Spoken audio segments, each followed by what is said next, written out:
Lovely, lovely little girl. Indeed you are. Hey, what's going on, yo? It is once again time for some Auburn football. Hey now, taking on the Hilltoppers of Western Kentucky. Might be bigger than you think. They have a great mascot, Big Red. Looks like the Grimace from McDonald's, except he's red and he's happy. He's jovial. I'm not scared of Big Red. But the Western Kentucky Hilltoppers, on the other hand, they will score some points. What's up? It's JG. That's me. You are you. That's you. It is another Saturday. Not many of these left, sadly. Football-wise, we got, of course, the Earn Bowl next weekend. But this weekend we'll focus on Western Kentucky. And I'm sure we'll be spending a lot of time today talking about the coaching search that includes Cinnamon. Actually, I was kind of kidding about that. It doesn't actually include him at this point, and I'm concerned that it may not. But we can talk about other things, too. Yes, indeed. It is not a beautiful day here in central Alabama. It's like in the 50s-ish. It's overcast. Fine for football, though. And I bet you my friend Jason Caldwell, who's going to be out there shooting this game on the field, he's going to be fired up and jazzed up about these shooting conditions because this is exactly what you like to shoot in. Listen, we had some super chats coming through. Also, you might hear some of these sound effects. As you guys know, these last couple of weeks, the chat didn't work the way that it should. Now, I don't have it up there right now, but when we get to our main page, and I did everything possible to get this thing working, I am hopeful that I got it working perfectly this time. But maybe in the course of doing that, I may have turned some stuff on that we weren't too totally thrilled about. But we'll just kind of work through that. We do have some super chats coming through. By the way, Jake G, who's an absolute legend here at auburnsports.com, he is the czar behind the ranked college football app that I know you guys love and adore and use all the time. He's in the chat, and we're very fired up to have him. CDF in the house as well. Damn, we're loaded with legends today. Hornatius, whoa, CDF jumping in. Hornatius jumped in right away. It says, take a drink, Mr. Frosty Tips. I am on my way to doing that. Let me get through these super chats, and we will drink one to you and to your treep and to your wife, who is incredibly patient to be married to you all these years. I certainly wouldn't do it, and I don't really see what's in it for her, but we'll worry about that another time. Crocky Poo in the house says, let's go, Mr. JGT. What's up, Crocky Poo? I got some new sound effects. Y'all want to hear these? Yeah. So this is what happens when Auburn gets up 2 touchdowns. You ready? The danger zone. This is your redheads, your strippers, anyone named Tiffany. This is where your car gets keyed, you get a bunny in the pot, your tires get slashed, and you wind up in jail. Yes, that is a new sound. I will use that in situations where I think Auburn's going to push the game away into a place that Western Kentucky does not want it. Anyway, Crocky Poo, I hope you enjoyed that, bro. That wasn't an homage to you or anything at all. Cleveland Brown jumped in early as well. Says, stay hydrated and War Damn Eagle. I've got it. BioLite. I'm telling you, it's the IV in a bottle. The best way to hydrate for sure. Particularly for those with have overindulgence. And I'm also drinking water in my Voodoo cup and cooler. Thank you for that, Cleveland Brown. Unbelievable. Turtle's just jumping in with Faith. He's a fan of the Nook, as I am as well. We love it. I do love Faith very, very much. Can't wait to go back and see her and hang out with her again because she's one of my all-time favorites. Kanuman jumping in as well. Try number 2. Hope the change worked. War Eagle, hey, we love you all the time, bro. No changes needed. Yikes. We better get over here to the main page. Thank you, Kanuman. To our main game page right there. And because they're about to kick this bad boy off. Again, great conditions for football, honestly. I mean, overcast and semi-cool. This is a great situation if you're a football player. You're probably really digging that. The deuce is loose. Deuce McAllister. I like that. I like him. Met him a few times, and he's cool. Long after he was a player at Ole Miss. Plains Old Joe jumping in as well. Says, let's make Caddy 2-1 LFG. Also added a little bit on the front of the Fife touchdown call. Tell me if you like it. You ready? The more you fuck around, the more you're going to find out. That was kind of like my preface now to the touchdown song. I just thought it was funny. If you guys get a kick out of that. CDF jumping in as well. Look at this guy. He's from the greater Houston area, and he kicks ass. Choo-choo. He's getting ready for that lame. He says, cream, dollar bill, y'all. Cash rules everything around me. Wu-Tang Clan. And CDF, of course, knows what time it is. He is, if there's any questions. Let's see. I want to make sure I didn't miss any super chats. Cleveland Brown, of course. Crocky Poo. Hornatius up front. Kanuman. And then Plains Old Joe. And Feel Like a Stranger jumped in. I'm glad I had a feeling. Feel like a stranger, none of one of our brain trainers who kicks ass all the time, every day. This is Word Up Lego. Hope Mama Tate is doing better. Thank you for asking. We'll get into that a little bit later, very short. Let's get this W for Caddy. Board the lanes. Talk some hoops. We will do that. Auburn moved to 3-0 with a victory over Texas Southern last night, a game that was a little tougher maybe, particularly in the first half. But Auburn ended up pulling away and knocking that out. I don't know, they won by 16 or something like that. All right, we will get paying attention to this game. Oh, my goodness. The first throw of the game went right into Colby Wooden's throat. And Colby Wooden is shaking his head no, as to say, please don't try to choke me with that, if you don't mind. That would be great. We got a lot of total badasses in here in the chat today. This is what I like to see. Yikes. Let's see. Kaduman says, oddly enough, no SEC network in Bogota. Thankful for VPN. Wow, what a stud. Yikes. Kaduman does move around. I didn't know he moved that far, but I knew he moved around. I'm not talking he lives around. His job has him going to this place and that place. Little play there. I've always kind of wondered about that. Like when you're tracking back as a defensive lineman and you hit a wideout and he falls forward and you're actually giving him another 4 yards, sometimes that pisses me off. But at the same time, it was good effort by Jason Jones. Now that was really good effort from Colby. Backside pressure on a wide run. Takes him down. Let's see. Sam H says, McPherson still that dude? Yes. Anders is going to be out for the year. I think if this had happened like in the first or second game, he wouldn't be out for the year. But at this point, I think he's, this is going to be like a month injury or a 6-week injury. And considering the situation right now, that's all you got. Listen. Oh, yes. Hornatius wanted a shot. So I will absolutely do that today. It's kind of I'm not taking Western Kentucky for granted. I'm not. But at the same time, it's not the Urn Bowl and it's not the Jimbo Bowl. So we're just going to be drinking this Old Forester Old Fine Whiskey. I think this is an incredible thing to drink. It's kind of a lower proof. It's a very rich bourbon to drink, but at the same time, it's not really rough. I know AU Taxman is a big fan of this particular bourbon. So, yes, good things. Good things. I mentioned earlier that I worked on, oh, God. Guys, they're completing some passes. I mean, there's no doubt. No doubt. I mentioned earlier that I had worked on getting the chat situation fixed. And I had contacted Streamlabs, even though I'm not a subscriber, and asked them about it. And they said they had fixed it, that this was a known problem, that YouTube chats, they were having problems with it through their chat widget. Oh, you little drop action there. And they thought that they had fixed it. It seems better. We'll just kind of keep an eye out for it. If not, I can reload these straight off. I do feel like, is that font a little big? I don't know.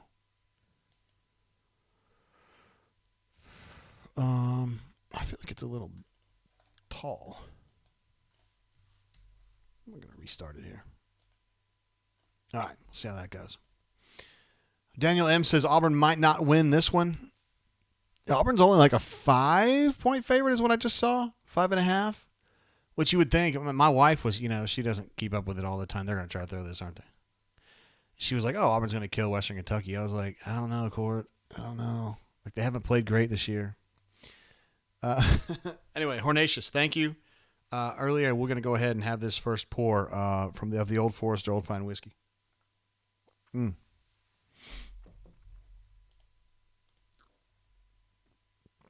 Let's see. Aaron S. says, found a bottle of Weller 12 in the wild.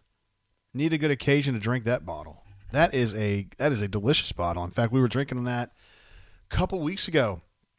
Legendary, bunker member and also a member of our community here on the Brain Drain, Chris H, gifted me a bottle of that, which the guy's just, I don't even know what to tell you guys.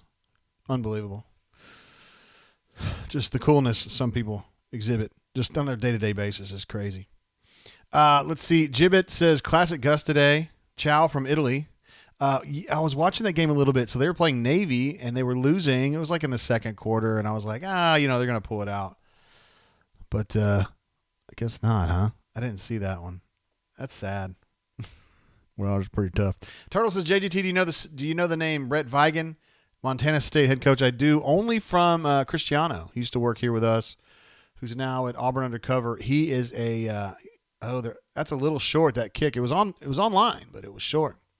We'll just give him one of these for that. I am familiar with him. I don't know much about him, just from what Cristiano was saying. And Christian was a big fan of Montana State, so that's about all I know about it. I know game day was there this morning. I was shocked to see that because, who cares? Some really funny signs, like shitting on the Montana Grizzlies. Pretty funny. So other things we need to talk about today. We're definitely going to talk about the coaching search, kind of briefing you guys on that. From where it stands on my end, let's see what we got here. Hold on. Offense. Personnel-wise, about the same as usual. That was Damari was the guy in motion there. And they were doing they had 3 tailback sets last week, a few. So they're willing to kind of play around with that a little bit more than they used to. On the coaching search front, I said yesterday or a piece, maybe Thursday night, I can't remember which one, that I still feel like Lane Kiffin is the number one guy. And if he wants to be the next coach at Auburn, he will be the next coach at Auburn. I feel like that's what's going to go down. I do not believe they've made him an offer. I think they will make him an offer. And so to me, I leave him at the number 1 spot on our hot board.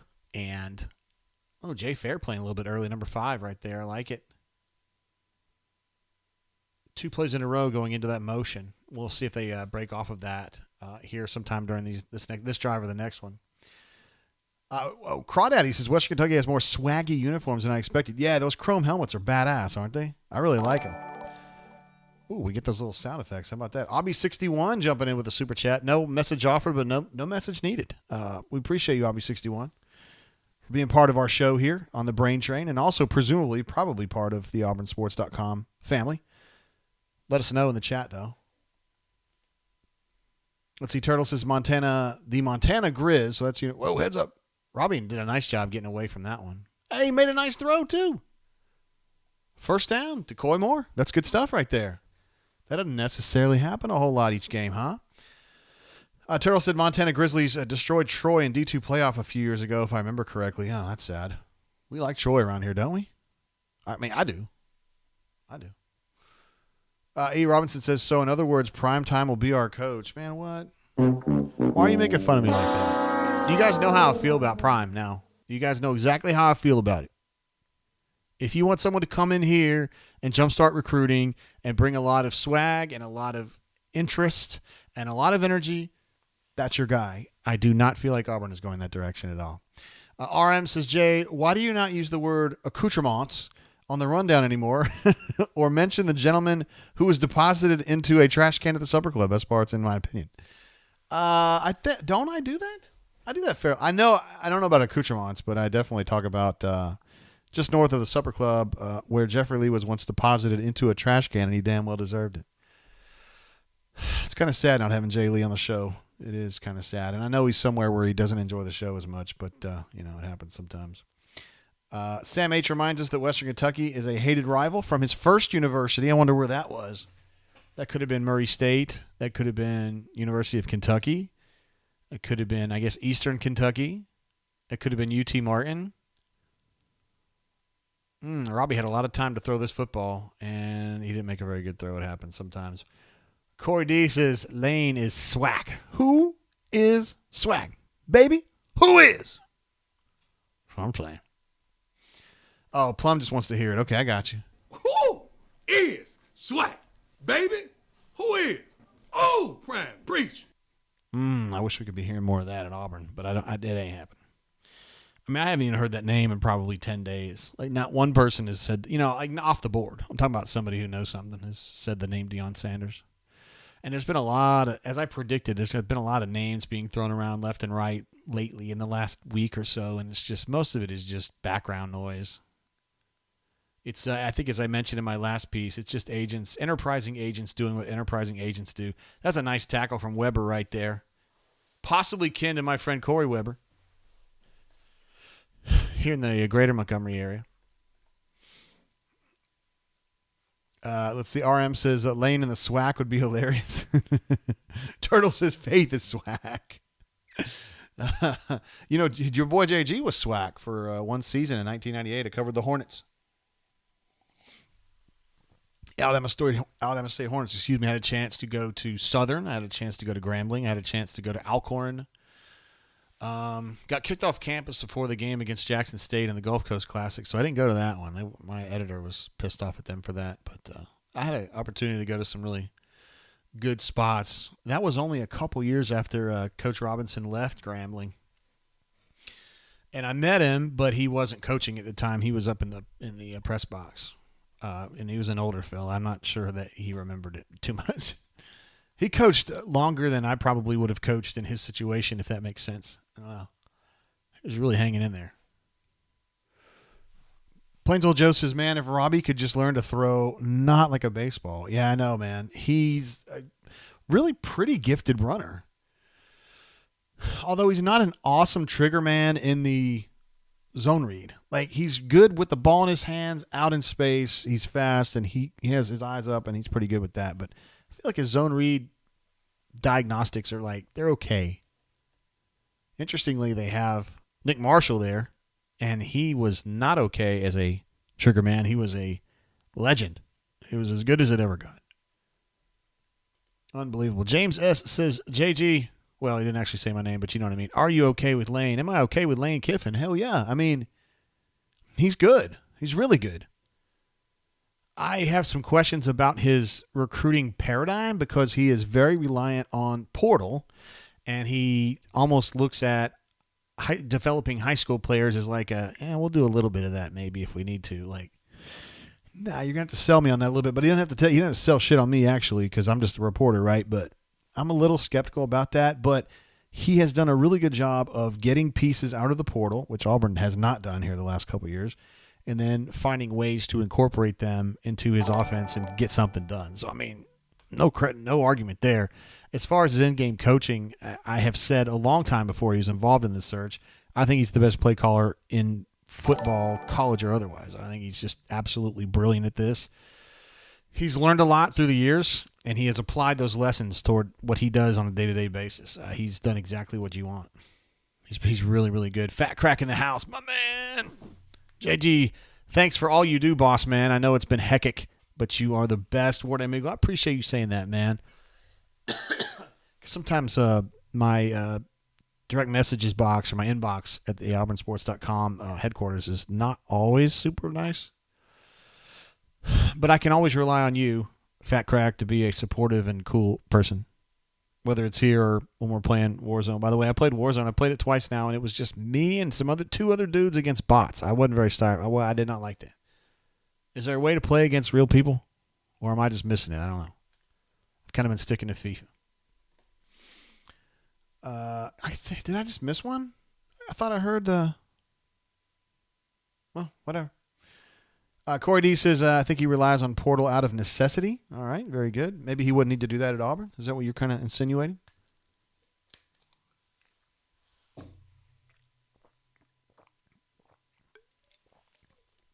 It's a sideline throw to Brandon Fultz.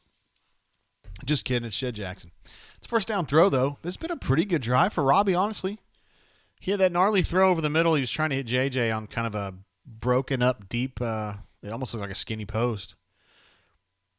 But, I mean, you're not expecting him to hit everything. But a lot of these plays, he's been pretty good on. They're moving the ball down there methodically. I like it.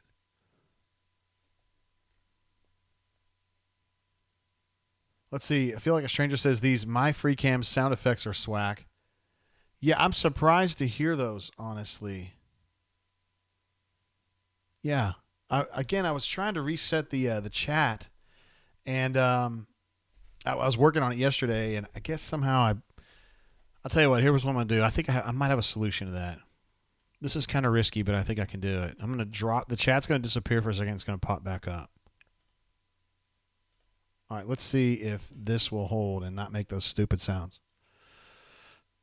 I do apologize for that. There's like a million things I got to do to get it to work the way that I want it to.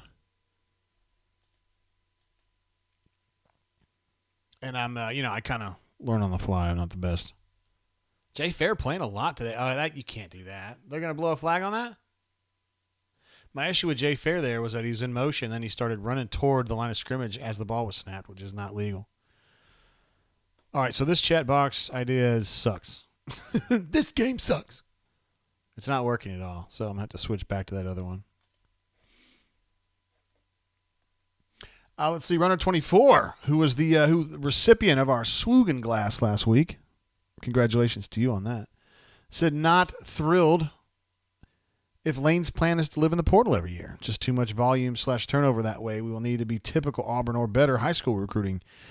There's no way that's going to be the case. I mean, I think if, at Ole Miss, he's probably spending, that's going to be a face mask, right? He allocates maybe 80, we'll say 75% of his scholarships toward portal, and then 25 toward high school is probably approximately where he's at. At Auburn, maybe that's going to be 50-50, right?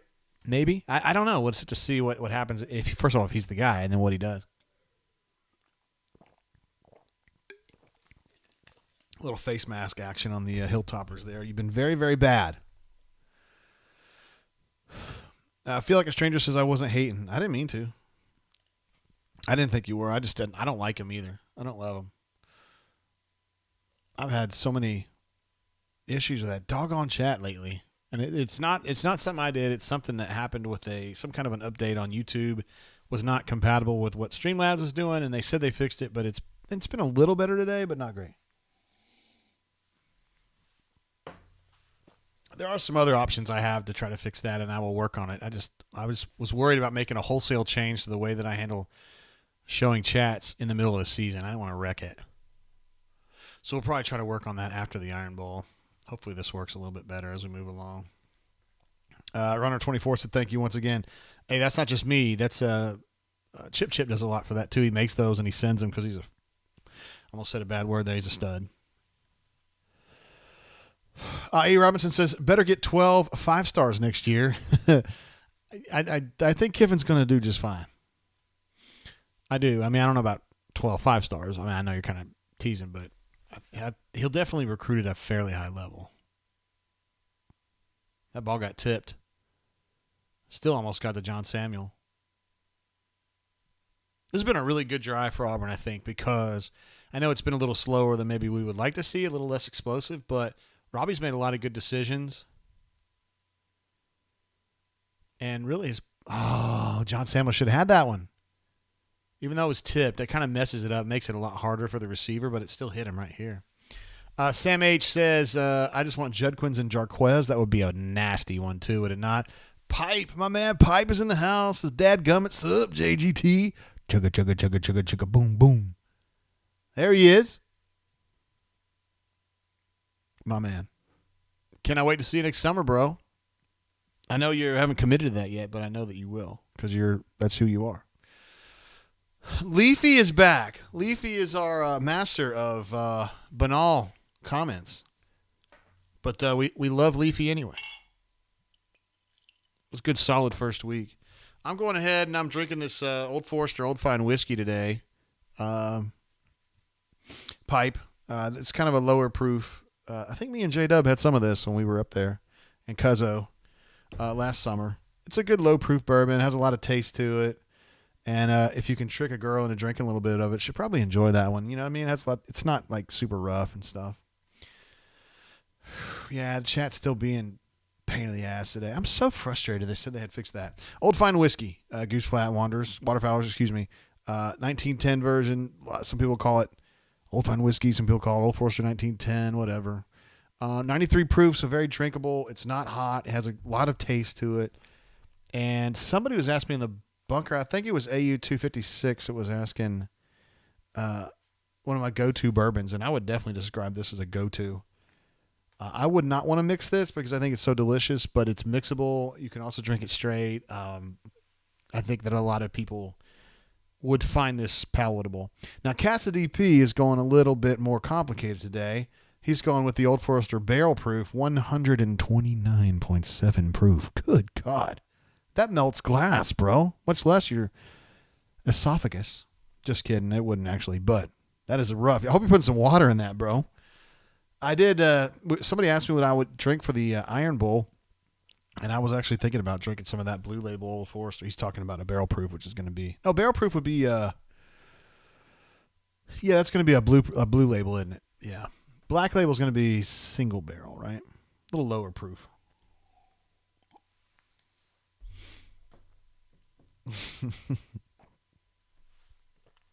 Hey, Robinson, you almost made me spit out my bourbon right there. He said, that's okay. We don't need timeouts, SMH. You're right. Don't need those. They don't really matter. Shane H in the house saying JMF and G. What up, Shane? Glad to have you back, bro. That's an interesting picture of Gustav. I'm not sure I've seen that one. Man, well, they fired me after. 6 was pretty solid, though. Let's talk less about this guy, huh? They picked the worst picture ever of him. Look at him. He looks wore out. Ah, well. Hey, it can't get any worse. Patrick S. Now, this is something I actually had thought about. He says, are you doing brain drains for the U.S. World Cup games? I had thought about that. Like, no joke. I really did. Not going to, though. I have to do like a big thing with my mom on Monday. We're doing what they call family therapy, which sounds different than it really is. Basically, we're just going to go over there and kind of get an update on like what she's actually been doing. Jay Fair, look at this guy. Fighting.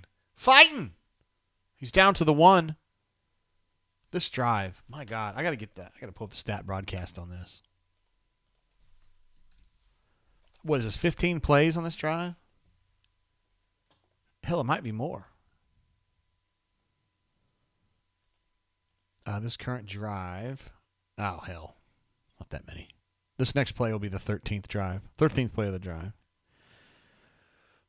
Still pretty good, no? I mean, for this offense? No, I take it back. This is going to be the 14th play of the drive.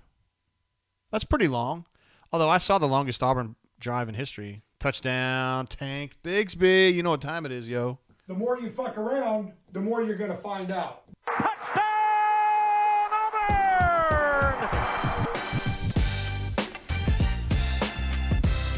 Yes. Indeed.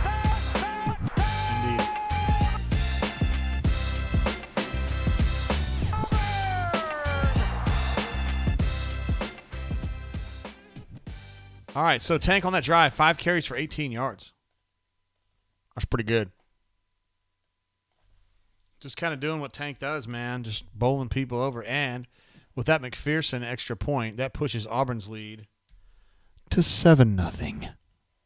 I had thought about doing the World Cup games, no cap, but I don't think I'm going to. We're going to do that family therapy thing where we kind of sit down with the people at the rehab hospital. My mom's been in there a week and a half now, and they kind of tell you, like, oh, here's how she's doing with physical therapy, occupational therapy, speech therapy. You know, what's your vision for her future? You know, how long before they think that she could get out of there and go to another facility that would be a little less constricting? I mean, I don't know. It's my first time going through this, so we'll figure out what happens. Let's see. I saw somebody say something about, Jacob G said, JG, I hope your day's better. The bunk has been a little hectic this week. Hope you and your family are doing better. Much love and prayers. Thank you, Jacob G. I appreciate that. We need them all, man. We need them all, so thank you for that. It really has helped a lot. My mom is in a little bit better shape than I thought she would be right now when this all started 3 weeks ago. So, you know, she's kind of making sense when she talks, and she moves a little bit. Like, we can get her from, like, the wheelchair to, like, the bed or, like, to go to the bathroom. Not much more than that, though. Not yet, anyway. AU256, I just referenced you on the show. He's drinking Eagle Rare today. War Damn Eagle fam. Glad to have you, bro. Crocky Poo really liked that last picture of Harson. He looked rough, didn't he? He looked like he'd been up all night. All night. AU Texan says Robbie couldn't have made that throw 3 weeks ago. He is making a little bit of progress. We got to give him credit. I like that. Solo Tigre says all the best to Mama Tate. Thank you also to you, Solo Tigre, for checking in on her and praying for her. We appreciate that. El Tigre jumping in with a new avatar this week. This is old school 1926 ground and pound offense. Ward M. Eagle, gents. There it is. El Tigre. Bringing it. Sorry, guys. I don't know what's going on there. Quentin Lee says prayers up for JG and his family. Thank you, Quentin. I appreciate you, man. Yeah, it's been scary as hell. One thing that was cool, though, my dad came down from Maine and was hanging out this past week. Although he's not as much help as you would think, but it was cool to have him down here anyway. And he drove all the way down here from Maine. And my dad is he's not exactly Vasco da Gama. He was going back home to Maine, I guess, this morning, and so he drove to Nashville and then over to Knoxville and then on up. It's just like, why didn't you go from Birmingham to Chattanooga? And he's like, I don't know. Okay, man. Blake Dupay also saying, God bless my mom. Thank you, guys. And he knows a little about what I'm going through. My elderly dad lives with me. He still can't get around, but it's difficult. Yeah, that makes it really hard. Really, you don't think about it because, like, you and I can move around real easy. And she did, too, for a long time, And your dad did as well. It's just tough. Yeah, it's tough. Travis J. Why do I keep coughing? Dang it. Travis J in the house. Travis J's with us a bunch on the Brain Drains. We're glad to see you again. Leif B. Says, what's up, everyone? Love you, Mama Tate. Leif B, of course, the legend from the greater Owensboro area, Kentucky. A man who knows his bourbon, likes his bourbon. He's also one of our friends from the Ole Miss site, but he's a rational, reasonable Ole Miss fan. There's a lot of them over there at Rebel Grove that want to kill me right now.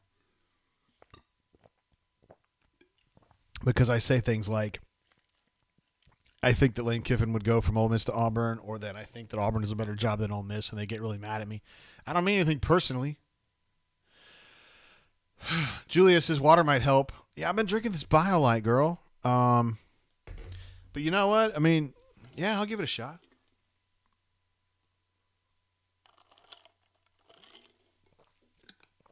I don't know what that was. There you go. Nice play by DJ. He's set. That's what we call setting an edge right there, huh? Playing outside in, head up, nice tackle, gets him down to the ground, 1 yard gain, or no yard gain, 2nd and 10. Beautiful. Absolutely wondrous. Feel like a stranger said Vasco da Gama, LOL. Dr. Tate is a conquistador. I was at one time when I was in San Diego. I was actually at Farb Middle School, but had I stayed in high school there, I would have been a Sarah Conquistador. They have since changed the name. Apparently, Conquistador is inappropriate now, and so they changed it to, I think, the Rattlers. And they even changed the colors, which I found odd. I mean, the colors aren't offensive, right?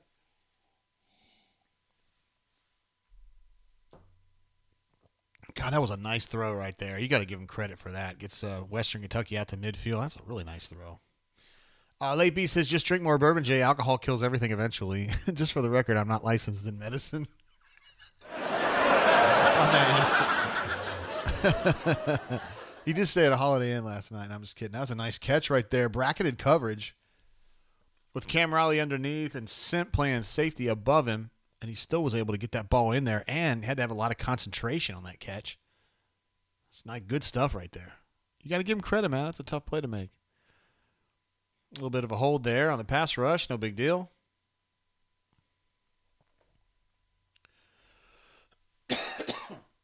AU Texan says it's Irvin Poindexter, the nerdiest surname ever. Poindexter. It always reminds me of Revenge of the Nerds, right? Turtle says, JGT, how excited are you and everyone for the XFL to start their season again? Yeah, about that excited right there. Travis J was impressed with that pass. I was too, man. He's earning these yards, man. There's a dude that they picked up from West Florida as like a grad transfer, and he's been really good for them. Oh, and as I say that, airmail's a very straightforward screen pass, but whatever. Burner 51, what's up? He says, I have learned this week Ole Miss fans cry a lot. Some do. Leif B is not one of them. Leif B says, so Western Kentucky is everyone's safety school in Kentucky. What is the safety school in Alabama? Man, it was not my safety school. I would say Eastern was more my safety school. When I was in Kentucky, I hated Western Kentucky because the newspaper there, the Colonel, and they had one that was called I don't even know what it was called. And they would kind of go head to head with us in the competitions, who had the best sports story or the best sports column, whatever. But my position on that was that they weren't a daily newspaper, and we were. So if you're a weekly newspaper, you've got all freaking week to get your story written. Well, it should be better. I wrote it in an hour. You wrote it in a week. But whatever, they didn't see it that way. They did it like twice a week, so therefore they weren't weekly. It was like, whatever. Jerry Brewer, who was he was at the Western Kentucky paper when I was at UK, is now a nationally renowned columnist. Last I heard, he was in Seattle. And he was always better than I was, so I'm glad to see him doing well, even though I don't like the Western Kentucky guys.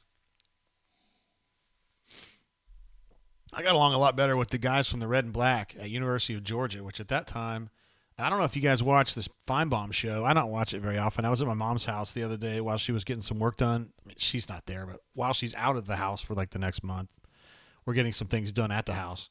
So I was hanging around waiting for a guy to finish on the furnace, watching Feinbaum, which I never watch. And they had Brandon Zimmerman on, like he's like a kind of a co-host or something. I don't know. If you guys watch the show, maybe you could clue me in. But Zimmerman was on the show as kind of like a, what do you think about that, Brandon? You know, and he's a guy that he's exactly my age. He was at the Red and Black when I was at the Colonel back in the late 90s. And I thought he was really funny. He's a very clever dude. Him and John Gallo. But I was tripped out to see him there. I was like, what are you doing on this show, man? You're doing so much better than me, yo. No, I'm just kidding. I like what I do. Actually, I love what I do. I love being the Commodore at auburnsports.com. I just grew up with a lot of people that want to be like a columnist at the LA Times or the Seattle newspaper or whatever. And I kind of wanted to do that, but I don't know, man. I think I'm better at this. Just the things I do here. Alpha Tiger says, used to love reading the Red and Black. Got to see which of my friends got arrested the previous week. Man, I'm telling you, Auburn's group of tailbacks, obviously Auburn's had a bunch of really good tailbacks through the years, and I don't think any of these guys is like in that top 5 list or anything like that. I mean, Tank's really good, but he's not, to me, he's not Bo or Cribbs or Cornell. But, and also James Brooks is in there. But this group, because Damari to me is really good, and I think Jarquez, like he's making me look good here, but I think Jarquez, if he's the number 1 tailback, he's also very much a badass. Like, the reason he's not more well known is because he doesn't carry the ball as often as these other guys do, like Quinshawn. I think Quinshawn's a good player, don't get me wrong, really good player, and he would be awesome at Auburn. And I think Auburn erred in not pursuing him more ardently. However, Damari, Jarquez, and Tank that's a great triple threat there, man. And you got different dudes, Knuman says, we love you doing this, Commodore BDJ.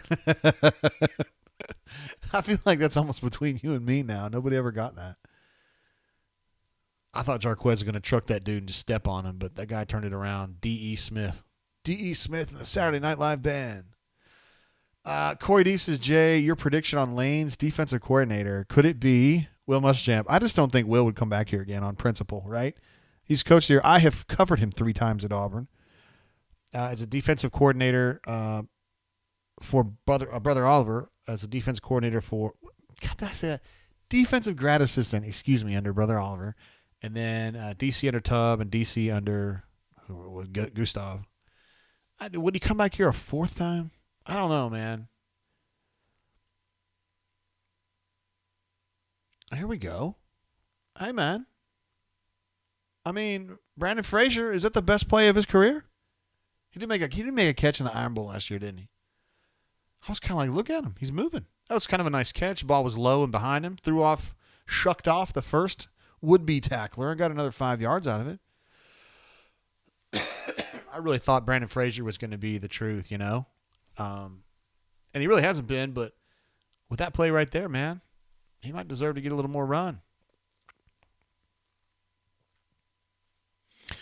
Taxman says, love that Deadling.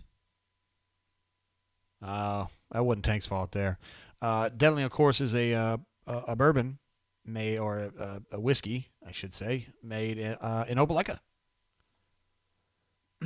Corey D, long story short, I don't know where to go on that yet, man. I really don't. As far as defensive coordinator that Lane would pick if he was in a situation like that, I just don't know. Obviously, Travis Chase says he thinks that Tank is in the Cap tier and McCaleb, two extremely different tailbacks. McCaleb is like the ultimate speed back, and then Cameron Artis-Payne, more like Tank, kind of a between the tackles, rumbler and tumbler, but not much of a fumbler. There's the Robbie we know and love right there, huh?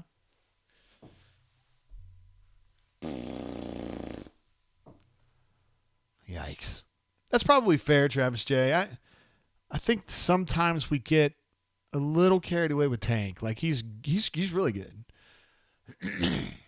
But I think Cap is a good parallel. And Cap played in the league a little longer than I thought he would, honestly. And I think Tank can play in the league too. I just wonder sometimes if Tank has that burst that they really like in the NFL. But he certainly has the toughness. And he also has just the general performance, right? He just gets it done in a way that like Ben did. I think Tank is more athletic than Ben Tate was.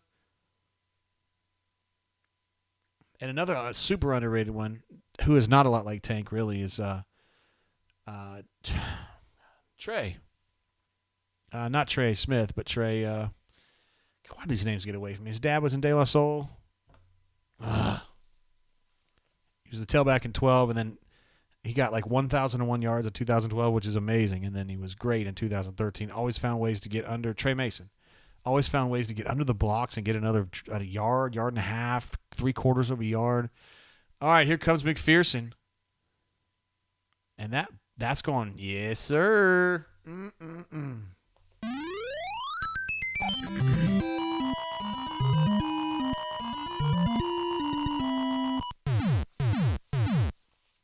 Little 3-point burst there for the young McPherson, young man from Fort Payne, Alabama.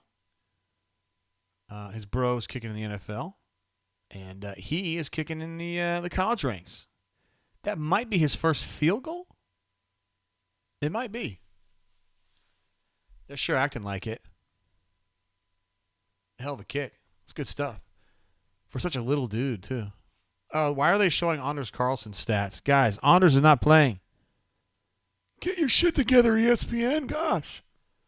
I was out hunting wolverines. I know I've missed some questions in here, and I'm sorry about that. Let's see. Cassidy Pieces, shout out to the Joe Cribs Car Wash folks, wherever they may be. That's a guy named Jerry Hinnon. And I am not party to a shout out to that guy. I don't like it. I told him to his face, too. Hey, man, if somebody really hated me, I wish they would tell me to their face. I respect that. Cowardly Toaster, former Auburn Sports.com personality. He didn't like me, and he told me to my face, and I respected him for it.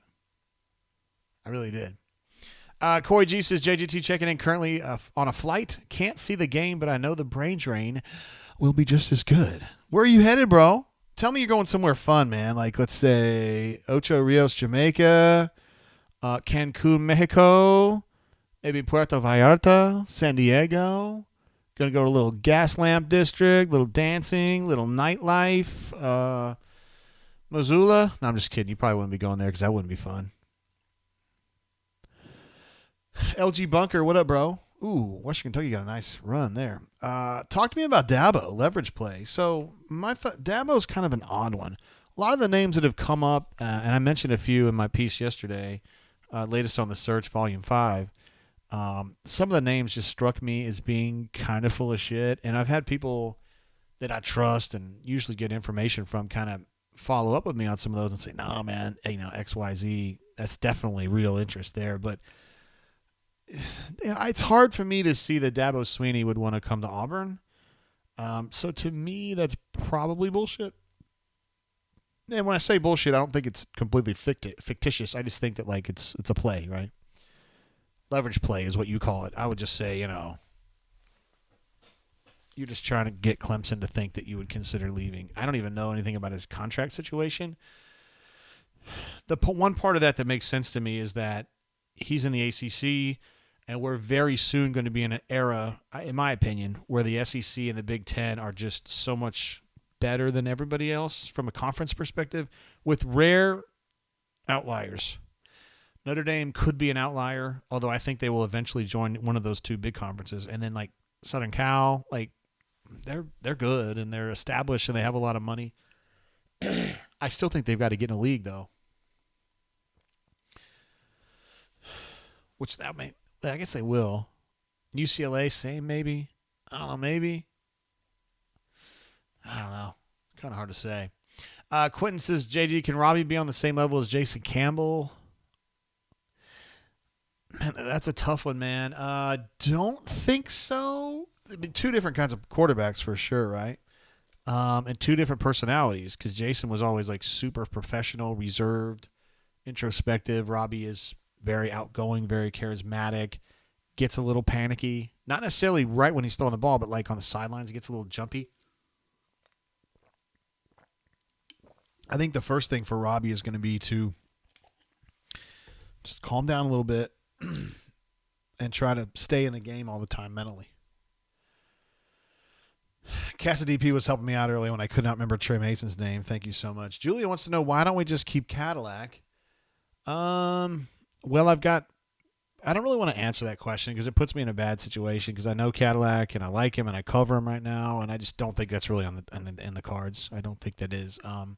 There's something very useful to be learned from him, though, that I have learned, and I felt like I knew a lot about college football, having covered it for a while now, but he's taught me something, that a guy does not have to be some X's and O's genius.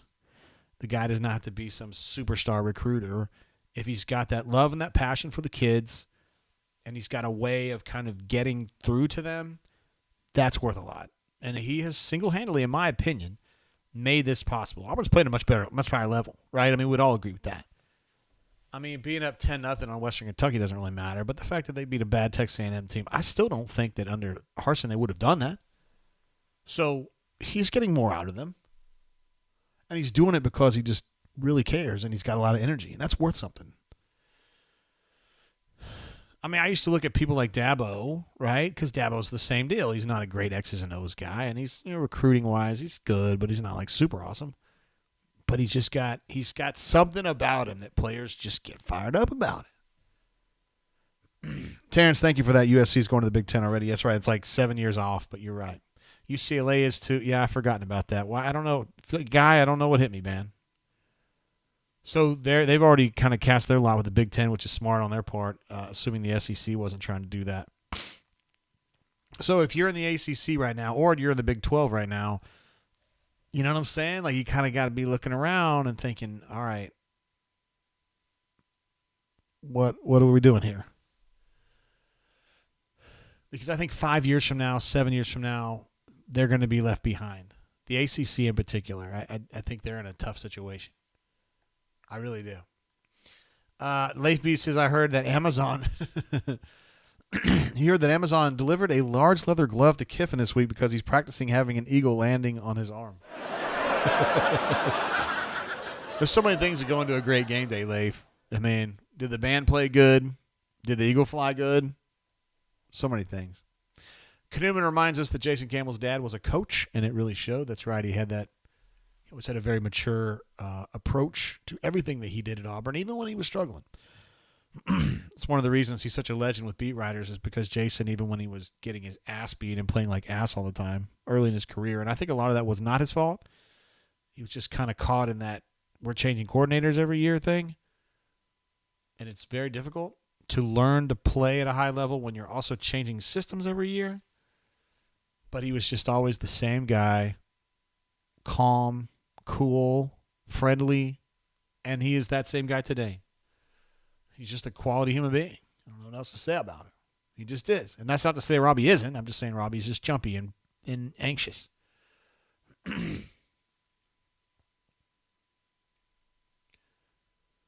Yeah, Daniel M's a little skeptical. He doesn't think Robbie can get quite that high. Fresh Boy from Beham says, Caddy's the best thing to happen to us this year. I have to agree with that. Now, that is 100% true. Ooh. Keontae Scott with a nice little return right there. I don't think I would have even attempted that one. And he gets through a couple small holes and turns that into a 15-yard gain. That's what Gus would call hidden yards right there. Caddy has been crazy, man. I've learned a lot. I've learned a lot watching him coach this year, and these are lessons that I don't know how much longer I have to be a sports writer, 10 or 15 years, but they're lessons that I won't forget ever. Julia wants to know what happened to the Deion Sanders conversation. I think they talked to him once, and whatever he said or his people said, I think they were just like, all right, thank you. I don't know what it was. I don't know, Julia, if you know this. I know you're on the show somewhat often. I don't know if you're here all the time, but I am myself a supporter of the Auburn should seriously consider prime movement because I feel like the instant he's hired, he can walk into living rooms throughout the Southeast and immediately be on par with Saban and Kirby Smart. I don't know as though there's anybody else that can do that. Maybe Dan Lanning over in the state of Georgia, just in that one little area, but I mean, it's a great area to get. I name dropped you earlier, Corey, by the way. So that was my thought. And I'm generally more on the recruiting deal now. I think recruiting is more important than X's and O's right now. I would not have always thought that, but I do now. And you say to yourself, well, what about Jimbo, JG? Yeah, well, Jimbo sucks. Jimbo thinks he knows everything about X's and O's, and he doesn't. If you get a coach who's a great recruiter and knows that he doesn't know everything about X's and O's and gets good coordinators, Sam Pittman, I'm not calling him a dummy. I'm not. He just made a great hire, I think, with Kendall Briles and Barry Odom. I know they've been kind of flagging a little bit this year, but I mean, it is Arkansas. And they lost KJ for a little while, and he was really important to them. So there's different ways to go about it. I personally myself would like to talk to Prime, and if it was Tate State hiring, he'd be a guy that I would take a very close look at. Let's see. Brian H. says, we all love Caddy, and if this does extend his legend, I'm good with that. That's a great way to look at that, and I think it's the right way to do it. Blake R., what's up, bro? Jumps in. My man from the East Coast.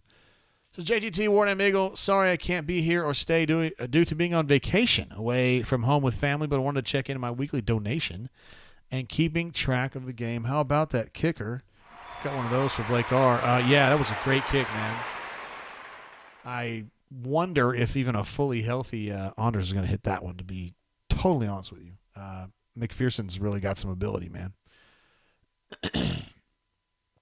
Fresh Boy says Deion would give us top talent for sure. Lane, the better offensive-minded coach. Yeah, I think that's fair. I'm totally on board with that. I just really believe in stocking up the roster, Stuff it. Let's get it really loaded. And then you hire some good coordinators. And then they leave, and you just kind of keep your eye on coordinators. I mean, things change, and you can go look at different folks, That way you don't have to change. You can just hire the change. I don't know. That's kind of the way I look at it. Let's see. Cassidy Pete says Jimbo Saras sucking is a take as old as time. Yeah. I mean, did you see that vantage point, I guess? Or I saw a clip when we were out earlier from the Texas A&M game. They're playing UMass today. I guess they beat them by whatever it was, 20 points or something. They were playing like ass. The stadium was I'm not even saying it was half empty. It was 90% empty late in that game. I mean, it was horrible. They just don't care at all. Robbie's going to get killed. At least he didn't fumble. Let's see. Scotty P94 says Deion and Caddy both aren't ready for this job. Need more experience in big-time college ball. Yeah. Yes. The answer is yes. You're right. It just doesn't really bother me as much as it does some other people, AU256 says, JGT, do you think Kiffin can take us to the promised land? Yeah, I think he's really good. He's got to make a good hire, defensive coordinator, and whoever is handling things on that side of the ball needs to be good to stock up this defensive roster. I have no doubt that Lane Kiffin comes in if he's hired at Auburn and he gets it done on the offensive side of the ball. Auburn's going to be thoughtful and smart, and it's going to work. That's as good a gamble as you can make right now. Defense, that's kind of like the limiting factor over there right now, and he hasn't quite got that figured out.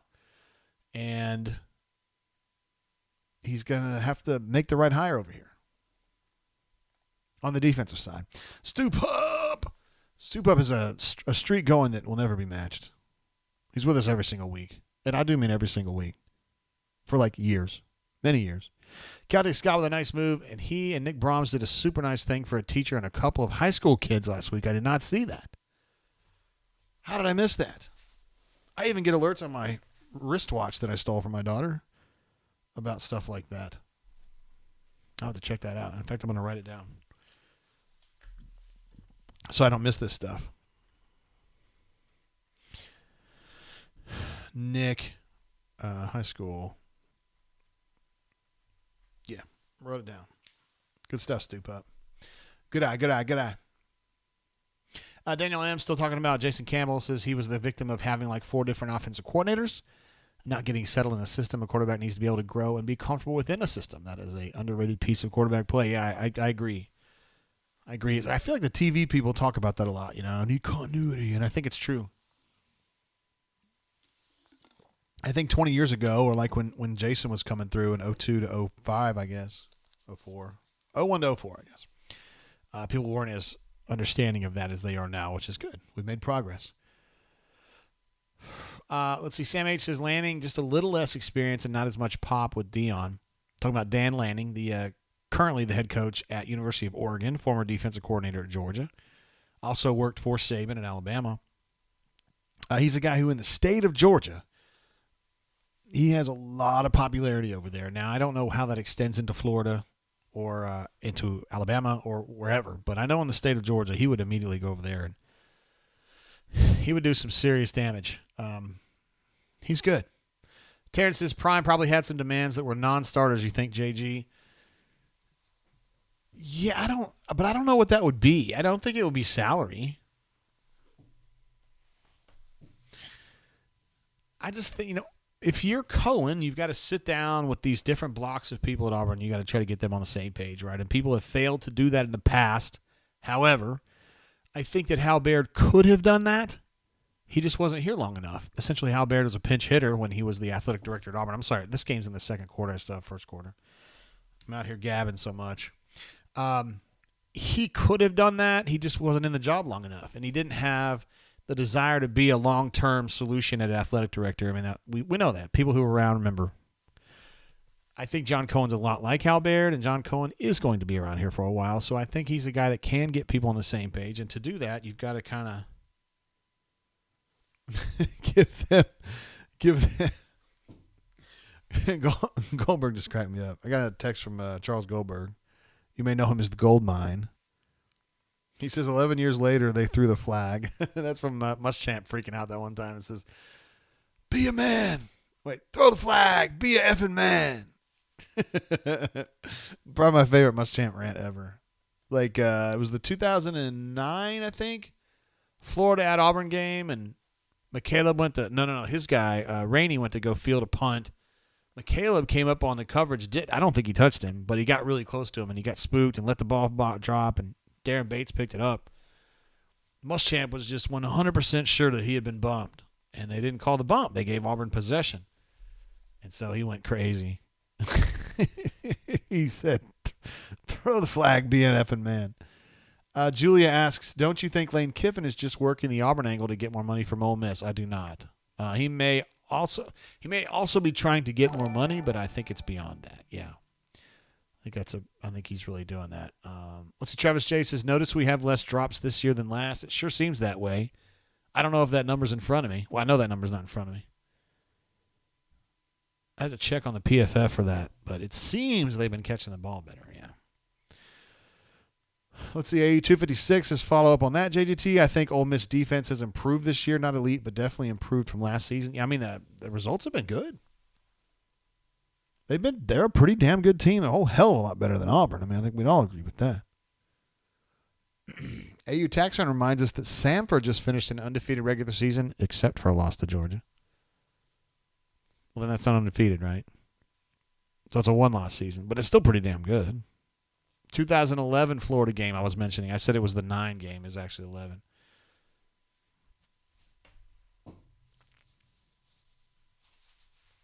Keontae got turned around so bad on that throw right there. Good golly mess, Molly. Let's see. Kanuman says, stupid super chat not working for me again. Did I miss you? You know I wouldn't do that on purpose. I thought I heard the sound and then I didn't see it. Corey Dubb had one, though. Says JG, once Lane is hired. He's just assuming that's what we're going to be. That's where we're going. Does Robbie move to wide receiver? Too good of an athlete not to see the field somewhere. Just not. There it is again. There's that sound again. I heard it. Was that for Trey or was that for? I don't know. We'll have to figure that out. By the way, I name dropped you earlier, Corey, because there's a dude on that other team named Weber. I just don't know enough about Robbie and like how he views himself. You know what I mean? Like if he wants to be a quarterback, then I don't think that would work. If he's cool with moving, then maybe it would work. But it's hard, dude. Being a wide receiver I think Cody made it look too easy, and he wasn't a great receiver. Let's be real about it. He was a either below average or bad quarterback, and he was an okay-ish receiver.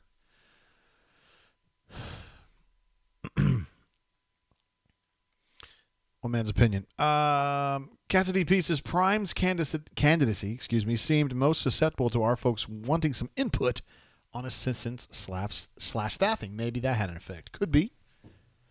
They may have said, "What's your vision for staffing?" And he said, "All my guys from Jackson State." They would have been like, "Oh, we probably need somebody a little bigger name than that."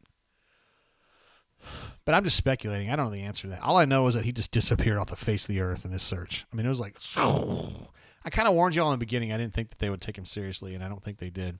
Trey B jumps in. No message offered, but no message needed. We appreciate you, bro. We're going to give you an applause for that. First super chat for Trey.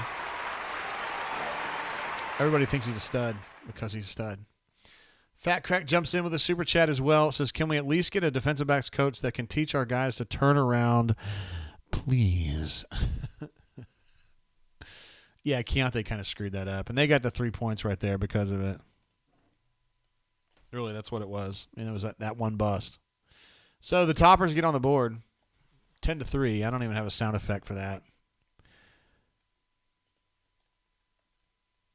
Okay, Pocket Watch jumps in. This is kind of a super chat by proxy. It says, for the Canoeman, he's having issues. I wonder if being in Bogota is doing it. Or maybe like the VPN's messing it up or something. Because I feel like I'm hearing the alerts, but I'm not seeing them. There's another one right there. Or maybe they're super delayed. I don't know. It's kind of weird. I'm going to try to switch over to that other chat thing real quick. I'm just convinced that this should work. Let me turn that one off, and we'll try this one and see. And I don't expect it to start right away, but we'll see if we can get that chat working. I'm going to the backup idea here. It's kind of, the thing isn't like when I'm trying to fix this, like on yesterday when I was working on it, I can't really fix it for real and see if it works until we're live. Well, you know what I mean? Like I can't troubleshoot it unless we're live. I guess I could go like live private and then have like certain people jump on with me and see if it works. I don't know.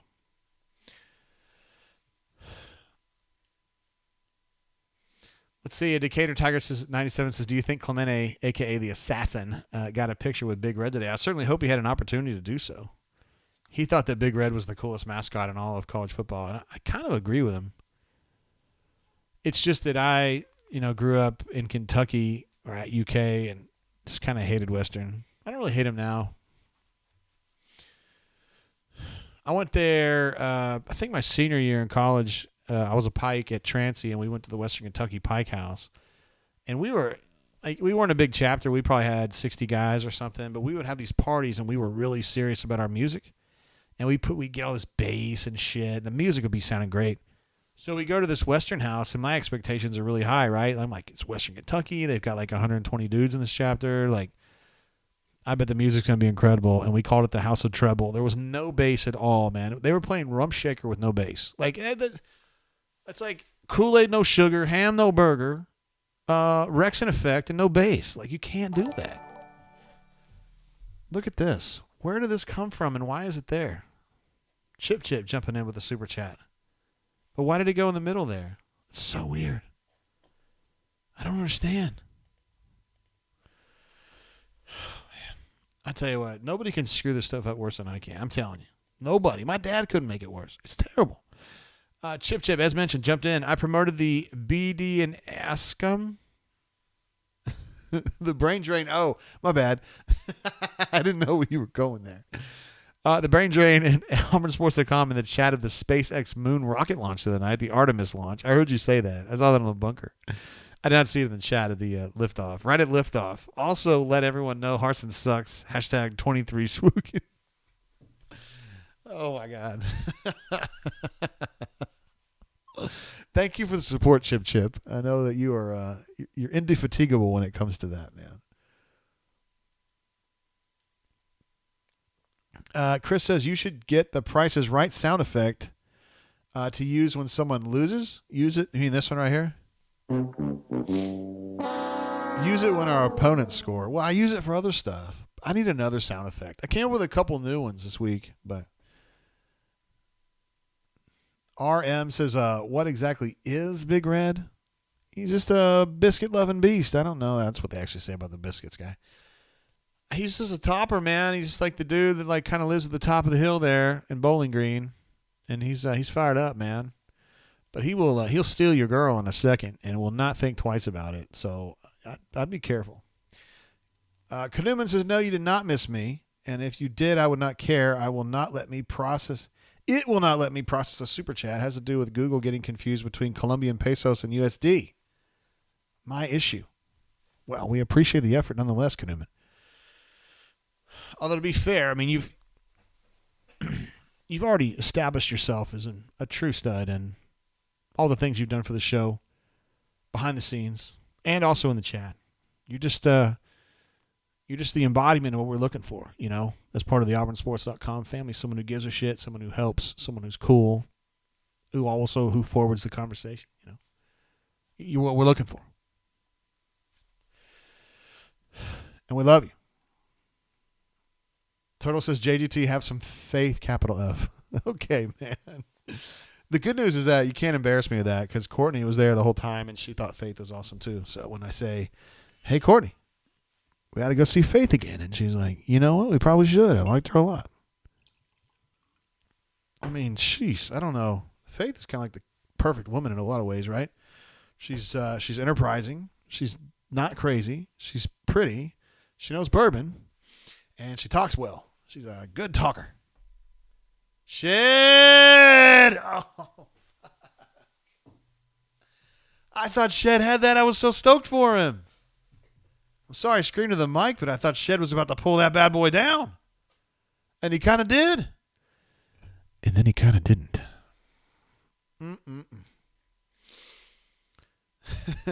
Cassidy Pieces.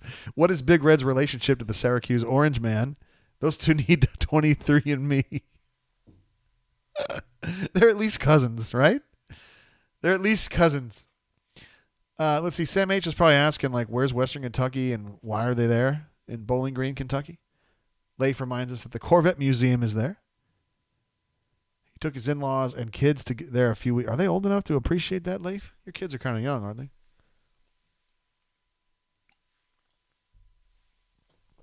Corey D said that was the most accurate deep ball he's ever seen Robbie throw. It was a very nice throw. It was right where it needed to be. 100%. Oh, no, they're going to spotlight Shed again. That's too bad. Alpha Tiger says Death Taxes and Shed Jackson dropping easy catches. Guys, I'm telling you, I don't know.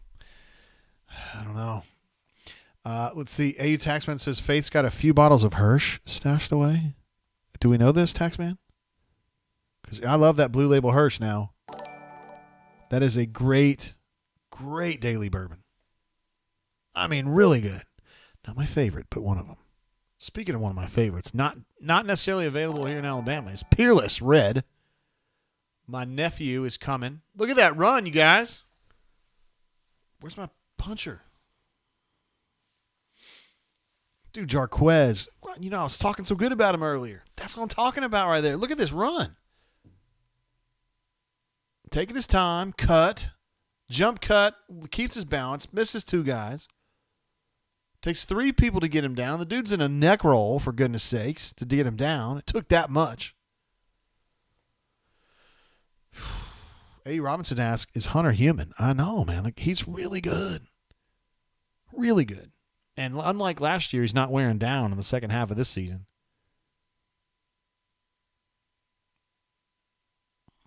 That's a good run right there, too. He didn't get much, but she made the most of it. Cassidy Pieces, JDT, don't sleep on Peerless Double Oak. So I've not been able to get my hands on that. When I went to the distillery in May, they had just run out 2 or 3 days before, and he was like, golly, man, I wish we had some for you, but we don't. We're going to re-release it in November, which I think they did just recently. And I was like, they ain't going to help me in November, bro. I live in Alabama. Anyway, my nephew picked up some stuff for us last night at the liquor barn there in Lexington, and included in that was the red Peerless. Not the double oak like you were saying, but down here in the state of Alabama, it's hard to find red Peerless. You can find the green fairly often, but Jarquez, he's throwing that football. Oh, Coy. The more you fuck around, the more you're going to find out.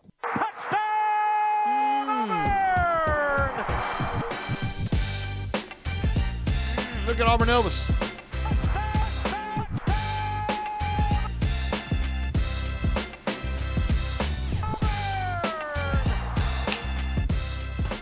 Man. First of all, great execution on Hunter to not overthrow that ball because he knew he had Coy wide open. And the temptation is to just absolutely zip it, and he did not do that. And then Coy Moore for catching a ball that wideouts have often told me, I mean, through the years, that like a ball like that's the hardest one to catch.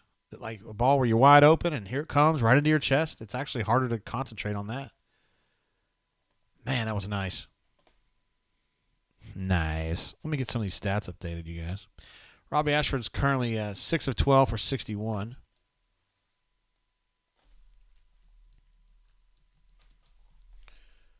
All right. Let's see. Rushing the football, he is 3 carries for 0.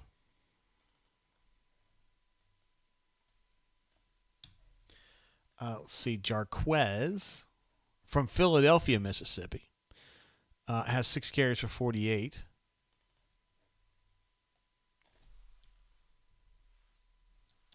What are we looking at here, guys? To see if he had possession of the ball as he went down. It's kind of hard for me to see it there.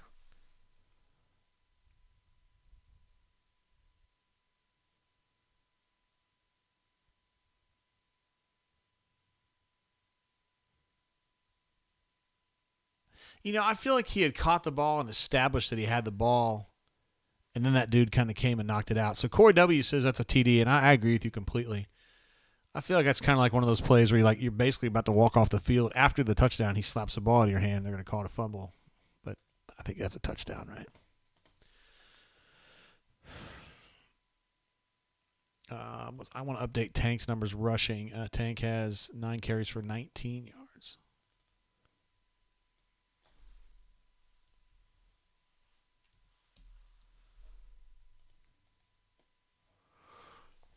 Oh, I still have TAMU. JG, what are you doing, bro?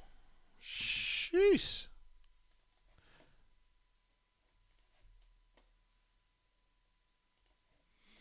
God dang it. Comparison. Let's see. 3rd down. Auburn is 4 of 7. They're 2 of 6.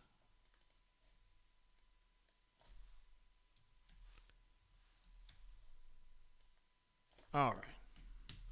Now we're fully updated on the statistical profile. And of course, they're going to say touchdown here, obviously. Crocky Poo says LMAO, they're showing OP. Touchdown, Owen Papo. What a great play. He's a two-way player, guys. I don't know, man. This number 0 looks a little thinner than the other guy. Plus, he's not sitting with all the linebackers. I don't know, guys. It's probably just the same. Who cares? Don Properdicken. I hope I'm saying that correctly. He's one of our readers from Holland. Says, dude, the effing touchdown jingle, your play is golden. You like that one, huh? The more you fuck around, the more you're going to find out. I'm glad you like that, Don. And thanks for coming to us all the way from The Hague. We're glad to have you, and good luck in the World Cup. We love the Aranya. CDF says T. Reed's starter jacket is clean. I did not see it. I need to see it. I'll go back. I'll go back on this thing and I'll find it. Because I am very interested in a T. Reed starter jacket. Look at Rock Bill and Tony. Just says Rock's got this very quiet confidence about him, you know?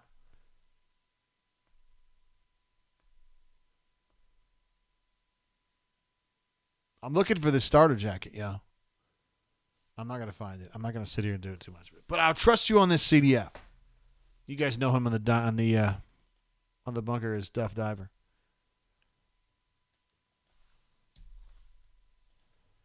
There he is. Auburn up to 17 now. 17-3. Not too shabby. It's kind of a weird review, I thought. I mean, isn't that like a really straightforward situation there? He caught the ball. He had it completely stopped there in his chest. Both feet were in, and he wasn't moving. Like, it was a touchdown. I don't know. Corey Dub says T. Reed's hat has Auburn spelled upside down. This guy, unbelievable, man. I knew he was a stud, but I didn't know he was that cool. Look at Daz's hair. I didn't realize it was that awesome. It hadn't always been like that. He's got that. He's ready for the World Cup is the way I'm looking at that, yeah. Looks like Carlos Valderrama from Colombia back in the 90s. Chip says, "Are you handling business today? What a difference coaching upgrade makes." You're absolutely right. We were talking about that earlier, man. It's amazing how much, he's just bringing passion. And that's what the team needed. Look at him jumping up and down. Look how fired up they are, y'all. They love it. They love it. Jacob G says, "JG, I've returned. My internet popped out. I don't know if you saw my older message. I hope you're doing better, brother. Loving this game right now. Take a shot for your health. Thank you. And thank you for thinking of, specifically my mom, but our family too. It's very, very nice of you. Thanks. It is very much appreciated, though, because my mom she's got a little ways to go, so to speak, proverbially. Brown water.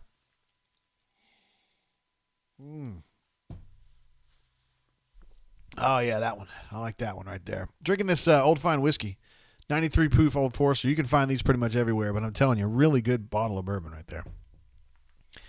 Just very well behaved. A lot of taste. War Tiger Sis says, "How's your mom, JG?" She is now at a rehabilitation hospital.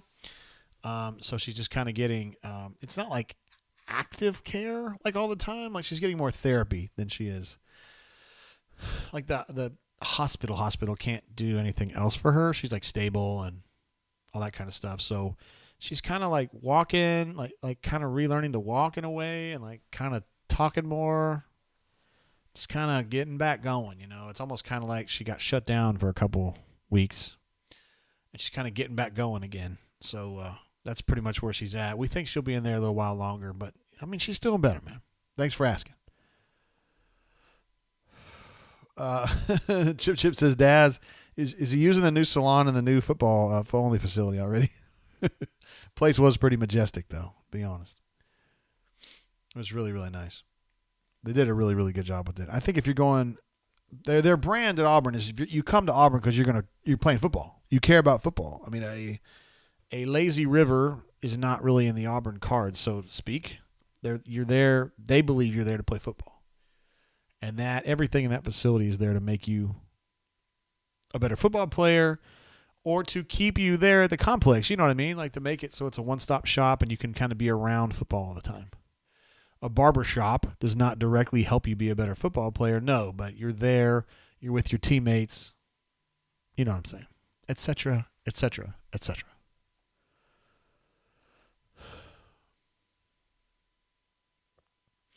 Let's see. Sam H says, "Did y'all see the video of Kirk Herbstreit getting his feet warmed by a member of the game day crew?"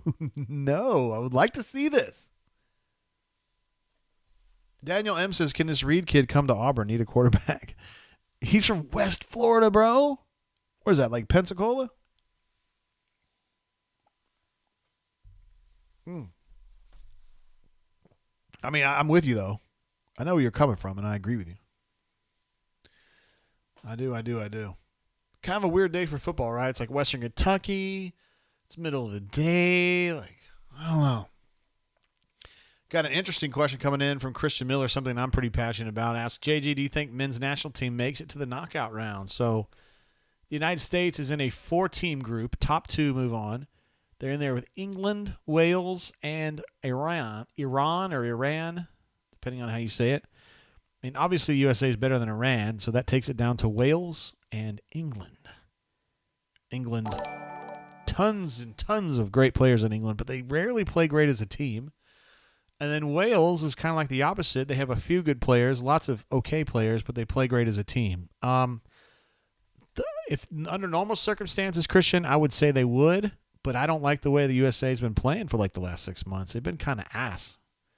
So my thought is no. I think they're going to finish third in that group, and they will not push forward, which will make me sad. By the way, USA plays their first game against Wales on Monday at 1 o'clock our time, at least our time in Alabama. And I will be watching. I thought that was going to be a pick. I'll be watching as soon as we get out of that meeting with my mom and her therapists and stuff. Great question, though, Christian. I hope they get out, man. I'll be watching every second. My backup team is Uruguay, so we'll see how they do, too. There he is, Canoeman. Canoeman says, yes, I will get this working. I don't care where I am. He can get it done in Rangoon just as well as he can in Bogota or wherever he lives. I know where you live, but I won't say it. Smash the like button, folks. Yes, we have 37 likes right now. We have 65,000 people watching the stream. I'm just kidding. It's not really. But I think we should all just kind of chip in a thumbs up. I can't because I'm the Commodore, but. And that pass was right where it needed to be, and that tailback is going to get a big-ass gain out of that. Oh, they're going to throw a late hit on JD.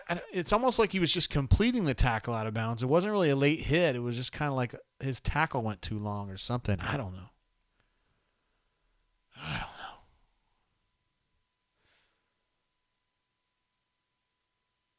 Oh, I don't know, guys. He was kind of getting blocked into him anyway. They're going to call this too, aren't they?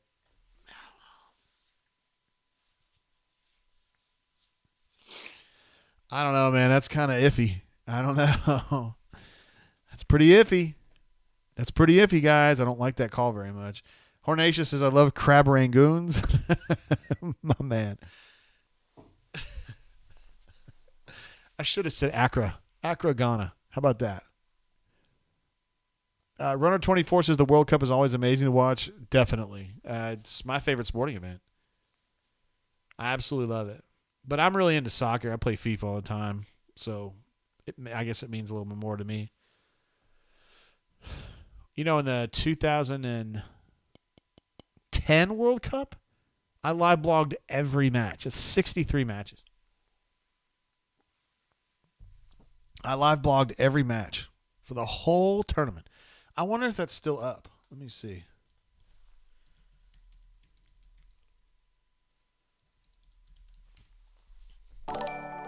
It says this this site can't be reached. What? Dang it. I was hoping it would still be up. That was a long time ago, though. Oh, no, guys. I don't like your jerk-off name. I don't like your jerk-off face. I don't like your jerk-off behavior. And I don't like you. Jerk-off. Do I make myself clear? That's the sound that we play when the opponent scores. Blocking the back, maybe? No? No. The answer is no. I'm telling you, this quarterback's pretty good, and he's not going to slow down. AUBKV jumping in. A bunker great. Not to be confused with AUBK.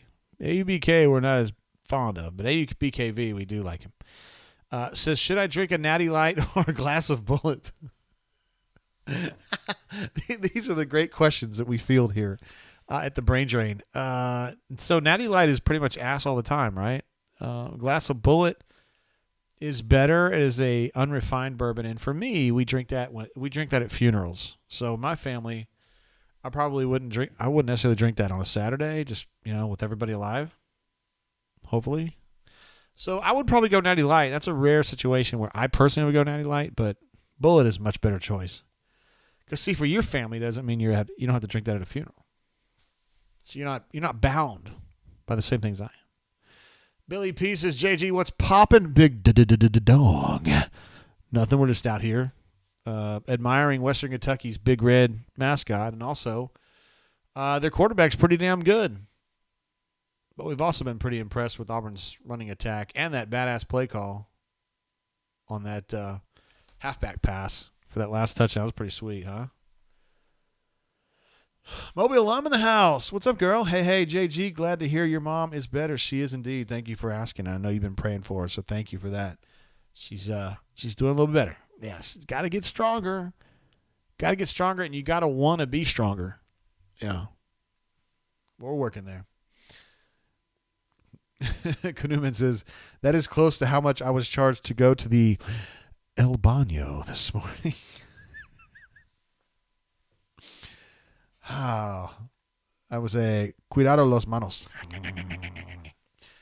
Billy Pieces, how's your mom's? JD, she's doing better, man. Thanks for asking. Had a tough couple weeks there, but she's in a rehab facility now. Not like drug rehab, like trying to get her body back going. And those folks they have amazing patience over there, for real. Because my mom's not like, they have patients there that really can't do a lot. And they're very patient with these folks. I've been very impressed with the folks. She's at I won't say where she is, but she's at a really good one there in Montgomery. And I've been really stoked about it. Some really, really cool people that work there. And again, man, they're on like a different level when it comes to, I could not do that job. Like, I don't have the patience. Like, if somebody gave me attitude, like, so I don't feel like doing it today, it's like, get your ass up and let's get going. I'm tired of these excuses. But they don't ever say that. Or maybe they do. I just don't see it. All right, so the Hilltoppers now up to double digits. It happens.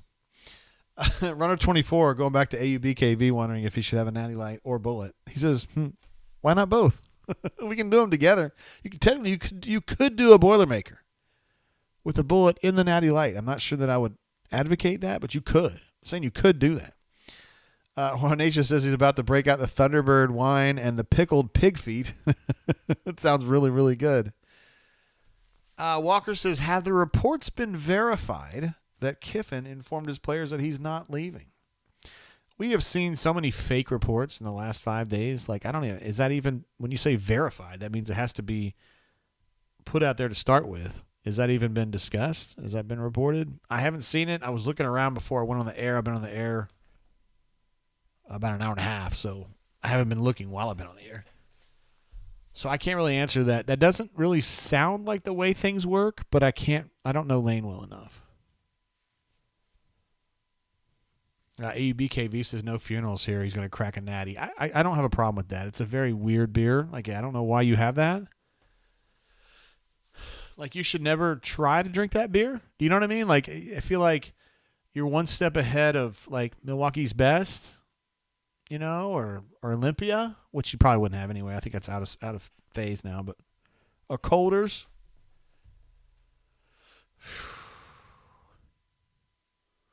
Cassidy P. This is for those seeking a new value play in bourbon. Green River out of Owensboro, $30, but limited distribution.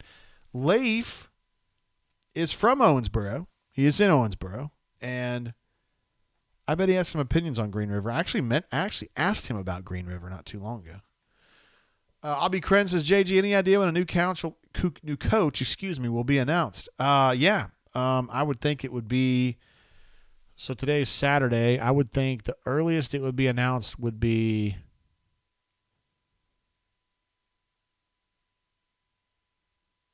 a week from Sunday. So a week from tomorrow would be like you're looking there Monday, right in there, one way or another.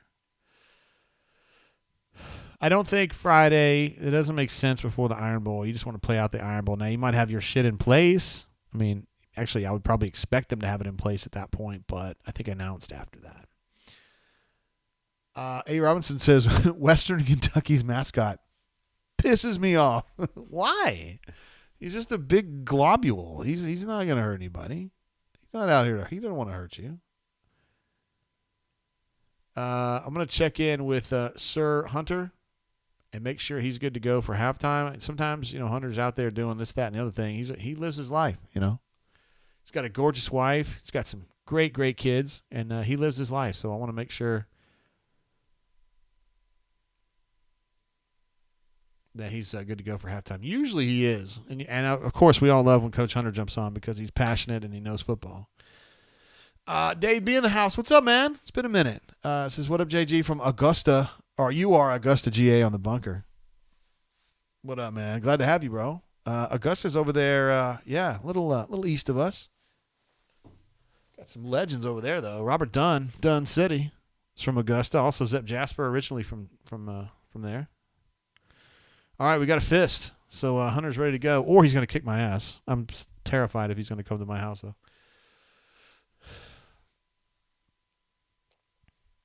Oh, maybe I'll just mention this in passing. So we're going to have an auburnsports.com staff feast, like our Christmas or year-end feast, however you want to look at it. And Runner 24 says Hunter was posting in the bunker, should be good to go. He's speaking for him. So we're having our feast the night of the afternoon of the SEC championship game, because the Auburn Tigers will not be in it, and we're gonna do this in Montgomery. If there's people in Montgomery that want to come over, man, we could probably have some folks over. Just kind of we'll all be here. I'll be here. Brian, Henry, Henri, as you may know him, Caleb, and I set it up so that we have like a bus that's going to go and pick them up at their places and then bring them here, so we don't have to worry about. They can come here and get as lit as they want, because we'll get them home safely, So if there's people in I don't know, because I thought like some folks that maybe were out of town want to come to that, but if you're in the Montgomery area, if you're interested in coming over, hanging out, drinking some bourbon, watching some football, kicking it with the boys, whatever, we could accommodate quite a few people. Oh, I haven't even thought about that. We could probably do it at my mom's house and just party up like it's fucking 16 Candles or whatever. Jake's house. Jake's my guy.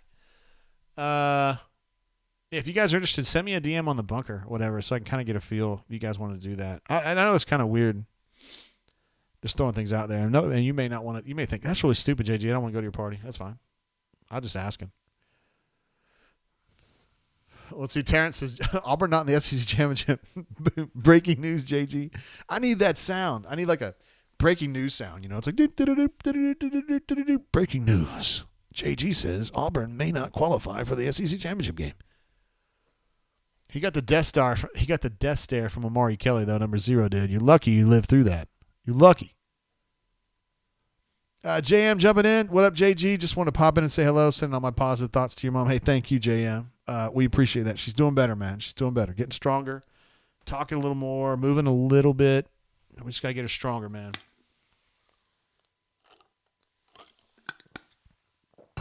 Thank you so much for asking, though. Appreciate you.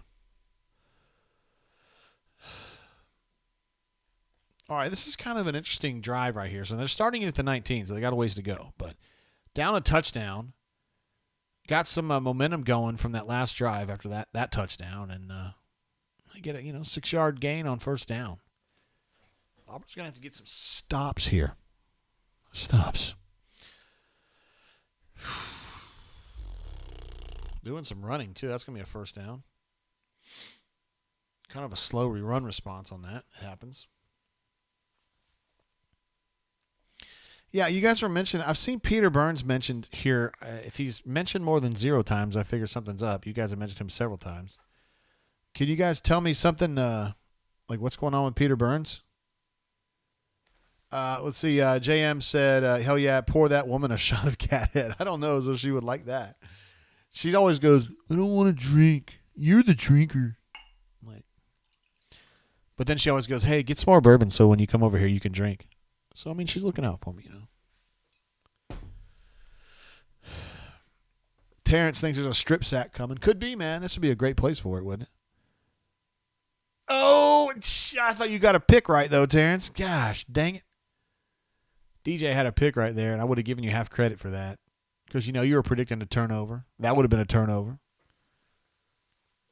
Billy P says he made a wife joke to Ben Watson. I saw Benjamin Watson was on, as part of their panel. They're on the SEC network. And then Billy, he makes was it an off-color wife joke? Or was it just like teasing? Oh, you don't know.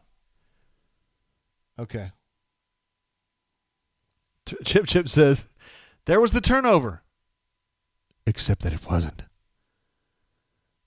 Crocky Poo says Peter Burns made a joke about Ben Watson's wife and Ben didn't take it well. Okay, now we go. Leif B says, and then after the joke, the studio show went to break and Watson and Burns weren't there. Uh-oh. Also, Melee doing the perfect ESPN while he's just misidentifying players on the wrong side of the ball. He said tank with a dropped interception. Because they kept going to Owen on the Coy Moore's touchdown earlier. That's pretty clever, Melee. I like that. Let's see. AU Taxman jumping in says Burns said on the air to Ben Watson, quote, "That's not the text she sent me." Oh, no. Oh, no. Oh, okay. Well, now there's a little more. AUBKV adds a little more. He says the halftime crew, they were dogging Watson for the wrong colored suit. I can't say I noticed it. It was like baby blue, right? It was like a light blue, right? They were ragging on him for wearing the wrong colored suit. Watson said his wife sent a text saying it's cool, and Pete Burns said that's not what she sent me. Well, that's not as bad. That's not. I mean, I'm not sure you make that one on the air, but that's not that bad. Kanuman says it called it an Easter-esque suit, which is probably a good explanation as well. Billy Pieces sounded like something that should have been said on TV. Yeah, I have to agree with you on that. Yeah. But that's some shit that like me and Jay Lee would say to each other, but you probably wouldn't want to do that on the air, right?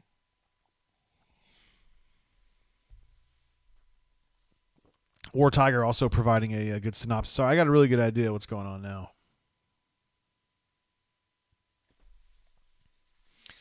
Yeah, you got to be careful. All right, this is not good. Oh, that is actually good that Marcus Harris is hopping up, but the fact that Marcus Harris is down is not good. They're kind of crouching over with his back to you is Michael Goodlett. Dr. Goodlett, Doc Goodlett, as many call him, or just Doc, who's been Auburn's team physician for a long, long time.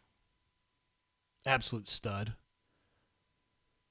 It's probably JoJo walking with his head down, but I can't see his face. There's C-Rob.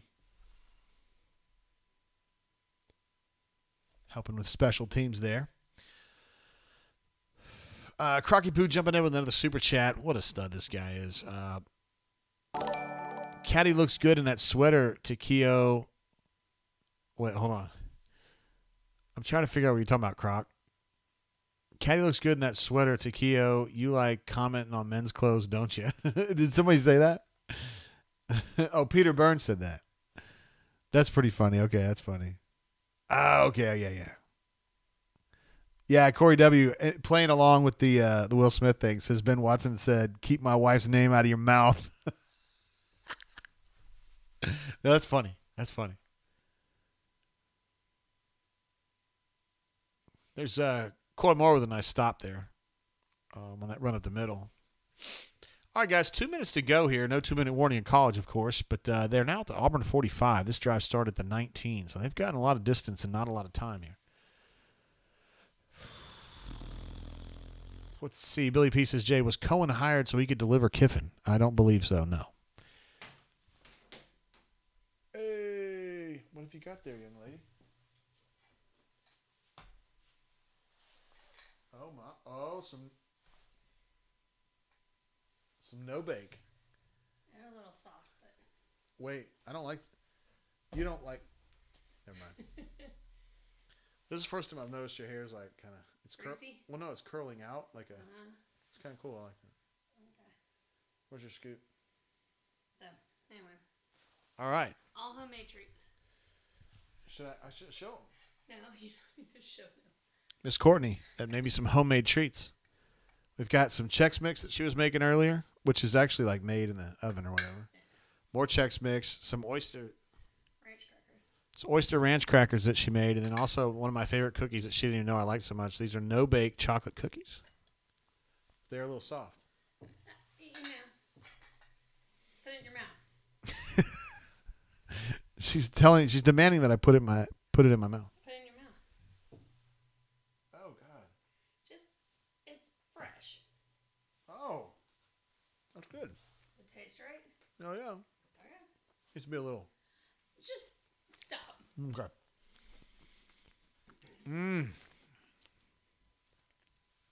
Thank you for that, Courtney. You want to see something? Well, I'm on the air right now. Damn, that was a really good throw right there. The coverage was incredible. It's going to be 4th and half a yard. He loves it. Look what I got here, guys. Hey, Sammy. You want to talk to anybody on the show? Hey, Sam. What do you think about the Hilltoppers, bro? Hey. You had some pussy in a basket. I love pussy in a basket. Makes it very easy. Very user-friendly. Thank you. Leif B wants to know which one of those treats have the ganja sprinkled in it. Hey now.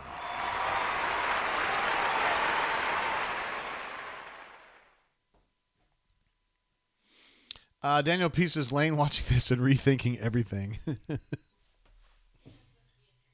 Why would he rethink it, bro?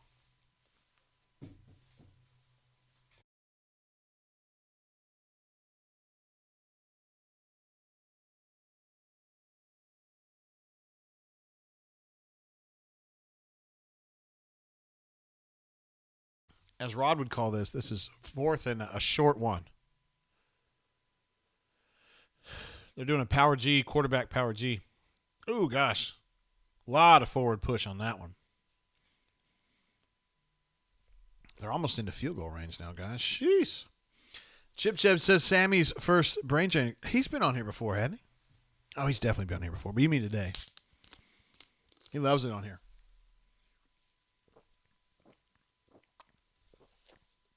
He loves being on the show. He feels like it's an opportunity to kind of network out there. And maybe some of the female cats who are watching and not commenting would kind of, holler at him or whatever. I mean, hey, he's an enterprising cat. Sam says, wow, some people's kids listen to this stream. Hey, man, we don't talk too much. I was talking about my pussycat, He's like, we got him in 2007, and he was pretty young at that point. We got him from the pound, of course. So that is that 15 years ago? So we estimate he's probably 16. Daniel P says Sammy's a flame point, right, bro? I think so. I think Courtney actually had that discussed at one time at the vet's office. We don't know what he is. We just got him at the pound. He's been a great kitty, though. Whoa, little flea flicker action. I don't think this is going anywhere, though. I mean, it went somewhere. Keontae made a great stop, but he got 4 yards out of it. A Taxman says, at Sammy, sorry, he meant send caves in a basket. $1 to MW Devers on that one. Oh, God. A quarterback thought he had something there, but he didn't. 3rd and 5.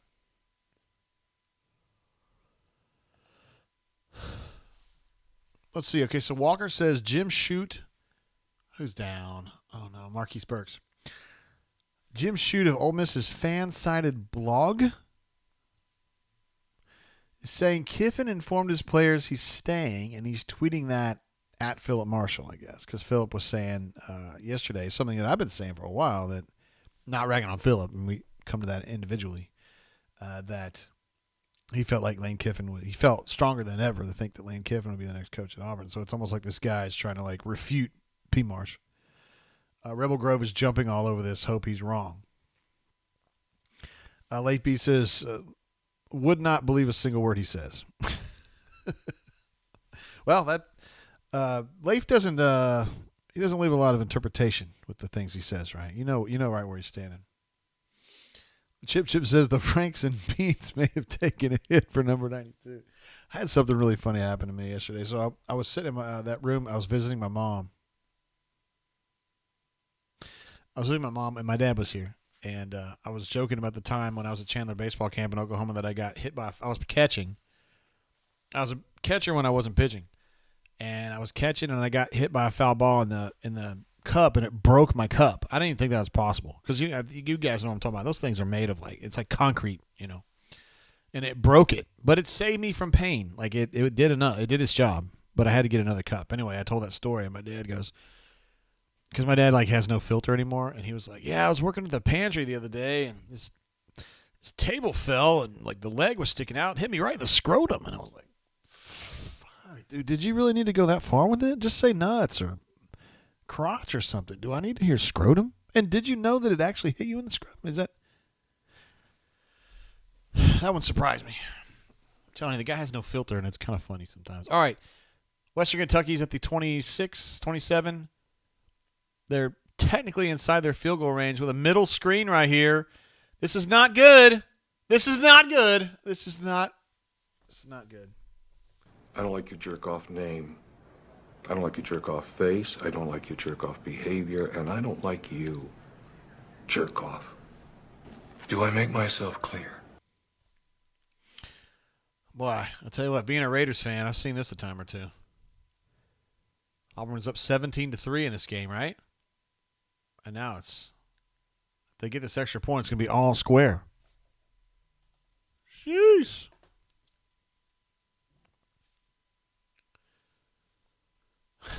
Newman says, wait, you're a catcher and a pitcher. Yes, when I was playing baseball, I thought I was a pitcher, like for real. But on the days when I wasn't pitching, I would catch. I'd play some first base too. I wasn't real fast.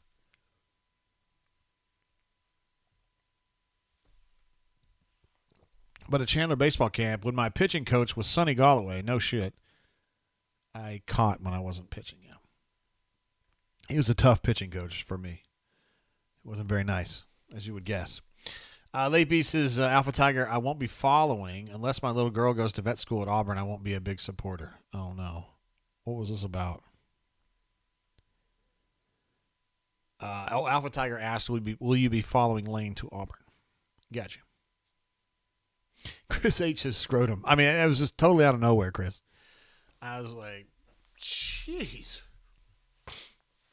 I guess my dad's gotten older. Well, my dad was like, like my age. He's like in his 40s. I'm 50, actually.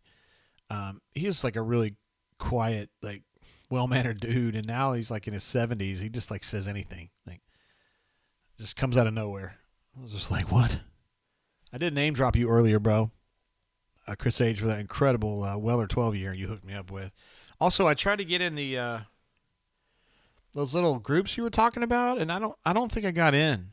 I may have given the wrong password or something. I don't know who gave that. I told them that the secret word was cinnamon, but I don't know if they picked up on it. All right, so we go into halftime. It is. I have not updated this. It's 17-17, and this is not ideal. The Auburn Tigers, I thought, had a really, really strong grip on this game, and then gave up 2 long drives there, closing out the. Oh, AU Tax Center reminded us we only had a 14-point lead, right? So it was 17-3, right? Yeah, and then gave up touchdowns there late in the second quarter. Solo Tigre hating it. Says, just ruined my Auburn -3 over 27 first half parlay. Field goal would have been clutch. They could have just held him to a field goal there. But that middle screen, man, yikes. And they took over on the 19, y'all. 81-yard drive. Aaron says, Benzema is out of the World Cup for France. Wow, that hurts. So their run is going to take a hit. I wonder how they're going to have to restructure. So let's think about this. Benzema was going to be a striker, obviously. So, and then you play, I would imagine, Greaser behind that. So you leave Greaser there, and you probably move Mbappe to striker, which means you were probably going to play Mbappe at left wing, right? So who could play left wing for France now? Kingsley Coman, maybe? Actually, I think they might, because if Mbappe is going to be their striker, dude, that's not a big drop down. I would defer to Crocky Poo on this, but anyway. William S. says, is it worth seeing what, wait, what? Is it worth seeing what Holden can do at this point? Wait a minute. Holden? Wait, what? Why would, what? Robbie Ashford is 7 of 15. Okay, maybe you're right. I didn't notice him really being that bad, but you're right. He's missed some throws. Yeah, I didn't realize it was that bad. 7 of 15 for 73.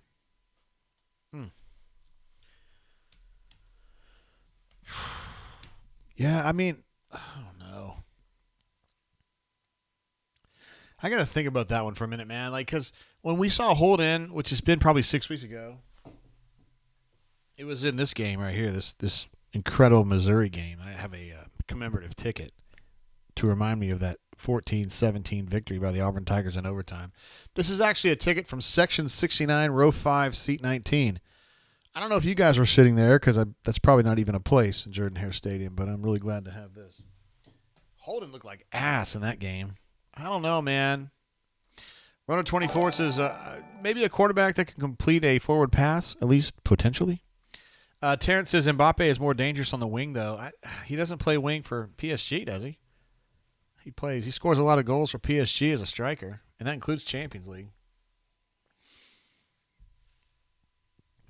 Plus, you just put Kingsley Coman over there. And yeah, he's pretty good. I mean, he's not as good, but he's good. Crocky Pousses, France will have Kingsley Coman, Mbappe, and then Ousmane Dembele on the front three.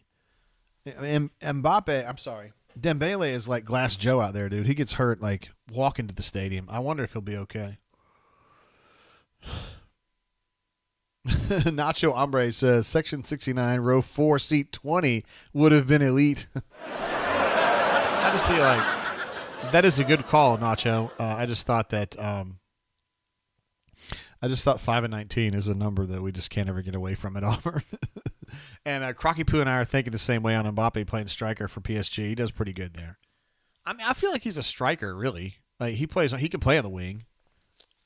And you guys are wondering, why in the world is JG spending this much time on the French national team? You know what? Because I care. But anyway, and the World Cup's starting in 2 days. But without much ado, we will go to Coach Hunter because that's what we do around here. We talk to Coach Hunter because we love Coach Hunter. Texas A&M against UMass, 20-3, guys. Awful. I love these like crazy people that send me like messages on Skype that want to be my friend on Skype. I'm always just like, I don't want to be your friend. I'm talking about bunker people. I'm talking about just rando, like it's usually like some chick who's like, hey sexy, what are you doing? Are you single? Leave me alone. Leave me alone. I'm just a Commodore. I'm nothing more and nothing less. Just to clear the air, I don't know shit about soccer. I wasn't going to ask you, I promise. What up, bro? Hey, bro. Hey, you did incredible work on the Know the Enemy piece this week. You got it in really early. Yeah, I've had some pretty early this time around. You know, that was good. Cause Western Kentucky not an easy team to scout, man. I mean, no, they're not. Luckily, with Troy having played them earlier in the year, I had some contacts that could give me some pretty good stuff. So. Oh, word. Okay, I got you. How's Troy doing today? They're playing ULM. Right? Yeah, ULM. It's tighter than it should be. Ahead, but tighter than it should be. Okay. So. Listen, man, Auburn I thought was playing great. 17-3. I was feeling really good about it, and then things got a little crazy there late in the second quarter. Now it's equal. It's even. What do you make of this? Snap counts, man. There's not a lot of defensive depth, and Western Kentucky's a hurry-up team, and Auburn's going to have to defend essentially a whole game's worth of defense in the second half unless they can absolutely just dominate time of possession. And you can see with the defensive line right there, you can see they're having to starting to rotate more guys in the secondary at the safety spots who aren't playing as well. Western Kentucky's finding some bigger plays. Schmedding's relying on like a really aggressive pass rush from the front four. They're not bringing a lot of blitzes, but those guys up front are playing really aggressive, and WKU's starting to exploit that with the screen game, you know, which is what you do. It's how you slow down a defensive line. So they found some things. Auburn's been a little too reliant on man coverages, so the routes crossing from compressed sets, crossing the field, have become an issue. They're going to have to win time of possession.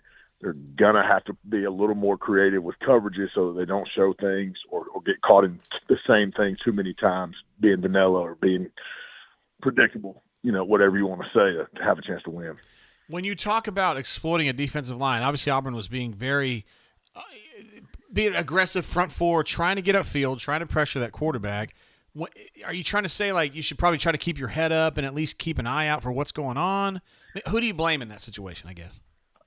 I don't really blame it. It's just an adjustment that has to be made. You know, when you're a defensive lineman, you rarely ever you're going to get a free pass, you know, and when a lot of times you feel what's called the clear slap from the offensive lineman clearing you and literally trying to shove you by, and you feel that hand on your back being pushed away, you've got to read that. You've got to feel it. You've got to retrace and recognize that that's a screen. You know, there's no such thing as a 14-step drop in football. So when you see that quarterback continue to retreat, that's not an invitation for you to keep pressure upfield. You've got to stop, retrace, find the screen guy, and get in the game. Yeah. What else is sticking out to you in this game? I mean, aside from just getting a little too aggressive, that middle screen there to finish off Western Kentucky's last drive was a killer, man. It was a 30-yard gain? Yeah. Damn. Yeah. It was it was a great play call. Auburn flooded the wide side of the field in terms of coverage numbers and went man on the backside, split field concept. So when it broke to the weak side, to the boundary side, everybody else was almost another hash away. Well-designed play, poor response by the defensive line. Wooten was actually supposed to drop and be the spy right there. And you can tell it's something he hasn't done a lot of because he did what he was supposed to do in terms of drop and get to that place, but he never identified the screen guy. Ouch. Yeah, so it was just – yeah, I don't know if that's a repetition thing, an awareness thing, or what. Offensively, Auburn's got about 3 offensive linemen that are playing really, really, really, really bad. Ooh. And that's what's preventing them from being able to completely dominate time of possession during this game, because you'll see they'll have a big run and then they'll get behind the sticks. They'll lose 2 or 3, you know. And if you watch, it's those same guys getting run by, getting blown up at the point of attack, or just kind of getting their feet stuck and not climbing to the second level and letting linebackers run down the hill and tee off. You know, you mentioned this and know the enemy. You said time of possession, you got to have it. Got to have it. Got to. I mean, this is a team. Western Kentucky wants to snap this thing 90 times over the course of the game. You know, make you defend a game and a half, if not more, in regulation. And the more you do that, the more you trade possession, the more chances you're going to give them to make big plays. The more guys you're going to have to play because you're going to gash your guys out. It's not something that you can allow to happen. Auburn really needs to huddle, slow release to the line, run 15 to 17 seconds off the play clock on every single play that they have it, and condense this game in the second half. And that's to help your defense, right? That's not necessarily an offensive thing. Yes, without question. It keeps your defense off the field. It keeps their offense off the field. And no-huddle teams, when they're off the field, they get impatient, and they tend to try to take too many shot plays early to make up for lost time, and you can get them back behind the sticks. Gotcha, okay. What have you seen out of Robbie today? Do you see, just in a general sense, do you see much improvement from where he was, like, say, a month ago? He's protected the ball better. I'm going to find something wooden to knock on. You know, that he hadn't given the ball away yet. That's a plus. He hasn't been quite so quick to vacate the pocket. You know, he's evaded pressure, then sat for a minute and look for somebody to scramble and release open. Still not doing a great job of putting it on them when he finds them. Those guys are having to make catches, you know, outside their body or off the turf. You want to see him get a little more touch on the ball. And that's been the knock on him since he got there. All fastballs, no change-ups, you know. Yeah. So you still want to see him improve in that way. I'd like to see him be a little more creative in the quarterback run game. I think that's just something that he offers so much of, you know, that if you can run, I mean, if it's some H-fold quarterback ISO, some jet sweep, some jet motion quarterback trap stuff, just be creative, challenge the defense's eyes, and give him a chance to have some big runs on some things that hit fast. That'd be cool. I'm surprised they haven't used more of that, like a quarterback attack paradigm, I guess, because he's a really good runner, man. I think it may be that they don't think they have anything else and they can't get him hurt. Oh, that's true. know? That's true. Like there may be some precautionary measures in terms of the frequency in which they, you know, have design runs. There were some people asking in the chat, hey, is it time to give Holden a shot? Now, last time we saw Holden, Hunter, he was bad. Do you think Robbie's been bad enough to think about a change? No, I don't think this team's built for that. I think the offensive line is still quite porous in pass protection.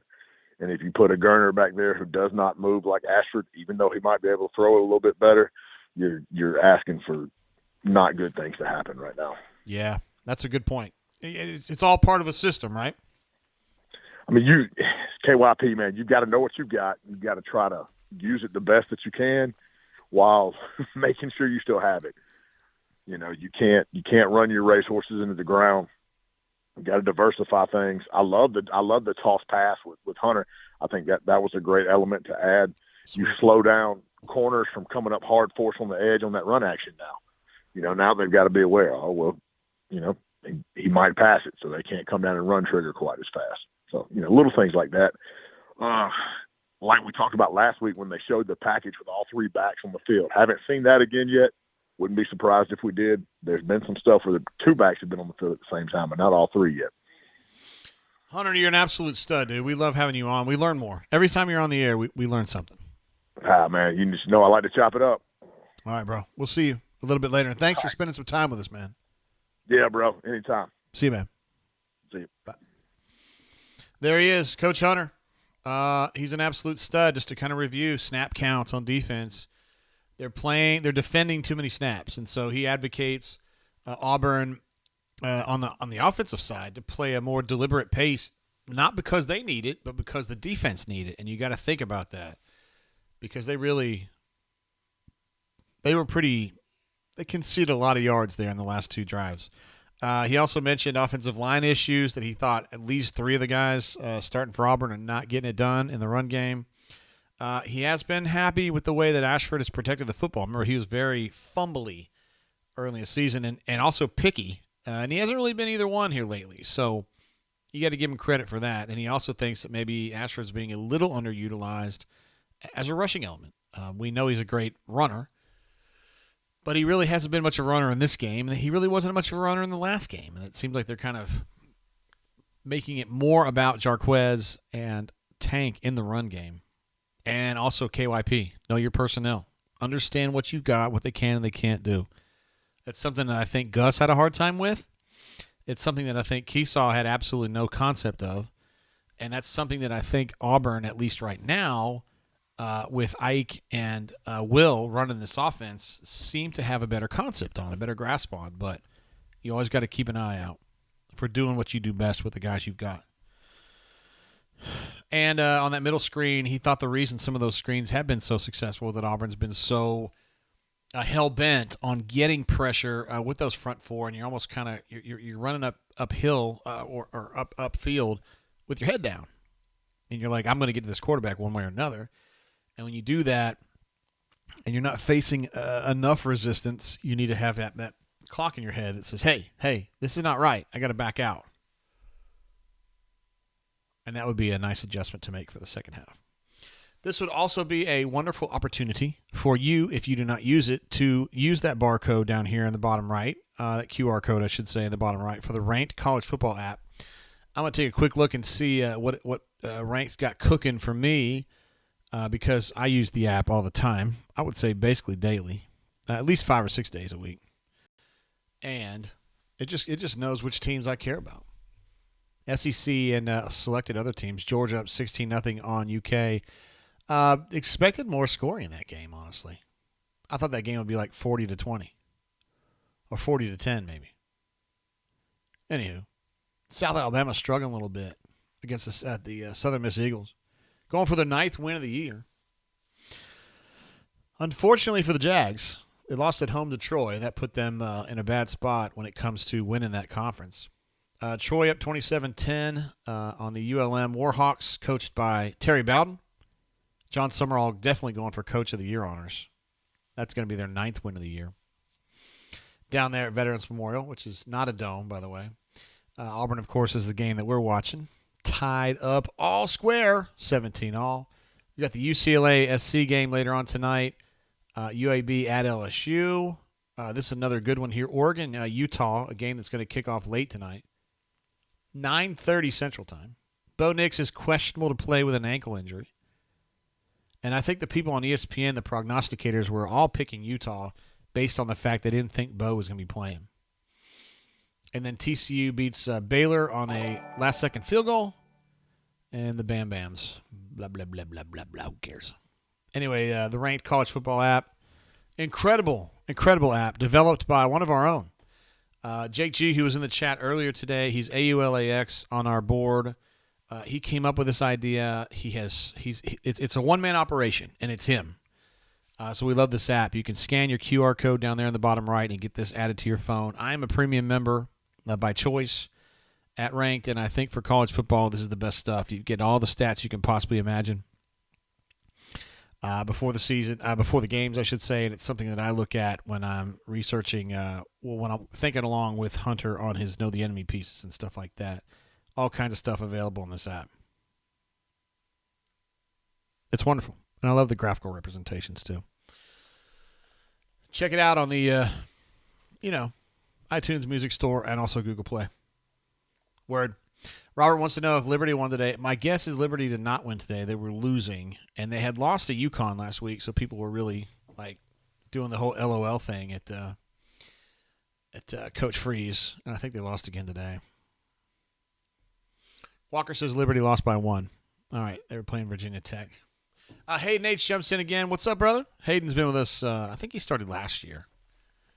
Says JGT, my man. Hope you're doing well, brother. Ward Amigo. Thank you for the super chat, Hayden, and thank you for being part of the show today. We love having you around, hanging out. Runner 24 has been a great first half show. Smash that like button. We're up to 61 right now, and I'm happy with that. 148 in the chat. Wow. We have him on the line and on the chat. That's what we love to see. But he's not on the horn anymore, so I got to go back to nope on that one. Save, Jay. Hit save. Hit save. There you go. Robert S. says, run Ashford because he can't throw, to which 148 said what this guy said. Oh, UK just scored a touchdown in the game against Georgia, so now that could make it 16-7. Interesting. Walker says, JG, if someone put a gun to your head, I wouldn't like that, and asked you if Ashford will be quarterback 1 at the start of next season, what do you say? Thumbs down is what I say. I don't see how you reasonably go into next season thinking, oh, yeah, he's good. We're good. No problem. We love Robbie.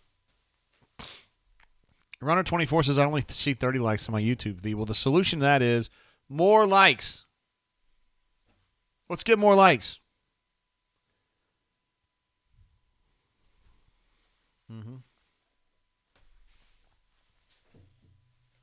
I'll tell you all a little secret since you guys aren't really watching. Had to get a Holter monitor. You know what that is? It's like a follow-up to my AFib thing. So I'm having to wear like a heart monitor for like 14 days. I thought it was going to be 3 days. So I've got it on, and I got to wear it all the time. And I was so worried that you guys would see it through the shirt. But you don't even see it on the camera, so I don't have to worry about it. You know, it's like what Tom Petty used to say, so many things I worry about never actually happen. That's an example of something that I worry about that never actually happens. All right, so the third quarter has kicked off inside Jordan-Hare Stadium. It's going to have to be a third quarter where Auburn pays attention, close attention offensively to snap counts and trying to hold that football and not wear this defense out. I do want to take a look and see how many snaps they defended. Western Kentucky was at 47 snaps in the first half, and Auburn was at 35. So that's a lot. Auburn's on pace. I think Hunter did mention that that Western Kentucky's on pace for more than 90, and that's a hell of a lot of snaps to defend. Walker W says, J-Head said yesterday that Hugh Freeze is the fallback if we whiff on Midden, which is a way for certain Lane Kiffin people to say that Lane Kiffin sucks. Are you hearing the same?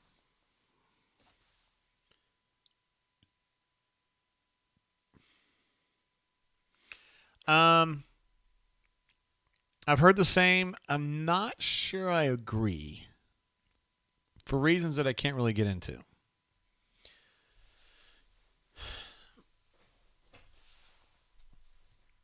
If I had to guess right now, I would say someone from the field is the number 2 choice, but I think there's a tier in there. I think there's a group of guys in there, and I'm not sure what the order is inside that group. There's that little inverted veer. Is that right? Inverted veer, Hunter? I don't know if you saw that.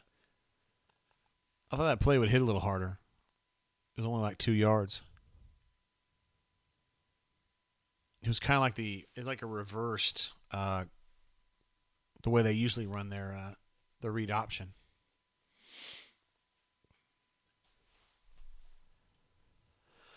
AUBKV says, I had to wear one of those monitors after COVID messed up my heart rhythm. That is one reason I really did not want COVID. I was so worried I would have some problems with that. It's not really doing anything. It's just measuring rhythm, I guess. And I think my rhythm's been pretty good for a while now. If I'm just smart about it, I can usually keep myself pretty good. As long as I don't ride my bike for 3 hours in the sun. Then I sweat a lot and I just kind of get out of whack. Robbie Ashford running, but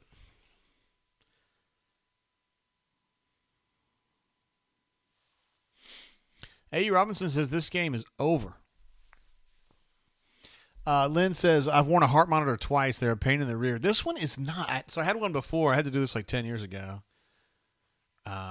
And that one I remember being really, really sucky. I did not like it at all. I only had to wear that for 3 days. So this one, I mean, I'm not going into too much detail. I mean, it's a lot lighter and a lot easier to mess with. I don't even notice it most of the time. And I can sleep in it without it being an issue. So this one's a lot better. But I was thinking 2 weeks. What do you need to know? Like, what do you learn during the second week? I mean, that's like 100-something hours of like me being in sinus rhythm. Like, who cares? I mean, who cares? Anyway, Len, I'm glad to hear that everything worked out. You know what I'm talking about anyway. All right, so back on this game. Always got to be thinking about what Coach Hunter was talking about. Got to possess the ball. Got to get stops and that ball's going to get picked off by Jalen Simpson. He tripped on his own feet. But something was weird about that pass. Like he looked like he was falling or tripped on his own feet or something. Because that ball was like so overthrown as to be almost funny.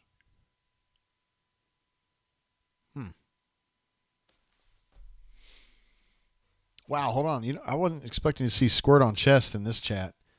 AUBKV says, yes, they suck. Almost as bad as the goo they squirt on your chest for an ultrasound. I had one of those Wednesday.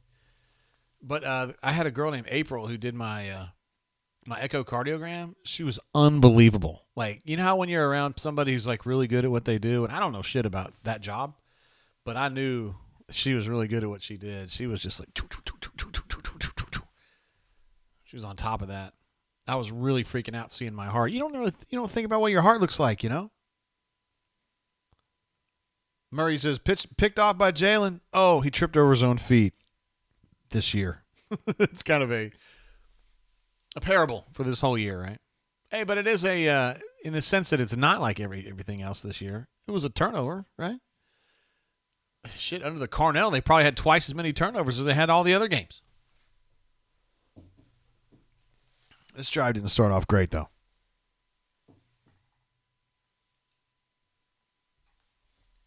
Not at all.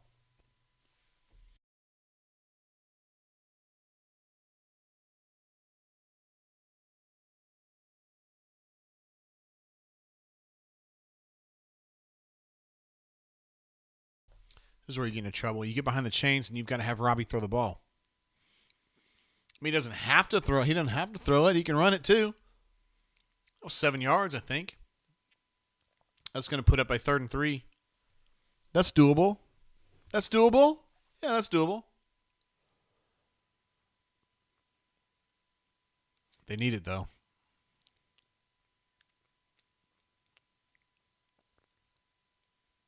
They need it.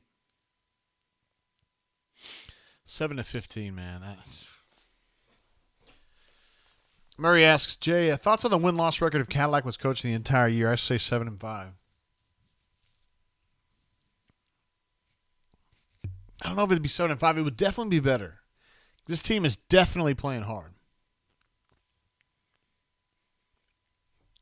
Oh, God. Oh, God, I don't like this. He was throwing for JJ on 3rd and 4. They decided they were going to dial it up and go deep, which rarely is a good idea for Robbie. And although he had a great throw earlier that Shed dropped, that one was nowhere near where it needed to be. I wasn't sure when they let us into some of those Saturday, like, pseudo scrimmages, situational scrimmages, and I was watching them throw. And I said, these guys, they missed something like 17 throws in a row or something between Holden, TJ, Robbie, and Calzada was playing at that point. I was like, that's really shitty, but, it's one time. It's one series. And then here we are. Really nobody could throw accurately this year. Yeah, runner 24 said, holy crap, that was ugly as hell. That was a bad-looking deep throw. It really was. Cleveland Brown says a wasted opportunity. I got to agree with you on that, too. I hate it, but I think you're right. That's really not his strength, is it?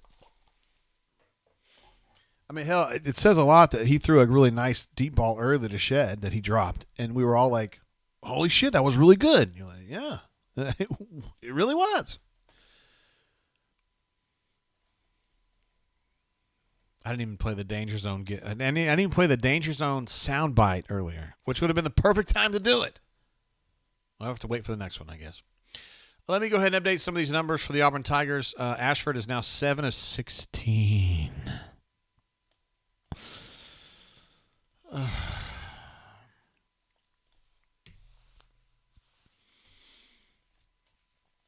Oh, my God.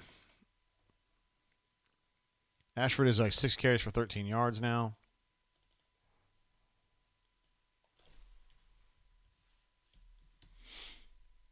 All right. Rushing, we got Jarquez at 6 of 48. Same.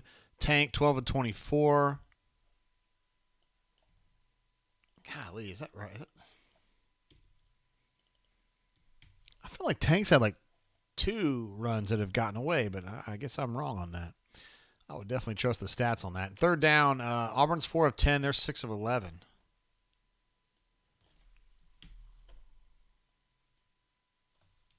All right. Now we're updated. Let's see. Cassidy says Calzada. That's a name I've not heard in a while. It's like, that's a name I've not heard in a long time. Reminds me of Star Wars when you say that. Robert S. says that we have to have a better passer. If Holden can't beat this, we need 2 to 3 quarterbacks in the portal. I don't think anyone's arguing with you on that one, Robert. Auburn definitely needs some serious portal work at the quarterback, I think. And even if you say, hey, man, I'm interested in seeing what Robbie can do with another year of development, I'm on board with that. But that you need more options behind him or alongside of him is how I'd put it.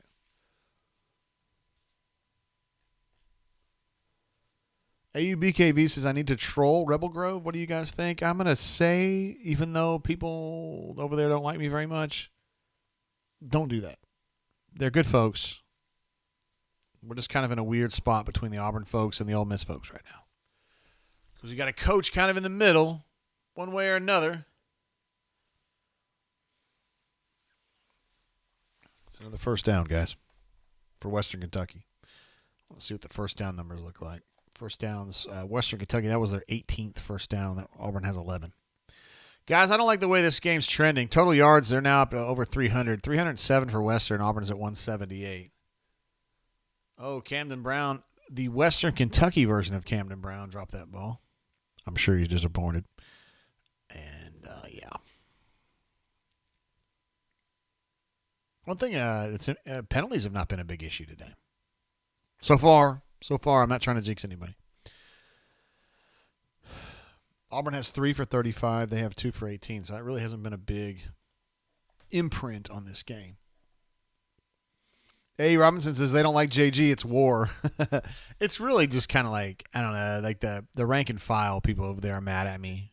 And just because I said that I thought Auburn was a better job than Ole Miss, which I think is a defensible position. I say that without ragging on Ole Miss. I like Ole Miss a lot. I like their program. I like their fans. I like their spot. I mean, I like Oxford a lot. And, of course, you guys know how I feel about Leif and Avery and the Ole Miss folks that come over here with us. We love them. So I've always been really complimentary of Ole Miss. I really wanted my daughter to go there. She thought South Alabama was a better fit for her, so she went there, and she's had a great time. But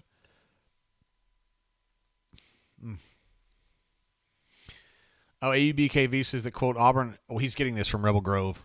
Rebel Grove folks said, quote, Auburn is a coach killer. Like Ole Miss isn't a coach killer. Yeah, right?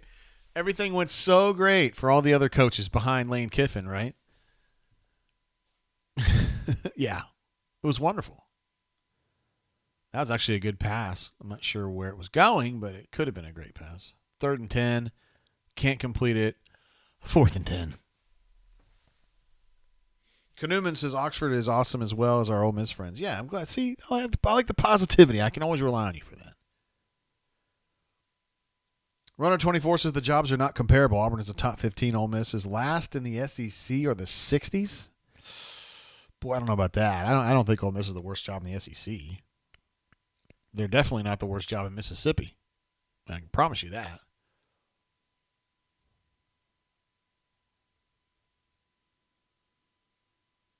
But I get what you're saying. To me, I don't think Auburn and Ole Miss are comparable. That's just my opinion. And they're going to say, well, JG's an Auburn homer, and fuck, maybe I am. I don't mean to be. I just try to look at it, Auburn's got a bunch of money, a huge fan support, a much larger alumni base. I mean, I don't know what to say. AUBKV thinks it's the worst job in the West. Now, I don't agree with that, but I think Mississippi State's the worst job in the West. LT Gray says Oxford is awesome. The rest of the state, not so much. It depends on what you like. I'm a weird situation. I grew up kind of like in Tulsa and San Diego, which are two pretty big towns. And I went to school in Lexington, which is a smaller town, and now I live in Montgomery, which is like a homestead, basically. And I really like Mississippi. The places I go over there, I really like. I like Columbus. I like Tupelo. I like Oxford, obviously. I've had great experiences in Madison, Petal, down on the like Gulfport. The folks down there have been really cool. I don't know. I've had good experiences all over that state. I think I'm a much different person than I was at 15 years old. I kind of like the life we lead down here. It was funny. My dad we went to Dreamland the other day, and I'm not usually a big Dreamland fan, but one of my neighbors owns this one here, and so we like him. His name's Bob, and there's a gal named Brenda. Those of you who live in Montgomery, you might go to Dreamland. Brenda is she might be the best server in the state. She's incredible. And so me and Courtney are like talking up Brenda because she's incredible. And my dad's like, do you talk to like everybody? Do you know everybody here? I was like, well, yeah, we here sometimes. And he's like, we don't do that in Maine. I was like, well, we do that here. We talk to people we know.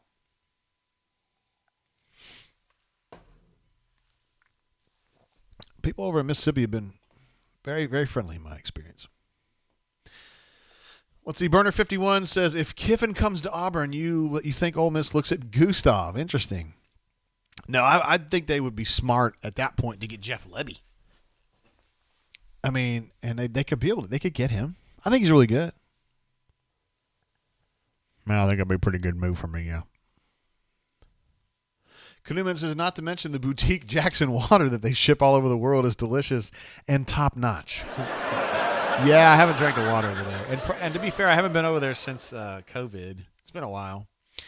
But I've definitely hung out in downtown Jackson and up toward Madison several times with Major, who's my guy over at Cathead. And I've had great experiences, man. I think it's fun as hell. But maybe I'm weird. I don't know.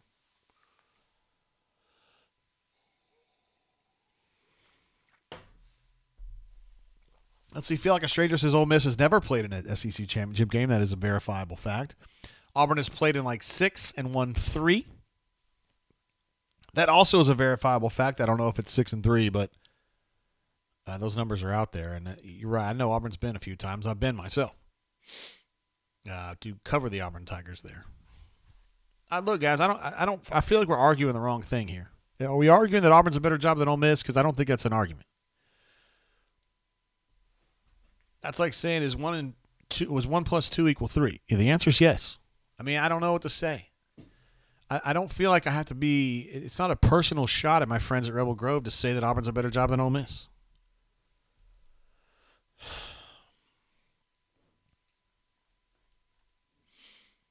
Leif B says, I think Ole Miss goes after someone bigger than Lebby. Not sure who, though. Interesting idea. Well, I feel like the SEC benefits from a strong Ole Miss. I do. I think it's good.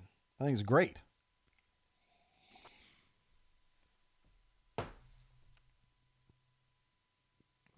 Oh, no. Jeremiah Wright pointing to his left shoulder. Jeremiah Wright, of course, a young man who started out on offense, a tackle, moved to defense, blew his knee out, and then came back to offense, and he's been playing left guard and been pretty damn good. He's really got some of that finishing sauce that Braden had when he was here. And I felt like he was the highlight of the offensive line, and now he's out. So they're going to have to go with Cam Stutz over there, who has been a perfectly okay player. And when Hunter was saying that he thought 3 of the offensive linemen were really sucking tonight, I don't know if he was counting Jeremiah as one of the good ones or not. I haven't been paying close enough attention. But one way or another, Stutz is in there. 62. Robbie. Oh, nice throw and a nice catch from JJ. And they're going to throw a penalty flag on a pass interference call there. Hey, that's another deep throw, relatively deep throw. Right on the money. And JJ made a nice catch. That's good shit right there, man. Let's see. Feel like a stranger says apparently Neil thinks it's an argument about Auburn Ole Miss. Hey, I respect that. I mean, targeting. Oh, snap. I thought it was a stiff hit, but I didn't think it was targeting.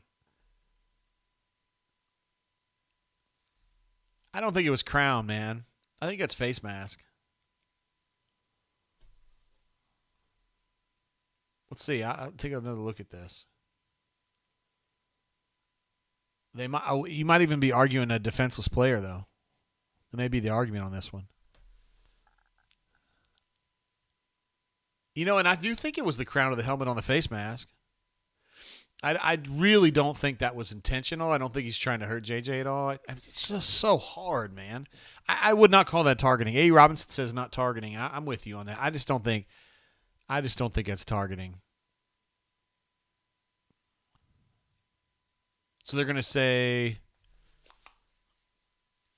defenseless. Yeah, I can see that.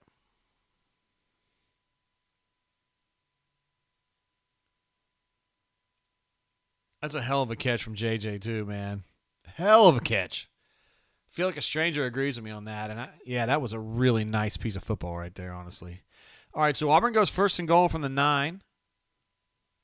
And as I know Coach Hunter would be fired up about, they are possessing the ball here.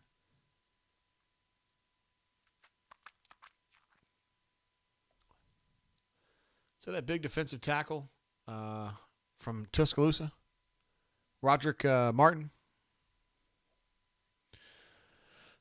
Let's see. Solo Tigre says 2 of your former interns and Jason had a great interview with Clay Whedon last week, and he was talking about how much he loves Jeremiah Cobb and how he plays. Said he also tries to play with a mean streak. Also, interesting stuff, Solo Tigre. Thanks for that. Clay Whedon, of course, the young man who committed to Auburn maybe, a month ago?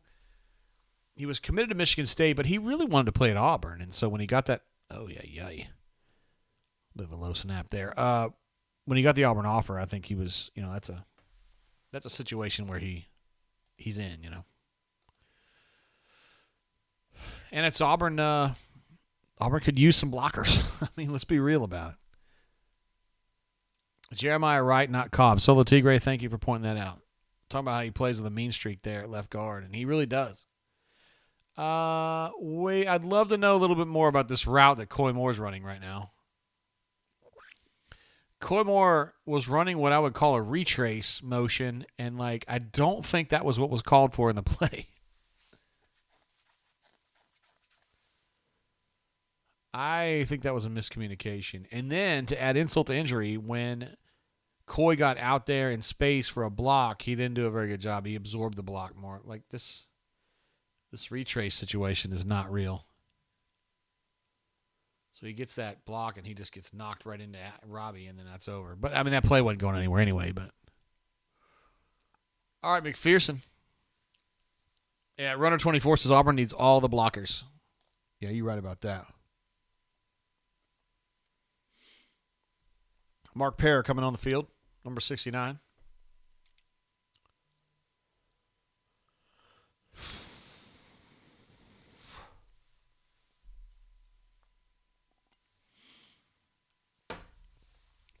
Kenny said he ran it right into his blocker. He did, but, man, he had 5 guys coming at him right there.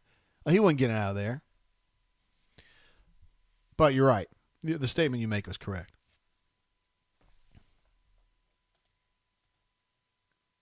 Man, long story short, my chat situation did not get rectified. Having to reload it all the time. So annoying. LOL, yo. All right, McPherson going for a 28-yarder? And he's going to put that right through the wickets. So, field goal, good.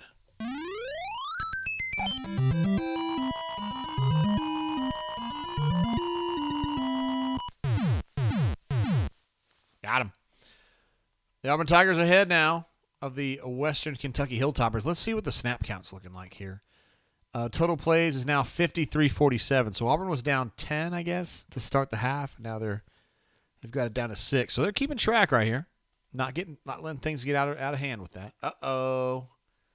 You got somebody going to get banned.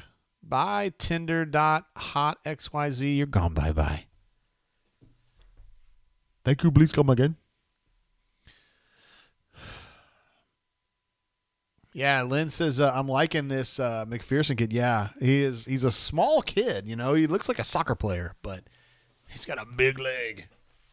And in high school, he was unbelievable. Obviously, his brother kicks in the NFL. So, yeah, I think he's really good. And some of us have been advocating for him to kick in these last, 2 or 3 weeks. Honors has been bad this year. And I just thought maybe they'd switch it. And now they have because Honors is hurt. But kid can kick, and all the information we got was that he was really good the whole way through, so whatever. Cassidy P says, what sort of Western Kentucky fan is Tinder Hot XYZ?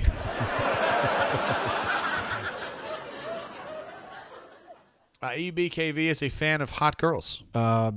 Me too. I learned recently that Danica McKellar, who you guys know I'm a huge fan of, has moved to Tennessee from Los Angeles because she said she was craving a better lifestyle, which you certainly would find in Tennessee over California. My opinion.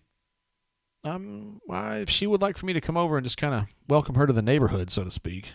By neighborhood, I mean the tri-state area. I'm available.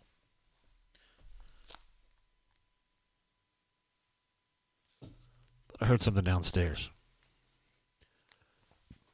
Runner 24 says, Anders has been well past bad. Yeah, it's been a tough year for him, honestly. It has been. It's been tough. But I think with McPherson here now, he looks really good. He's been really good. I think you're going to get at least, you got 3 years coming in. I feel like a stranger says McPherson is no Kathy Ireland, but he's pretty good. Kathy Ireland, I'm so glad you know who that is. Absolutely unbelievable. Runner 24 says Danica McKellar is a smoke show times a bazillion. Yeah. I was hoping I could pull up a picture of her here. I know I've got some here. Uh-oh. I left my Skype on, and somebody was calling from Mississippi. Do you think I should answer that? No, I already hung up on him, but hey, if you want to call in again, yeah, I'm going to take this call. I don't know who this is from. This is from somebody in Mississippi. Let's see what happens, okay? Let's just see what happens. Hey, welcome to the Brain Drain. How you doing? Oh, they hung up. Damn. I thought that would have been our chance to talk to a real live Mississippian about this. But it wasn't. Where in the world? Okay, yeah, so Danica McKellar is this girl right here. You might know her as Winnie from the Wonder Years, but I barely watched that show. I was like going to college right as that was about to start. But I'm just telling you, on her own merit, she's smoking ass hot. She has a degree, a master's degree from UCLA in discrete mathematics. So, we're not talking about some, she's hot and she's really, really sharp. Big fan. I'm a big, big fan. There's no doubt. Well, somewhere we're going to be able to talk to that person from Mississippi. And that was the first time they had ever called me. That's so weird. Because the only place I put the number is on the bunker. It's not like I just put this number out. And like Leif, he doesn't have a Mississippi number. Plus, I know Leif. So I was interested to see who that was. Maybe they'll call back. I'll keep an eye out, guys. If you think, you guys think we ought to take it, right? Newman says, I know her from my dreams. Well, guess what? We got another one for you, brother. There she is. She's kind of she's a compact young lady, but not young. She's approximately my age, but she's doing good.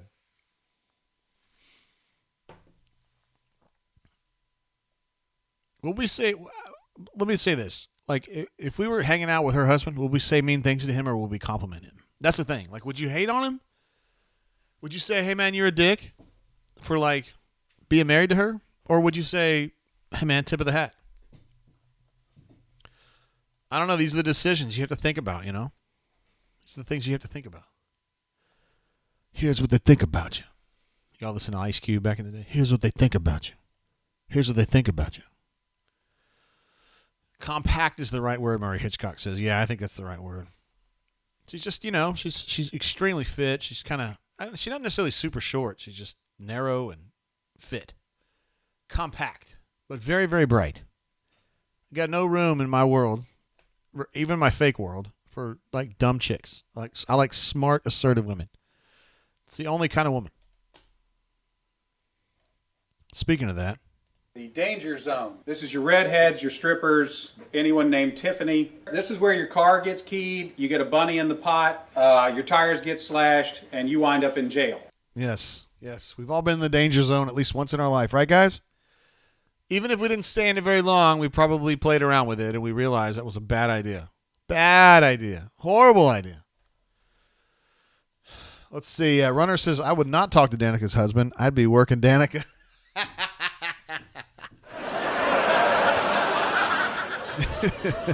Absolutely. We got a super chat coming through from Wardam Eagle. Hey now, that's a parlay guy. You used to have a different handle. I used to have you're a parlay guy. Anyway, Wardam Eagle saying Robbie's a freshman is getting old. Hey, we don't like to say that around here. He's got to stop dropping snaps. Well, hold on now. Some of these snaps have been really bad though. God, that pass sucked. And it wasn't Robbie. I need Penn State by 19, Auburn and Ole Miss to hit a $400 parlay. Vandy, Nebraska won. I told you he's our parlay guy. He used to use a different name, though. Hornatius says, my wife's name is Tiffany. Let me think. Is that true? It is true. Guys, is it true? Can you guys look that up? Does that mean that you are perpetually in the danger zone, Hornatius? This is trouble.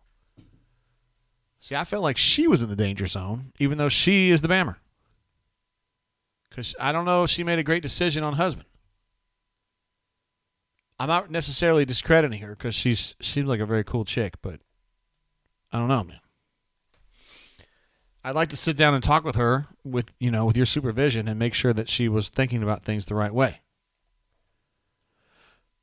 Because I'd like to know like what was going through her mind at that point, you know?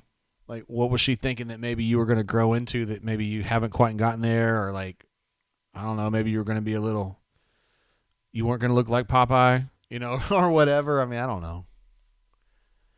I mean, maybe risk no reward. Ward M. Eagle now go. He previously was known as risk no reward. Excuse me. He's our parlay guy.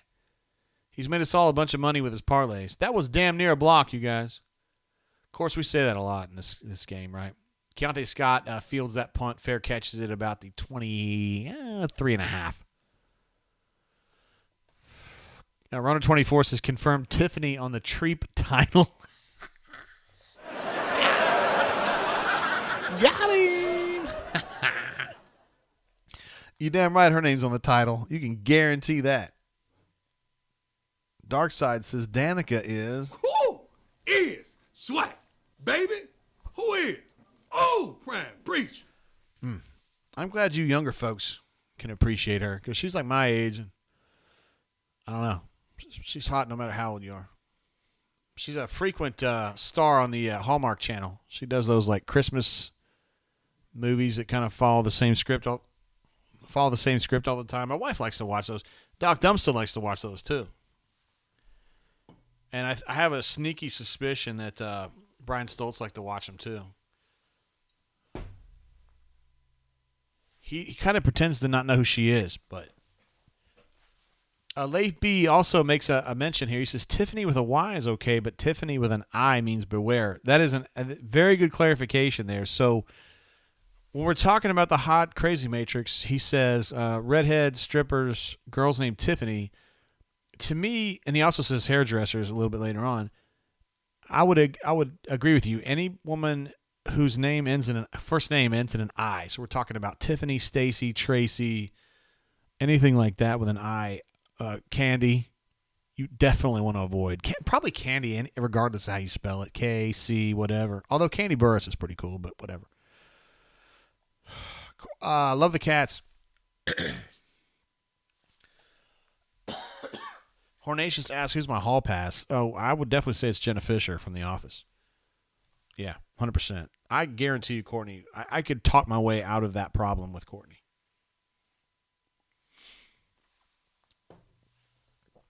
Or Faith.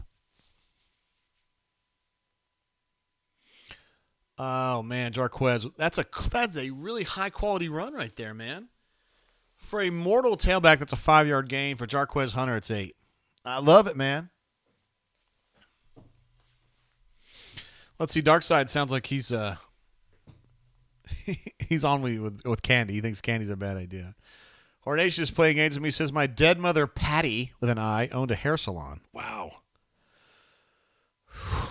I bet you somewhere in the world that's happened. You know what I mean? Like a girl named Patty owned a hair salon, and maybe it was a nail salon too. And she had red hair, and I mean, she's been married 6 times, and you can't figure out why it doesn't work out. I don't know.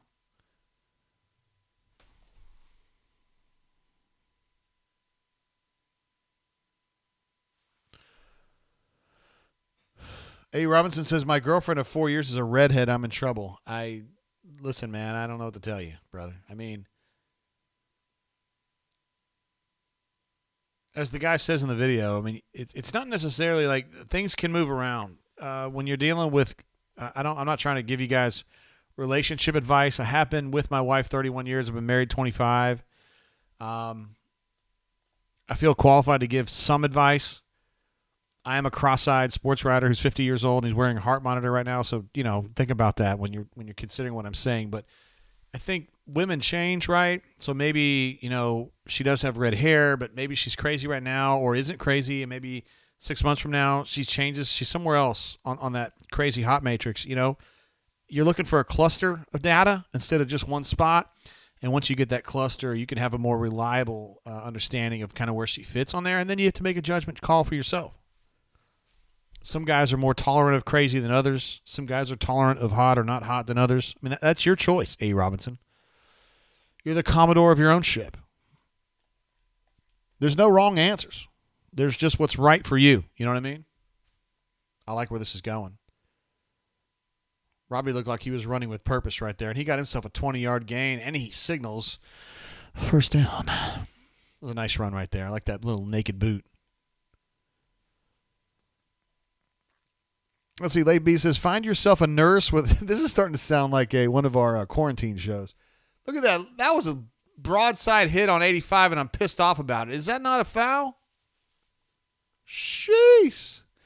Late B says, find yourself a nurse with a name that ends in an I, and it will be fun for a month or two. Just be ready to pick up everything and ghost her. That is suspiciously specific, Leaf. Look at this. Tank! He's gone! The more you fuck around, the more you're going to find out.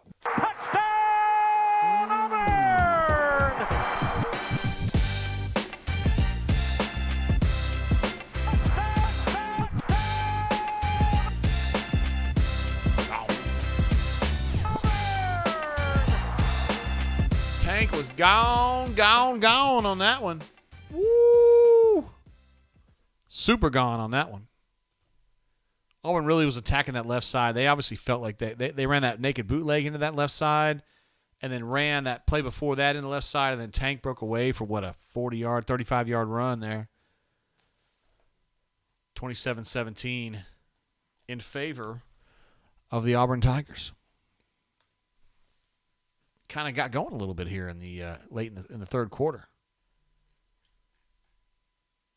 The running 24 says, I need to know, what is that soundbite from? Is it this one right here? The more you fuck around, the more you're going to find out. That one is a it's on YouTube. If you go F around, find out. It's like a guy who's explaining like on a I can't really explain it to you. You're gonna have to get on YouTube. It's similar to the Crazy Hot Matrix, but he's doing the indices are fuck around and find out. And so the more you fuck around, the more you find out, and he kind of like charts it on a plot. It's pretty funny.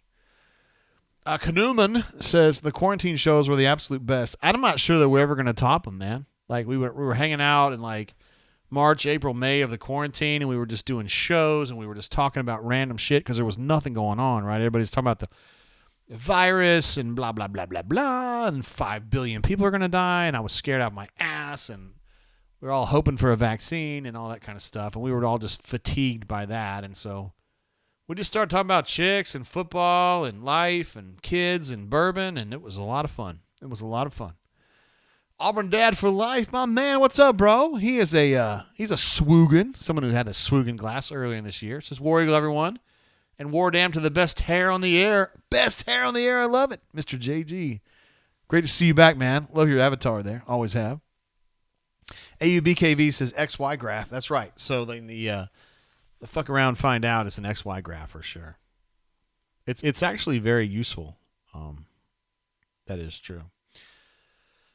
Sam H says G-Pits during the pandemic kept me sane. Yeah, we kept doing that. We did. Courtney's been talking about she really wants to do a bourbon show. She really, really, really wants to do a bourbon show. And we have had an opportunity to talk with a couple bourbon reps that have come through Montgomery that we've gotten to know. And a gal named Greta, who was working for a Maker's Mark, she was incredible. And the dude from Old Forester, whose name escapes me, was great too. And so Courtney's like, we need to get, a bourbon show and blah, blah, blah. And like, I really want to do it, but my problem is that I just don't know. Like, you got to have a shtick. You got to have a shtick to make that stuff work, And I don't know if we have a shtick. I mean, husband and wife is good. Courtney's a great talker. She's cute. She knows a lot about bourbon. She's willing to drink, and she's pretty fractious. I mean, there's a lot of good things about Courtney, but I don't know, man. I'm just a cross-eyed sports writer, Hornatius says COVID bunk was the GOAT, was also during all the riots. God, I forgot about all that. That summer of, was it 2020? Yeah, it was weird. So weird. Stu Pup says quarantine shows gave me life during that time. Golly, that's a pretty deep statement right there, bro. When I sit here and say things like I'm not accomplishing anything with my life, that makes me think about it a little bit differently when you say things like that, bro.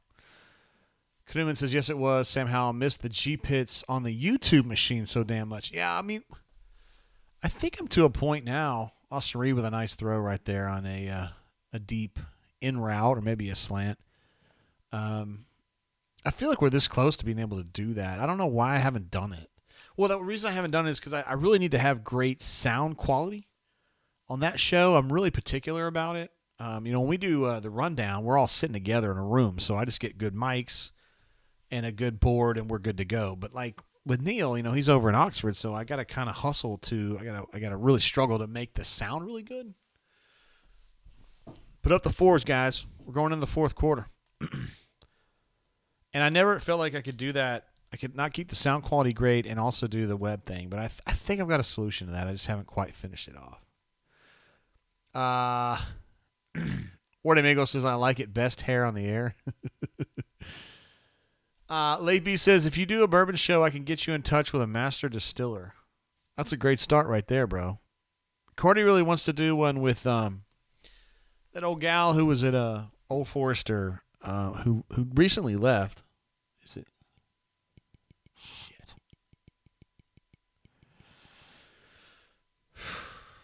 I forgot her name.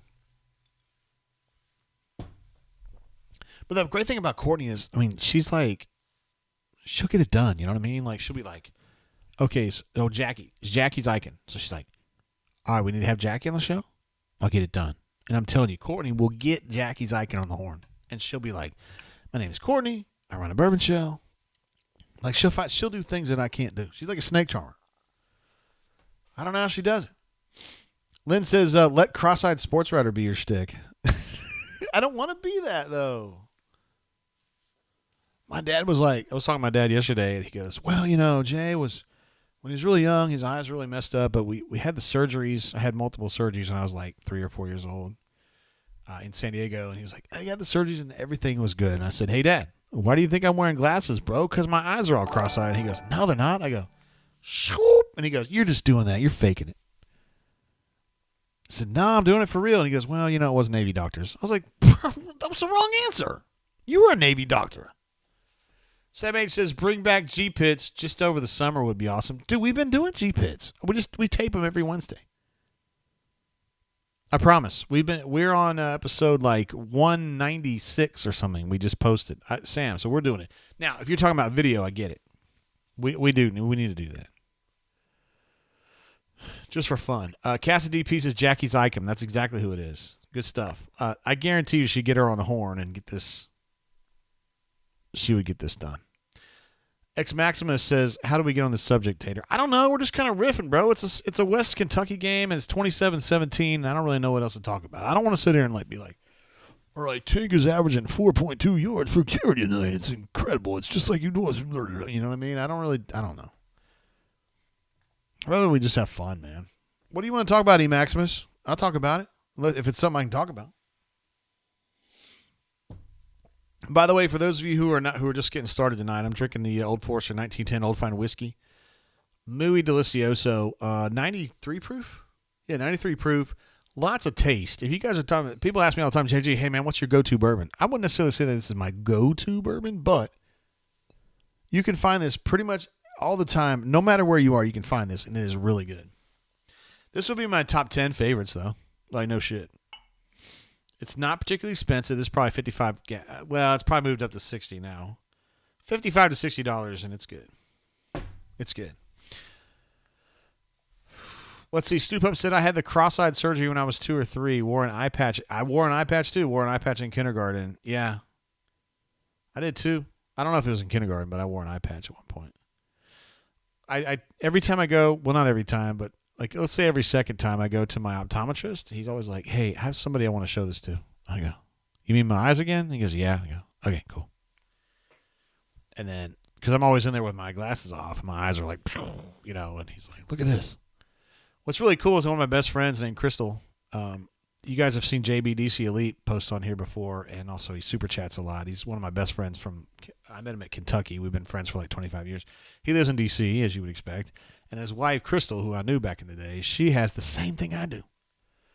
I almost feel like a certain kinship with people that have this problem that I have. Chance the Yapper has it too, although he doesn't really like talking about it. I don't know why. Is he in denial? Can we not, I'm like, hey, Chance, do you have the problem? And he's like, no, not really. What are you talking about? And I'm like, bro, what's the deal here? Why are you in denial about this? Anyway, Ward Mako said, I wore an eye patch too. I did it to look like a pirate. It wasn't helping me with the chicks, bro. Let's see. Alpha Tiger says, have you thought about getting kicked in the butt by a mule to fixing the cross eyes?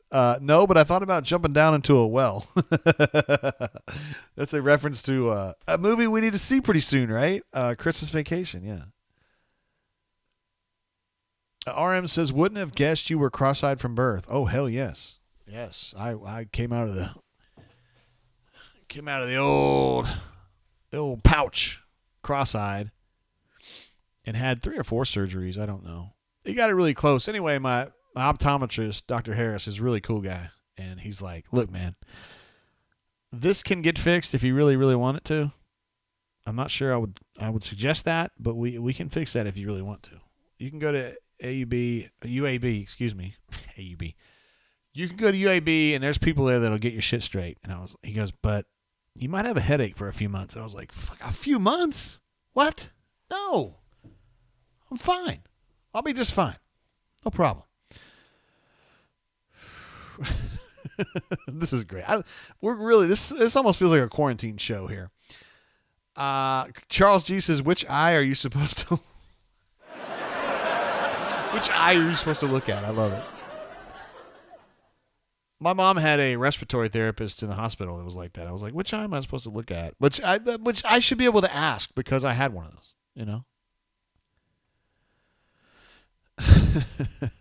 PEW War Eagle wants to know, what are you drinking tonight? I am drinking this Old Forester Old Fine Whiskey 1910, 93 proof. It's not real harsh at all. It's actually a very smooth drinking bourbon, but it has a lot of flavor and I like it.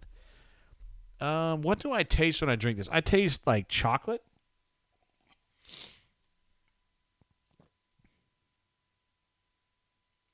Yeah, this is kind of a thicker bourbon, I think. And I taste chocolate when I drink this, like dark chocolate. It's really good. It's really good. AUBKV says, oh boy, here come the Reb trolls. Oh, is that true? Is that true? Hornation says, I Foundation Hospital. I'm not believing you anything about your mom anymore. Let's see. Mitchell says, thought I'd start with a joke. Hope you are doing well. Love, JG. What's up, Mitchell? I don't know what you're doing there, bro, but I appreciate you. War Eagle 0008, who we love and adore, he says, is that Prohib style? It is not. Prohib style is 1920. It also has a blue sticker. This has the dark blue sticker now. That has a light blue sticker, which is kind of confusing, but I like Prohib style too. It's a little more expensive, and I don't understand why, but it's good. It's really good. Cassidy pieces that 129.7 proof Blue Label Old Forester is hitting right about now. Yes, if you've been drinking that tonight, like straight, like I have been, you're messed up. You're out of it. That is a very strong bourbon right there. 16-6 is the final in the Georgia-Kentucky game. I believe Georgia was a 22.5-point favorite in that game, so I'm thinking Kentucky probably covered that one. Let's see. Pew War Eagle 1 says, is Old Forester 1910, like what I'm drinking right now, similar to EC Toasted? Now, I'm going to be fair, dude. I did get EC Toasted at the EC, well, it was at Heaven Hill, but I got it at the distillery this summer, and I've drank it, but not a ton, so I can't really compare them. I haven't had enough. Canoeman jumps in with another super chat. This guy's been incredible all night. He is fighting through some serious obstacles just to super chat, but we love him for it. That's why we love him. Hate to leave in the midst of a quarantine show. However, I have to go make my dinner appointment. We'll keep up on my ranked app. It's incredible. War Damn Eagle. Canoeman, thank you, sir.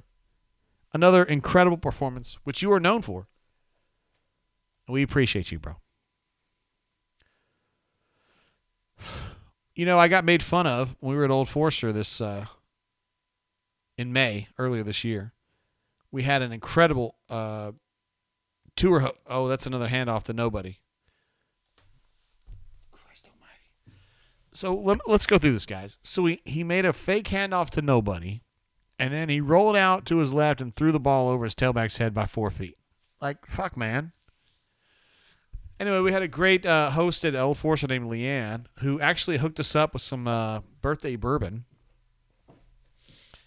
And I was telling her, I was like, well, I kind of like the Prohib style, but the proof is too high. And she was like, stop being a baby. Drink higher proof stuff. I was like, wait, Old Forester, a lot of the stuff that you guys have is not high proof. And she goes, don't worry about it. Drink higher proof stuff. So I do now, and I like it in general. If it's over 120, I put water in it.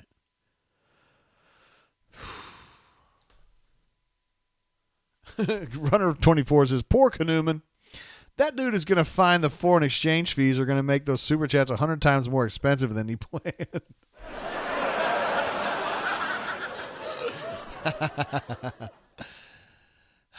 War Eagle 0008 jumped in earlier to say, LOL, Gus lost the Navy. Are we not pulling for Gus? Guys, be honest. Are we not pulling for Gus? Let's talk about Gus a little bit, okay? First of all, Gus still maintains his home on the lake. Gus had a great experience at Auburn. Gus still hangs out with people from Auburn and talks good about Auburn at every turn. Okay, so he's pro-Auburn. Of course, he got a lot of money from Auburn, but you know what I'm saying. Now he's at UCF, doesn't talk any shit about Auburn, just minds his own business, does a pretty good job, kind of does Gus things, right? I feel like we, people in the Auburn sphere, should be pulling for Gus. Like, I don't know. Like, he's gone. He's gone, and he...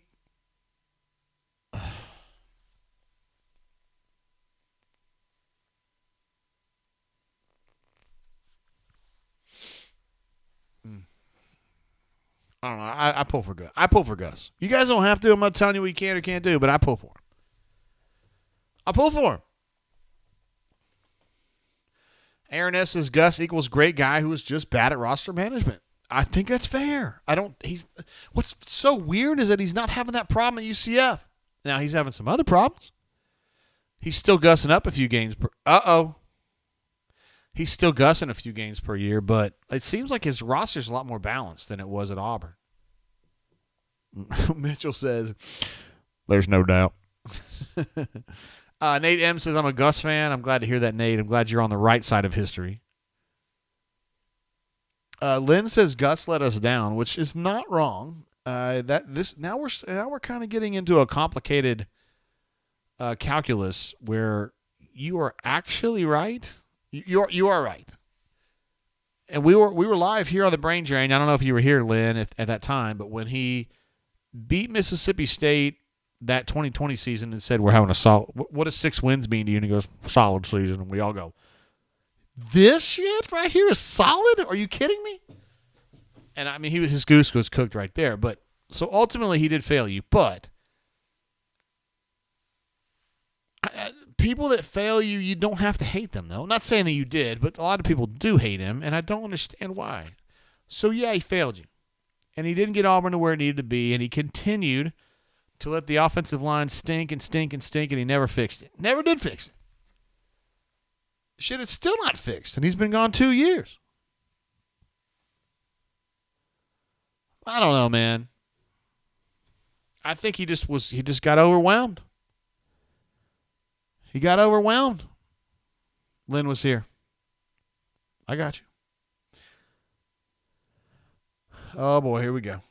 Rebel Grizz is here. It says, how's the cult doing, capital C? Not talking about the rock and roll band from the 80s. Y'all having a nice Saturday. Rebel Grizz, are you going to be nice? I'm going to tell you once. No, what does he say at the end of Boogie Nights? I'm going to be nice, and I'm going to ask you, where the F is Ringo? I hope that you're going to be nice. Uh-oh, Billy P., you're not being very nice back. He says, Rebel Grizz, your coach is gone. Big boy up about it. Wait, hold on, we don't know that. Hey, we don't know that, man.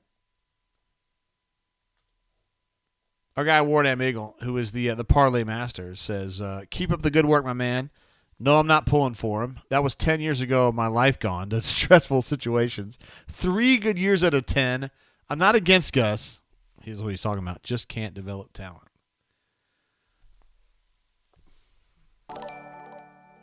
Rebel Grizz is just messing you, JG. No, I could tell you weren't being really mean. If you were really being really mean, you would have said something else.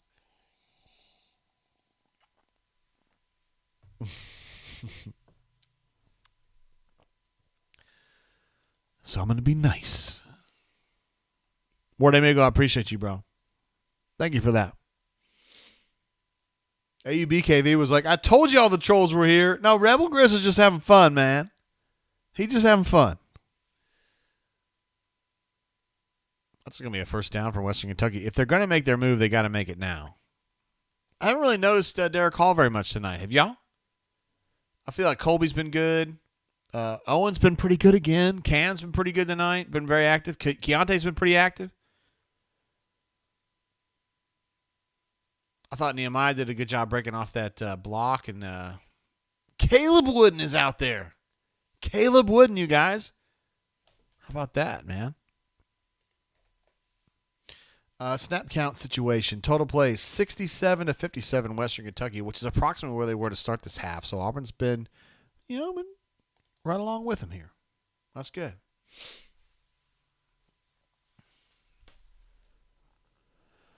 Let's see, Rebel Grizz says, what are you sipping on, Jay? Tonight I'm drinking this old fine whiskey, 1910 Old Forester, 93 proof. It's friendly. It's a friendly bourbon. This will not damn, I thought Owen was going to get that. I'm sorry. I thought Coy Moore was going to get that. This is a bourbon that's easy to drink, and at that proof, you're probably not going to make a lot of bad decisions with that. What kind of bad decisions, you ask? Well, I'm glad you asked. The danger zone. This is your redheads, your strippers, anyone named Tiffany. This is where your car gets keyed, you get a bunny in the pot, your tires get slashed, and you wind up in jail. I hope that helped. Cassidy P says Coy Moore almost had that. Exactly. Cassidy P, of course, I mentioned this last week, but he and his wife, Casa A. I know. I'm not. Oh my God! No. Ooh, I thought Caleb Wooden was going to get hit with a penalty there, but he didn't. The quarterback had a nice little draw there. That was definitely a designed quarterback draw. Cassidy P and his wife, very, very generous to get me some awesome stuff from the Breeders' Cup. They were like on the rail at the Breeders' Cup. And I'm not talking about metaphorically. I'm saying they were on the rail. And got me a sweet-ass T-shirt, long sleeve purple T-shirt, plus a gift bag and an unmolested, mint condition program from Breeders' Cup Saturday. Unbelievable. Cassidy P. Unbelievable. And his wife, Mrs. Cassidy P. Cassidy P. also says, as if this guy's legend can't grow, he says, Old Forester, he spelled it wrong, but that's okay, is what most people should try in lieu of chasing Blanton's. Me and my wife were talking about this earlier. Blanton's these days, a regular bottle, a 375 milliliter bottle of Blanton's, now these days on secondary, because you can't find it primary, right? On secondary goes for like $100 to $120. That is not a $100 bourbon. It's not. It's supposed to be $55 at retail. I'd be willing myself to pay like $75 for it. But $110 to $120? Are you kidding me? Hell no. When you got stuff like this hanging around, Cassidy P, that's a great take, brother. And it's one that I would tell anybody. Bo is great, says, have we talked about Kentucky basketball yet? Yeah, you talking about that former blue blood? Huh? The ones that are always chasing BP? Huh? You talking about the guys that lost in the 2019 regional final against the Auburn Tigers? Is that The one? more you fuck around, the more you're going to find out. That's what I'm talking about right there, huh? Yeah, that one. Let's see. Keith says I should dump the troll CJ. Oh, CJ. Come on, man. We've been really cool with the Ole Miss people today. If you're going to be a dick, we're going to have to ban you. I don't want to ban you. Oh, I didn't ban him, though. Hold on. Not him. The XXX18.in with strawberry. Chat bar back in the house. Solo Tigre, is it doing okay? It seems kind of slow, but oh my God, I'm sorry, guys. I meant to, it's been better. It hasn't been perfect, though. Oh, CJ, you're going to have to go, bro. I'm sorry, man. I like Ole Miss people, and I don't want to take action against you, but, dude, I mean, I'm oh, God bless. Oh, God, that ball went out of bounds.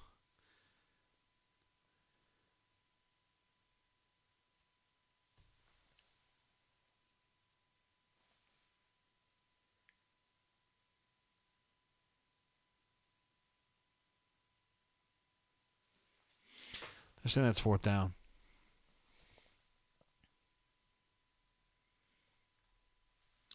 Boy, that was mighty close to a turnover. I thought Derek Hall was going to get that. I really did. I thought Derek Hall was going to get that. A.U. Robinson, so you were talking about CJ earlier. I went ahead and banned him, man. I'm just not going to do that. I'm not doing that. I tried to give him a chance, and he's just acting like a fool.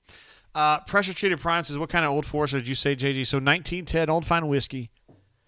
Pretty much no matter where you are. Now, if you're in Alaska or somewhere, I can't speak to that. But if you're in Alabama, Georgia, Florida, Tennessee, Mississippi, you can pretty much find this in any reputable alcohol store. ABC for sure in the state of Alabama. And listen, we don't get a lot of stuff here. But you can find this. And this is a damn good bourbon. I'm serious. This is not hot. 93 proof. This will not burn your throat at all. It's got a lot of flavor. I taste a lot of chocolate, maybe some cherry in there too. Very drinkable. I feel like everybody should have this on their plate. Now, if you want to know my opinion, I don't have it with me, but guys, for real, that Old Soul cask strength that I got in Columbus last week, that's really good. That's $70, a little bit more than this, but if you can find it, it's really good. Keith M says, don't feel bad, JG. CJ was nothing but a troll. I don't like banning my Ole Miss friends, but he was acting a fool. He's just had to go. Ward Amigo said, what did he do? He said something about how Auburn sucks or whatever. I don't know. It was just like, no, not really. Lynn says, JG doing bourbon promos. I mean, technically, I do have a business relationship with Cathead out of Jackson, Mississippi. They make some great, like legitimately great bourbons. It's called an Old Soul is what they call their bourbon stuff over there. It is legitimately good if you get the single barrel, the cask strength, or the 10 type series. Those are all really good. Like seriously, I would tell you that. Actually, our deal with them runs out in the summer, and I will continue to tell you that because it's really good. But this Old Forester, I mean, seriously, me and my wife drink this. It's good. Warren Amigo says, was he saying Ole Miss is better than the AU?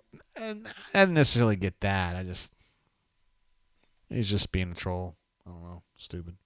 Joko, what's up, man? Says JG, still relatively new to the Brain Drain, but have been listening to the pod for a couple of years now. Thank you. What's the backstory on the white button down and tie for the Brain Drain? I don't know. I don't know, man. I don't know what the story is on that. I just started doing it. I don't think I ever did the show without it. I just felt like I should dress up for the show because we're doing a professional deal. I know you guys are like, well, JG, you're drinking. Well, yeah, I mean, I'm drinking age. I don't know. Maybe it just distinguishes myself a little bit. Plus, man, I don't know. I went to private school when I was a kid, so I always wore a tie to school. Maybe that's part of it. I don't know. Cassidy Pieces, Russell's Reserve, Elijah Craig also are some bar staples to get overlooked. Absolutely. Russell's Reserve 10-year, which is like, I don't have it with me. No, I don't. It's got a white label, but it's like red and white. Russell's Reserve 10-year, almost always on the shelf. What's that? Maybe $50, $45? Really, really good. Elijah Craig, I don't necessarily think that's an awesome bourbon, but it's very repeatable. It's always what it is. It's solid to me, and I think it's where you're coming from. Plum Jam is good. Says I'd much rather have Prime. Who is Swack? Who is Swag? Baby? Who is? Oh, Prime. Preach. Let's see. Rebel Grizz says, let's see how confident JG is. If Lane doesn't go to Auburn, you ship me your Rip Van Winkle.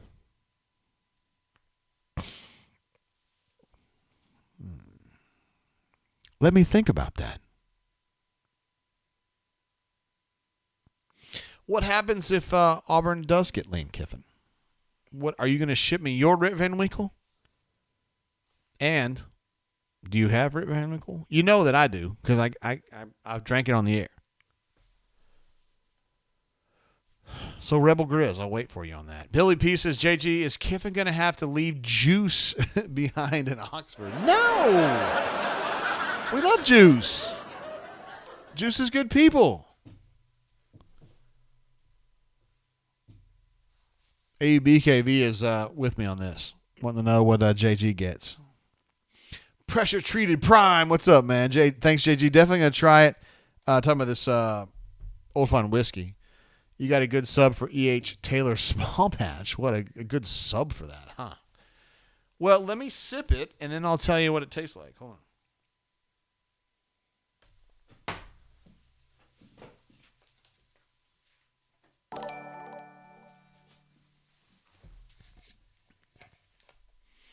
Who was that idiot that told me that this thing was empty? Remember that guy? He goes, oh, JG's got one of those, but it's empty. I'm like, bitch, my shit ain't empty. What are you talking about? Let me get some water in here. Hold on.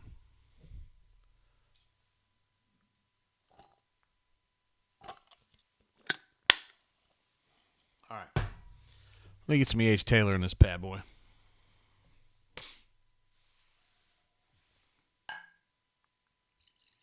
All right. Now this is E.H. Taylor Small Batch, right? Oh, Tank's breaking away again? What do you get, about 25 yards on that one? I like the way this is going. Rebel Gross is $10. What? $10? What? Wait, do I have a soundbite for that? Yeah, we do. What? I feel like a stranger says, call Henri. Let's talk hoops. Chance showing flashes. All right, you damn right he was. Chance was not the best player on the court yesterday, but he showed some stuff, right? And the thing that me and Henri, we've talked about this a bunch. The thing me and Henri like a lot about Chance Westry is that he has a very broad base of skills. He can attack the bucket. He can shoot. He can pass. He's good in transition. He can rebound some. Like, he's a prototypical wing for BP. So, yeah, he's a guy to look forward to. And the fact that he just came back after having missed, the first 2 games, I guess? And he had missed, 2 weeks of practice prior to that because of the meniscus injury. And had the surgery, and he had to sit out, a month or 3 weeks or whatever. I thought he was remarkably... Oh, Jarquez! The more you fuck around, the more you're going to find out.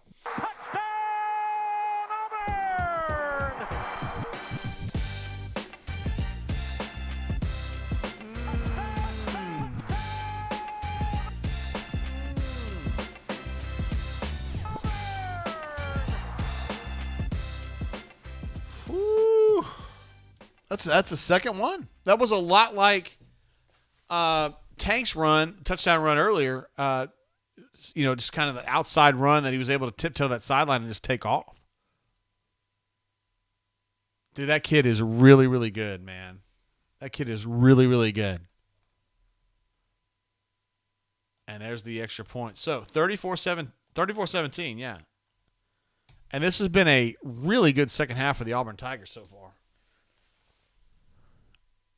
John Samuel was the up back on that one. Now, he didn't block anybody, but I like the running paradigm, the run game paradigm. That was good. He's really good, man. Mitchell says, are y'all still really drinking Marcelo's Kool-Aid? Is there anyone here drinking Brandon Marcelo's Kool-Aid? Anyone? Is there one person?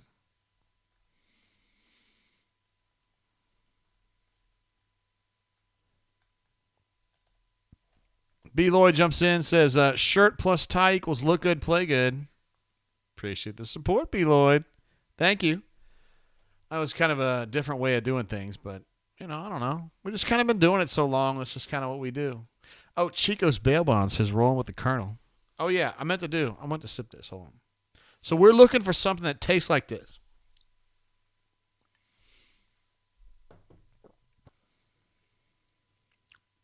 Okay. It's interesting that Kenneth H. just asked, have you had Michter's? I have several times, and this does remind me of Michter's. This reminds me of Michter's. Yeah. This reminds me of Michter's. At least the Michter's that my man Cuz lives, Denton's dad, who lives across the street. I don't remember which one that was, though, Kenneth. Now, I've had the Michter's 10. We finished off our bottle. We were down in Destin a couple, 3 weeks ago, so that's gone. But I still think this tastes like, I think it's the blue Michter's, like it's the Michter's that's in the ABC store. Because Chris, he mentioned this to me, and he was like, hey, try this.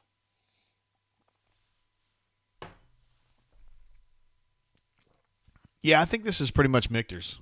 I mean, honestly. I think that's a fair comparison.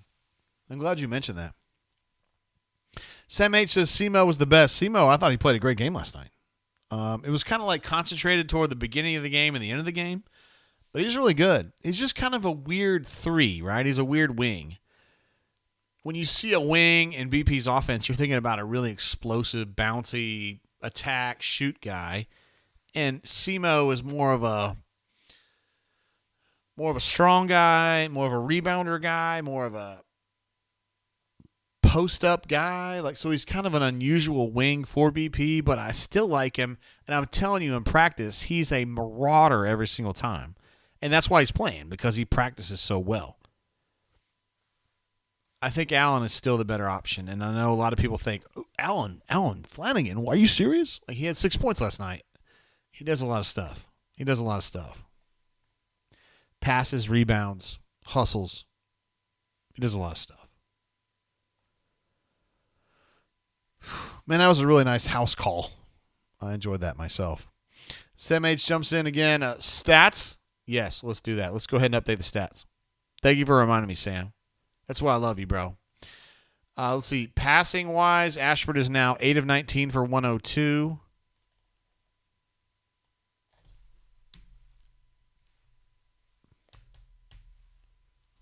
Get off me.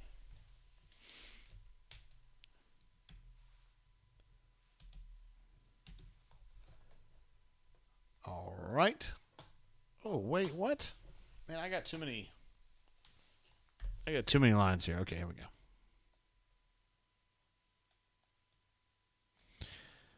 All right. Ashford rushing is now at 9 carries for 37 yards.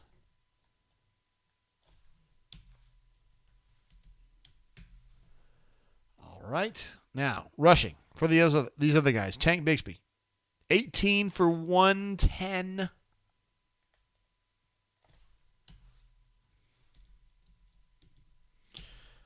Oh. All right. And Jarquez is now 13 for 109. I'm glad you had me update that, Sam. There ought to be a stat on this. The last time that Auburn had 2 100-yard rushers in back-to-back games.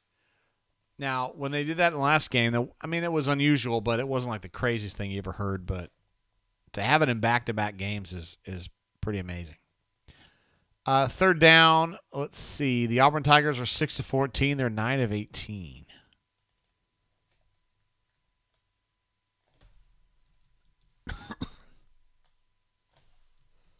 All right.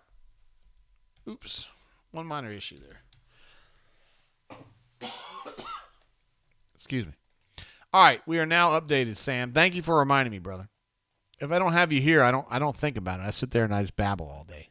Thank you for that. Let's see. Lynn says, I'm proud of my Tigers. They are. They're playing a good game here. I thought they played a great game the first half. Lost a little bit on the last 2 drives of the second quarter, but I mean, it happens. Going to halftime even, and there's a sack. Oh, go! Go, go, go, go, go, go, go, go, go, go, go. DJ. Oh! The more you fuck around, the more you're going to find out.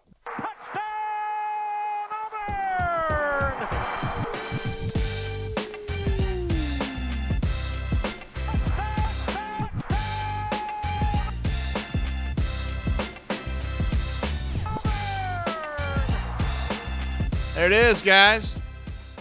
So that was Marcus Bragg or Como. I'm not sure who that was. And then DJ got the pick off. The Oski, as the kids say. And then a pick 6 for DJ, who's been so opportunistic all damn year. And then he gets the pick and the touchdown. McPherson going in for the 41st point. And so now the Auburn Tigers are up. This is over. And we were just talking to Lynn earlier about she was proud of her Auburn Tigers just kind of coming out and playing a great second half. And the second half got even better. That was a nice snatch. Oh, and Papo blocking, knocked the man on his ass, and DJ gets in. You know what I say to that? The more you fuck around, the more you're going to find out. Yeah, that's how I feel about that. Boy, Lynn, that was a prescient compliment there. Look at that. Staying right on the good side of the out-of-bounds marker and goes over the pylon for the touchdown.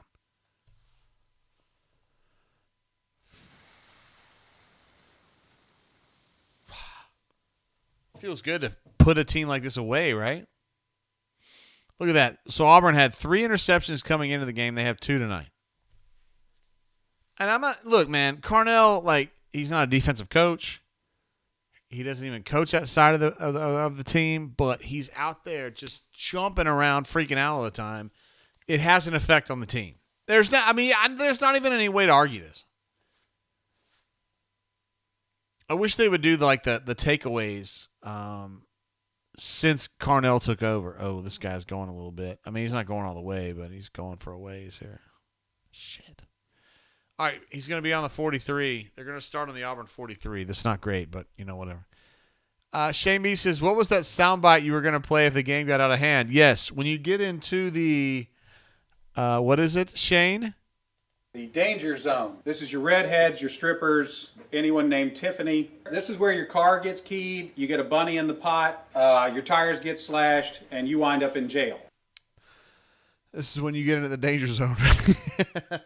This is when you get into the danger zone right here. Lynn says he's energizing. He sure is. He's as energizing as any coach in America. Running up and down the sideline, smacking guys on their booty, hugging guys. Like he's like the personification of energy, and it's positive energy. It's not just freaking out like Will does, and I like Will Muschamp a lot. You guys know that, but I mean, it's a real positive energy. It's a real supportive energy, and when I first heard that Carnell had been chosen to be the interim coach, I was kind of like, because I thought Rock would have been a better choice. I just figured Rock was going to be the guy. And so as Carnell, I was like, well, we'll see how it goes, because I've known Carnell a long time, and he's a nice human being. He's a friendly human being, and he's a non-judgy human being. So, I mean, I was like, it's not a bad choice, but does he have what it takes to be a great head coach? And I can't believe that I thought that.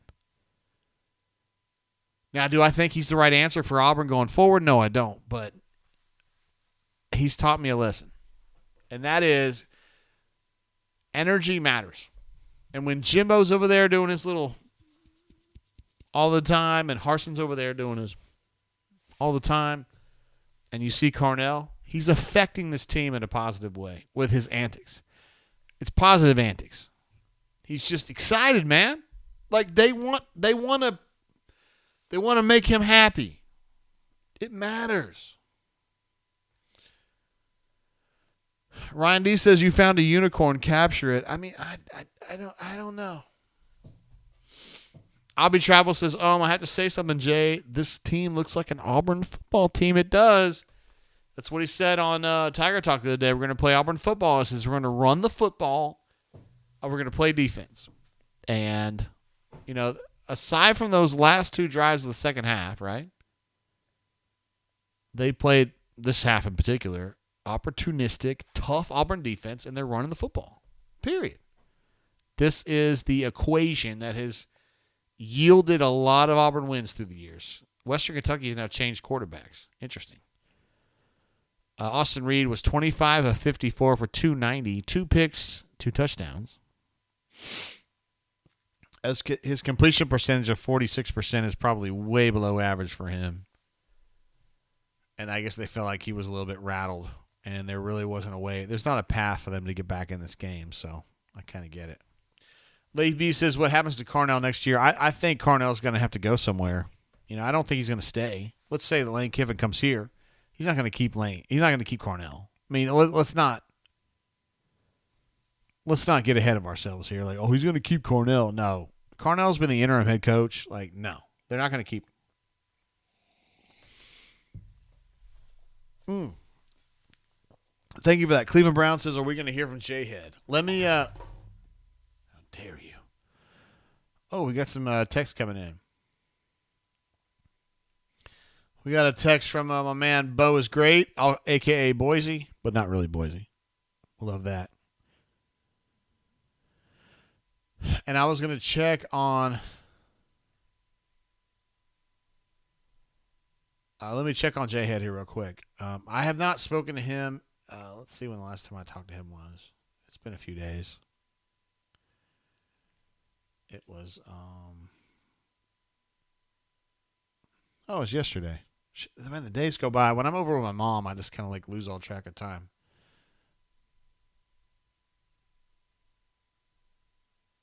All right, so I just sent him a text. He's another guy that kind of has a life, so we want to make sure he's good to go. Let's see if any Ole Miss people jumping in here? I figure we would have more. We only had one. I had to ban that guy, but it's okay. I don't mind.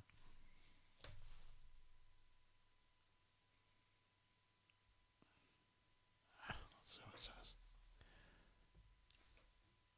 J-Head says, yes, sir. Do we have a soundbite for J-Head? Do we have one?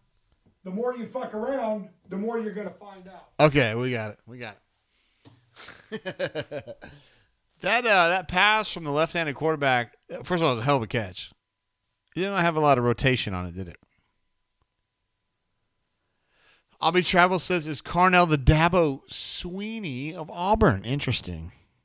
I think there's no chance he stays. I mean, like zero. Like 0.0. In fact, I think there's people at Auburn who were scared that he would win too much. You know what I mean?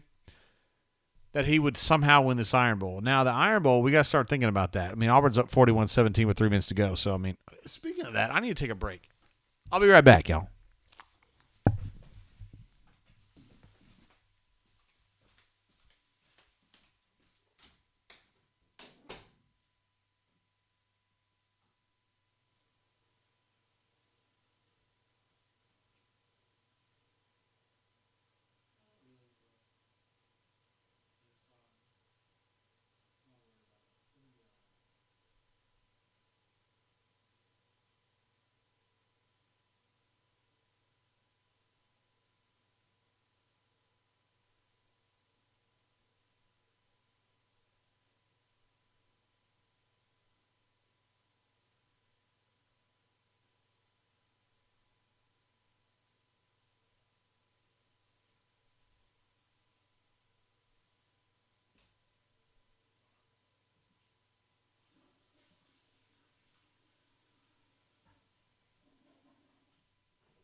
Yeah, what was that sound, bro? All right, we're back. And I'm Gucci.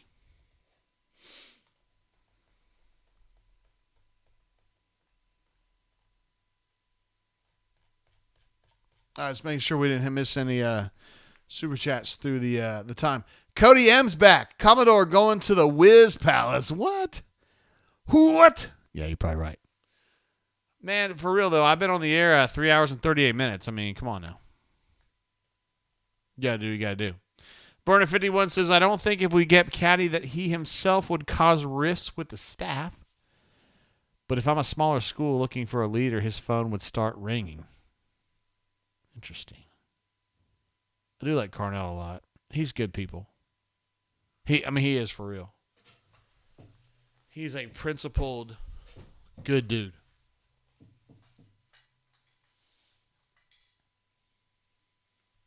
He is what you think he is. Like, for real. Like, he's not full of... That's not some kind of a fake thing.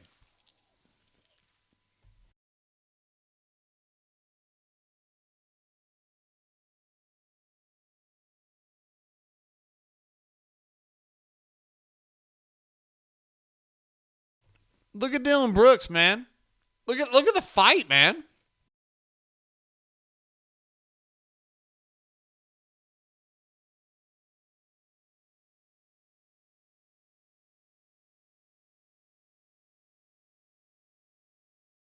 That's how you do it right there.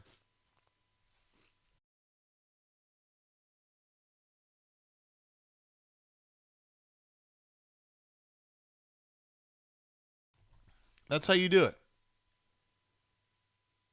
The tenacity, you know what I mean? Like, that's it. Cred says, why does every Auburn hire have to be chaos? Bro, what? Why is it nothing about this search so far is chaos? Like, nothing.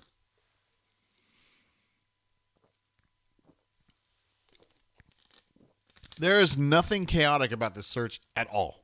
Like, absolutely nothing. If anything, I see that started jacket now, CDF. That's badass. If anything, I think we're surprised that Harsin lasted as long as he did. I mean, I called, not that I matter. I mean, I get it. I'm a message board moderator. I'm a streamer, but I mean, I thought he was going to go 2 or 3 weeks before he did, Harsin. And then, like, I mean, Carnell probably wasn't the guy I would have picked, but he's a great pick. I mean, that was a great pick. I'm not going to argue that. He's done an incredible job. Nice tackle. There you go, Gary Walker Jr. Attaboy. Stu Pup says there's no chaos. There is absolutely zero chaos right now. Like, zero. I don't even understand how somebody could argue that there is. Cassidy DP says chaos. See, 2008, 2020, or the 1990s. You talk about 98 was absolute chaos. 03 was chaos. Nah, 08 wasn't really chaos. 12 was kind of chaos. 17 or 18 was chaos. I can't remember which one Gus kind of got off the guillotine at the last minute. This is zero. This is literally zero. Like, this is just following the script that I laid out like 2 months ago. Ryan D says, Caddy was our enema that we needed. I mean, not necessarily the way I would have put it, but there's some truth to that. He just kind of cleans you out. And it's not a complicated procedure. It just kind of gets the job done, you know?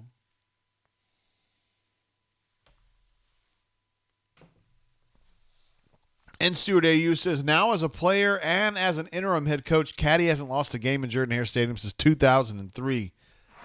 Interesting. I'm fired up for him, though. I'll tell you that. He is the guy you think he is. You know what I mean? Like, he's a legitimately good guy.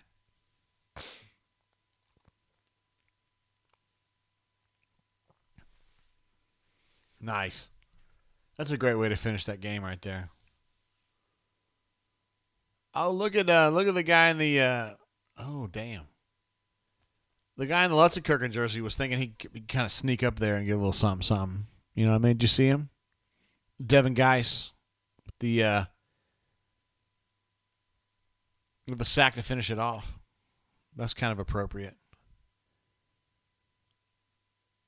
That guy, that kid, I'm telling you, Devin Geis works his ass off. There's Cole Kublik right there on the right. Oh, wow! What the fuck happened to our game? Coverage concludes on ESPN News. What the hell is that? What? What is that? That's a joke. Oh my God. I'm going to have to go up to like channel like 500 for this. Oh God. I went too high. ESPN News? Who even watches that? Oh, wait. They're going back. I made it. Wait, did Holden take that? Who's 13? No, that's not Holden. It must be Trey.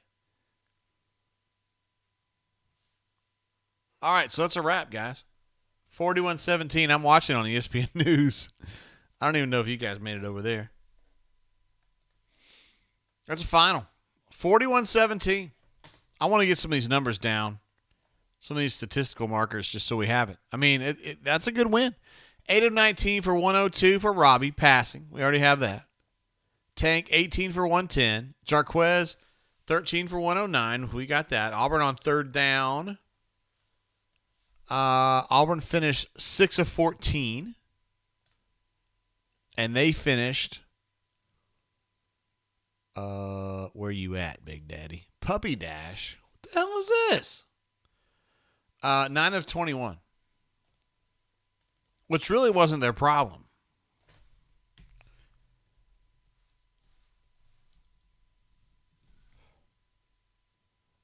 So those are your final stats right there for those relevant numbers. 41-17 in a game where Auburn was favored by 5.5, I think. And all in all, man, a pretty good showing. I mean, if we're being real about it. I mean, not bad. Let's see. Robert S. says, Lane, has Kiffin signed the contract at Ole Miss? Cassidy Pieces Heidi moment here at ESPN. Yes. Cassidy P, you're a little older than I thought you were. If you know about the Heidi situation.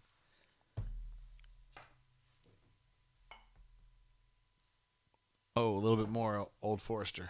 Yes. Sam H says, Drake, great second half by the defense and their running backs. Absolutely. Well, the offensive line. Let's give the offensive line credit. I want to see what this second half looked like for the Auburn Tigers. All right, yeah. It was as bad as I thought it was. The score was 0-24. Total yards was 210 to 106. Rush yards 181 to 28. Total plays 41 to 27 in favor of Western Kentucky, but that's because Auburn was getting theirs. They had a couple long touchdown runs, long in my opinion, 25 yards or more. So Auburn absolutely brought it in the second half. I don't know what to tell you. And if you take away Western Kentucky's final 2 possessions of the second half, this is a blowout win. It's a blowout win anyway, but it was a dominating win prior to that.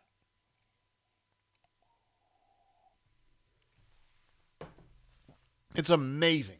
It's amazing to sit here and think that Carnell Williams has made this big of an impact on the Auburn Tigers. I don't expect this to change in the Iron Bowl. I think that Alabama's a lot better than Auburn. And if the Iron Bowl has taught us anything, at least in the last 25 years, it's that the better team wins the Iron Bowl. In 2010, I thought Auburn was the better team. Auburn won the Iron Bowl. The end. A lot of Bam Bams get upset about hearing that. I don't know. Fair Honey and Beer Keeping says, even Alabama fans love Cadillac. That has to say something. Give him a chance 1 year. That's not going to happen. Cleveland Brown says, wow, us and Vandy says they have a shot to be bowl eligible. Oof. That kind of hurts, though, right? You don't want to hear that. Corey Debs says, quality win with everybody doing their 1/11th. Harsin would be proud. Do they take the stairs, Corey? That's the question. Did they take the stairs? Let's see. Patrick P says, should have fired Harsin during the off week after all. I'm not going to disagree with you. Auburn will be bowling. And Stuart AU says, listen to this guy. Guys, I can't believe that, man. Abby Travel says 24-0 run in the second half. Yikes. How about that, huh? How about that? Unbelievable. And here we were kind of worried about the second half, right? Because the first half kind of ended. You were kind of like, I don't know, man.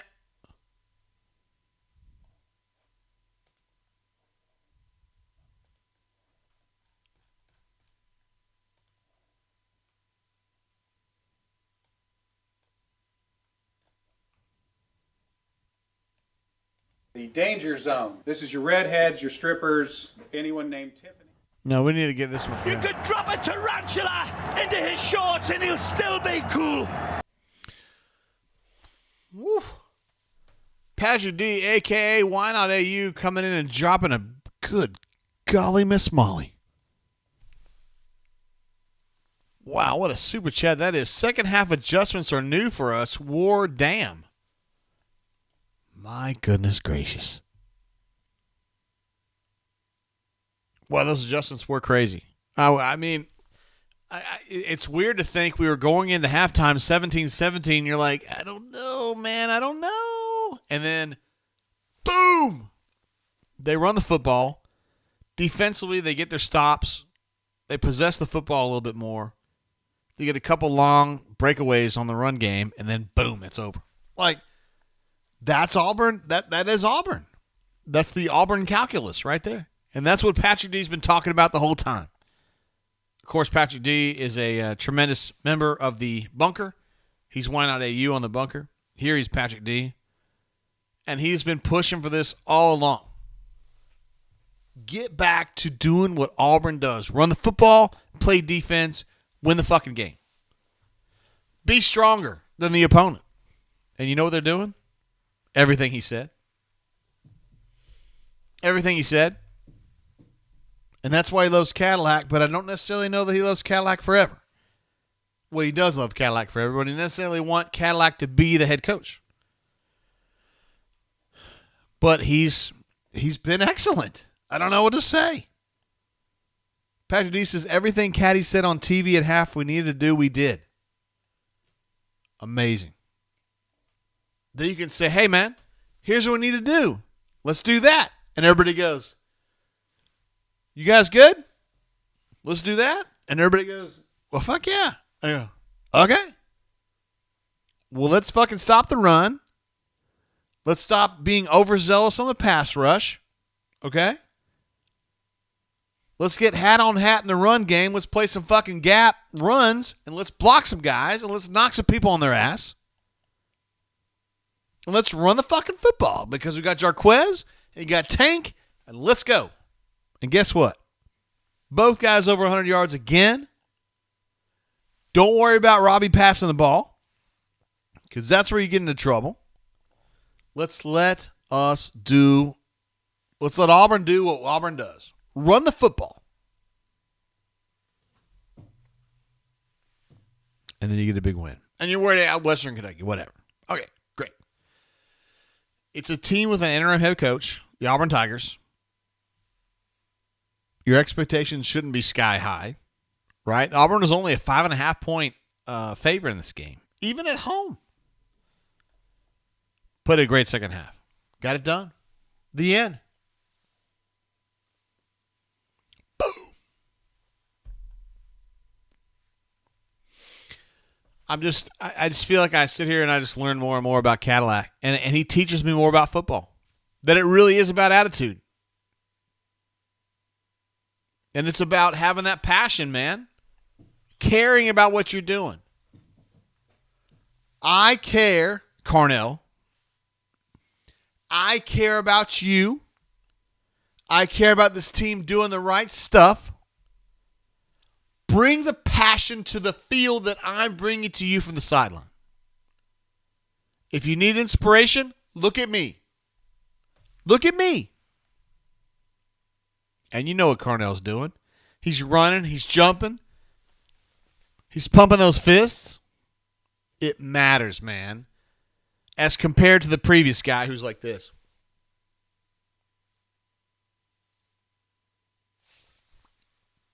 No.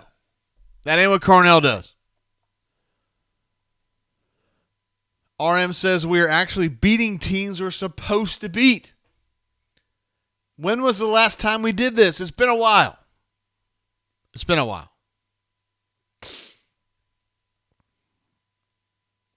Fordham Dion, which I really love that name. This is Pat Daddy for head coach. Wait, what? Who is swag, baby? Who is? Oh, prime, preach. Sam H is the first person to wish us a happy Iron Bowl week. Melee says, careful, JGT, heart tracker. Uh-oh. Let me make sure it's still going. I'm looking for the green dot every 10 seconds.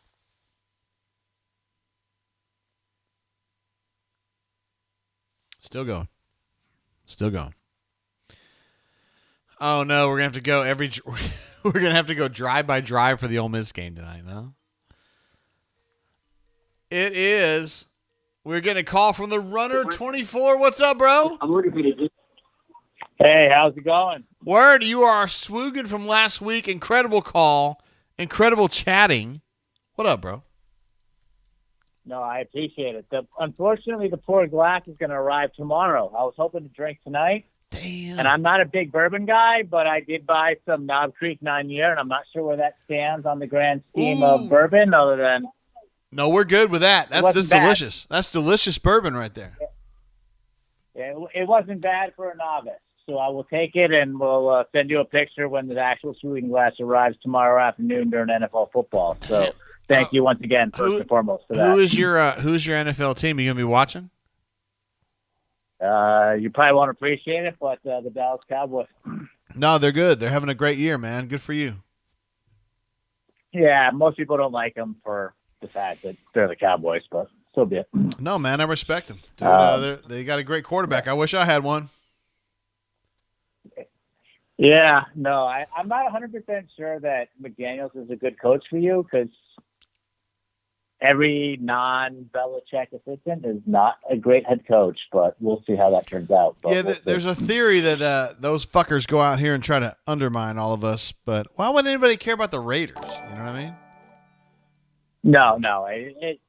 The people in New England just give Belichick too much credit for that kind of dumb shit. So I wouldn't worry about that. It's just a matter of whether or not he's actually good. But it may be a Derek Carr issue, and I hope for your sake it is. Yeah, I know.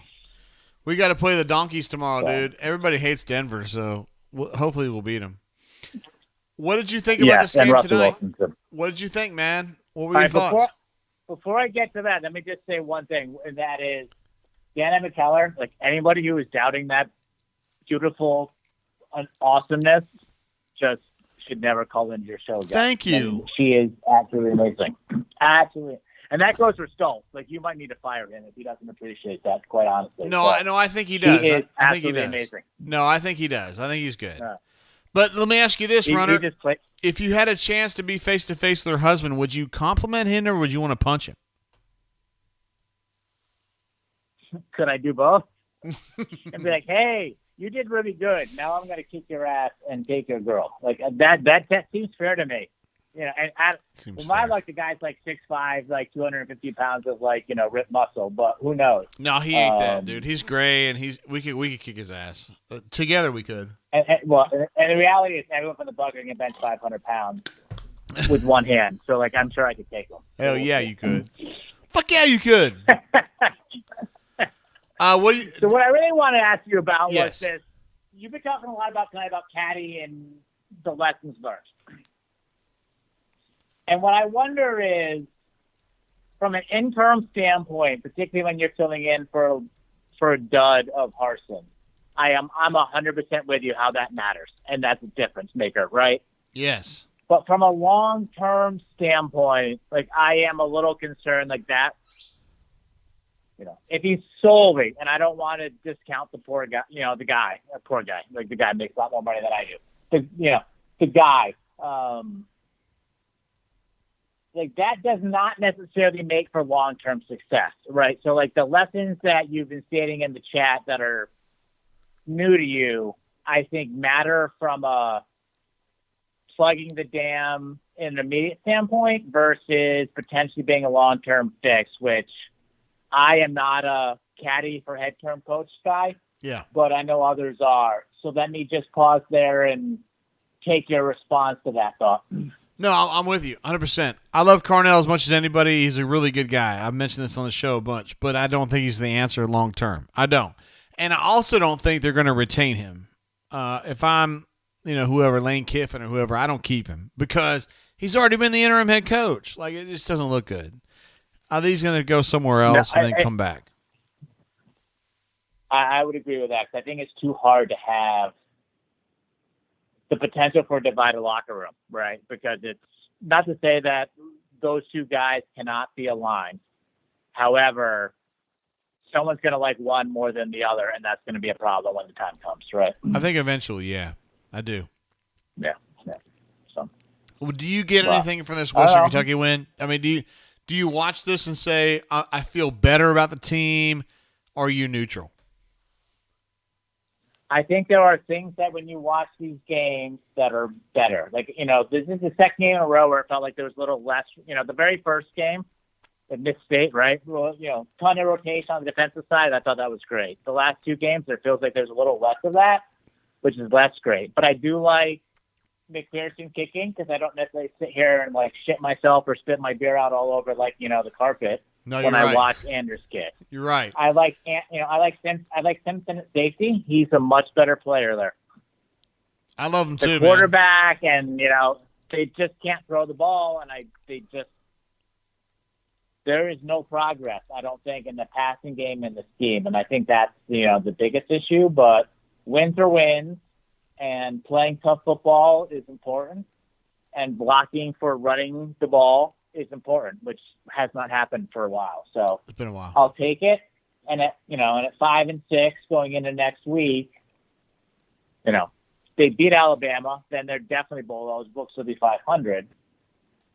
That's a long stretch. That may be a difficult hill to climb per se, but at the same time, dumb stuff has happened where 5-7 teams do back their way into a bowl. And I think this team, if nothing else, just from a macro sense of Auburn's not broken, they're still in a bowl game, here comes Lane Kiffin or whoever the next coach is, it's still worth going to a bowl, right? So however they get there, I'll take it. And I think the fact that they won today and they won handily is important from a perspective, from a perspective standpoint in terms of how people look at them. Yeah. So I'll take those things. I'll take those things 10 out of 10 times. Do you feel any better about the Iron Bowl? Like, do you think they have a shot? Let me ask you that.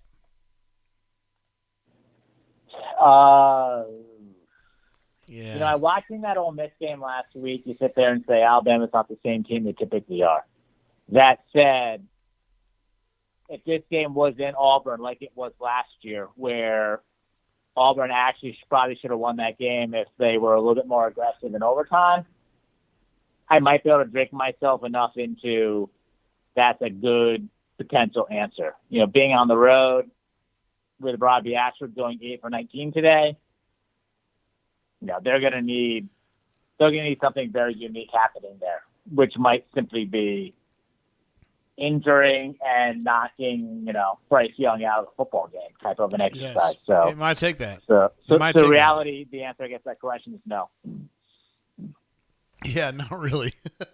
We're going to still fucking be here, man, doing our thing. Yeah, no, and I will have my glass then, and then I will actually be able to pour some of that bourbon into that glass versus, the other glass I had today where I had the bourbon, hoping it was going to get here in time. So, dude, Knob Creek, I will be ready for it. And you were saying Knob Creek 9 year. That is a great. That's a really good. I mean, if you don't know bourbon, that's a good place to start. That's really good. It's tasty. Yeah, I thought it was tasty today. Like I've had some. I have a buddy who does like to drink bourbon, and I don't know if he's necessarily as either sophisticated or drinks the higher end stuff that you portray on this show. And I didn't get a chance to ask him before I made the purchase. But this one I thought was pretty tasty for what I had today. Damn so right. it was worth the $35-$40. Like it was a reasonable purchase. It wasn't. Damn right. The 12-year was there for $65, and I don't know where that is on a value standpoint, but what I read, heading into the package store was, the 9-year might be better than the 12, so I grabbed that one instead. That's a great call, man. We need to get you something probably special for the Iron Bowl, bro. We'll see. Like I said, this is I am well, you sent it. So I am in the hub of, craft beer and IPA city up here up north, and that is what I generally like to drink. So the bourbon is a little slower, so I'll work through this bottle and continue to drink my IPAs and merge towards the middle versus rushing my way towards, the higher end stuff that you're drinking down there. We love you, Runner 24. You've been an incredible chatter. You're swooging now, and incredible choice on the bourbon. I can't argue with that. I'm glad, the rookie got blind lucky. So I appreciate the kind words. Thank you. All right, bro. We'll see you, man. All right. Take care. See you. There he is, Runner 24. We love him. He was a great caller last week, and he did a great job this week. He was chatting all night, called in. Patrick D, unbelievable with the super chat there. I was trying to show you guys my little green. Can you see the little green light on my heart thing? Oh, never mind. You can't see it. Who cares? Runner 24. He was bringing the 9-year Knob Creek, which is an incredible choice. Auburn alumni in the house. What's up, bro? JG, what's happening, man? It's been a minute since we've had you, man. I know. I've had some alternate activities I've had to deal with on the family personal front. So yeah, I saw that, man. I'm sorry, bro. No, I know. Yeah, that sucks, man.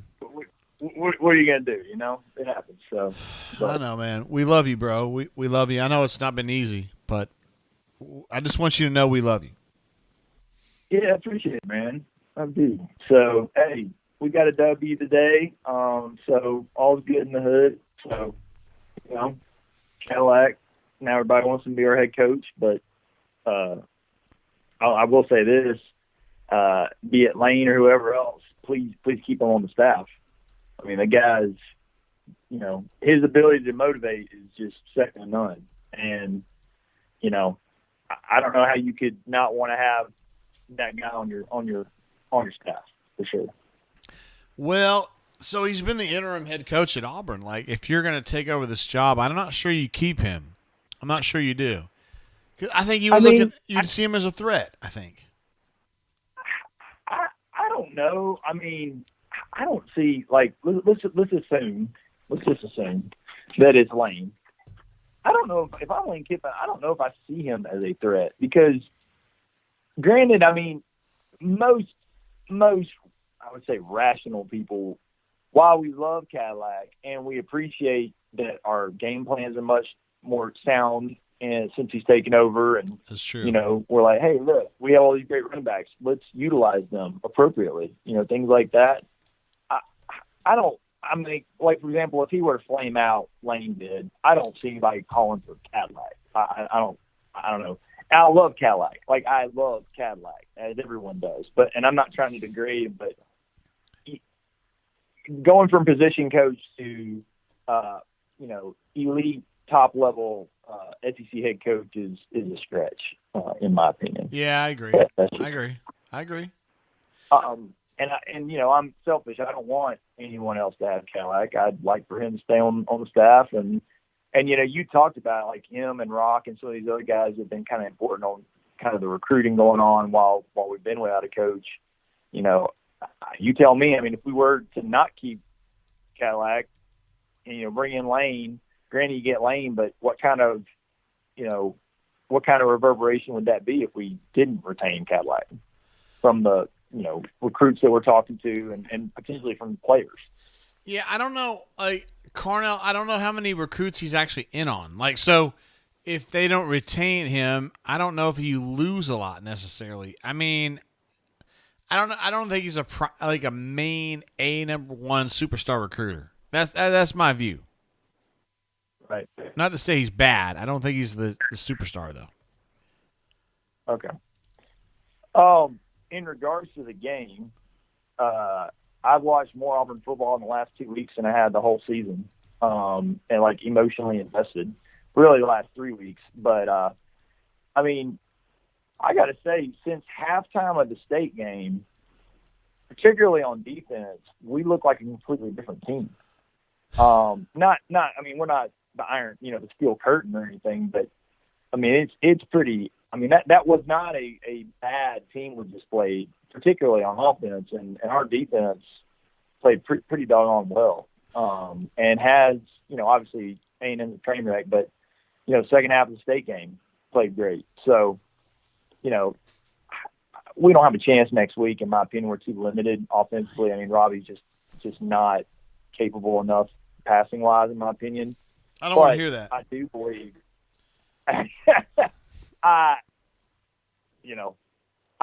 From my uneducated view, Jay, he's just way too limited.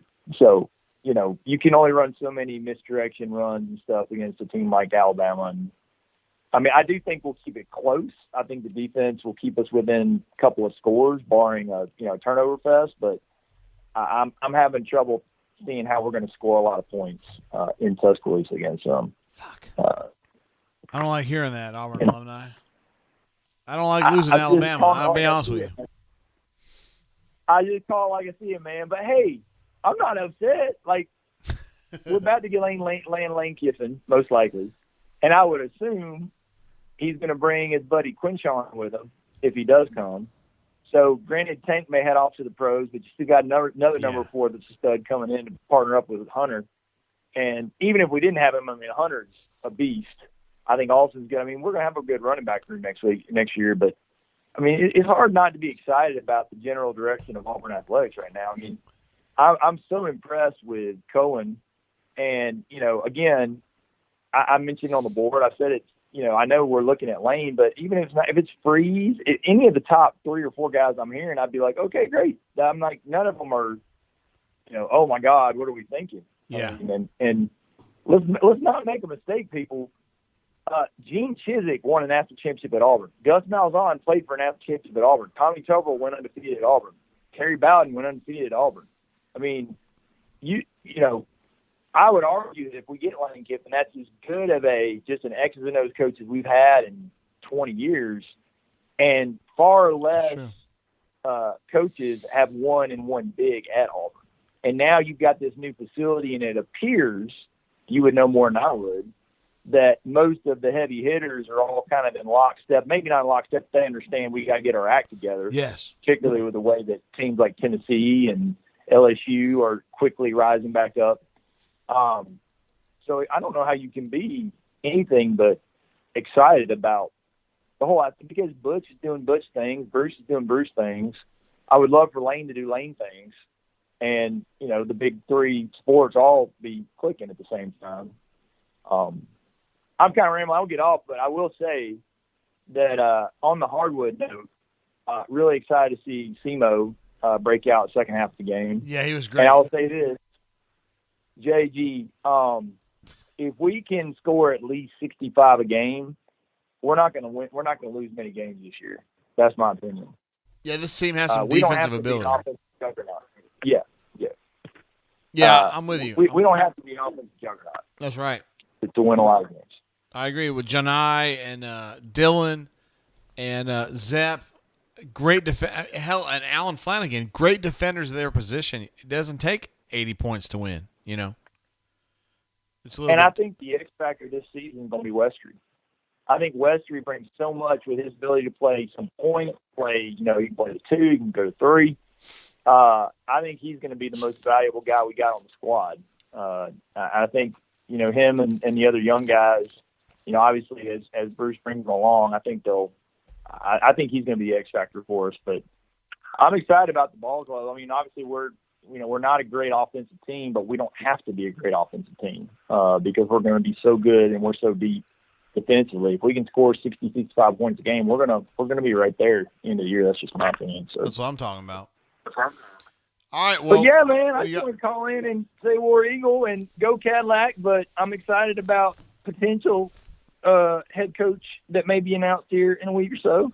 But overall, it's hard not to be excited about everything. And yeah, man, fuck yeah, let's just keep on rocking the free world. So. All right, Auburn alumni, we love you, bro. I know it's been kind of rocky for you the last however long, couple of months, but we love you, man, and we think you're awesome. Appreciate it, man.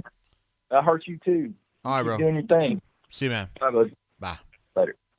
There he is, the Auburn alumni. Great call.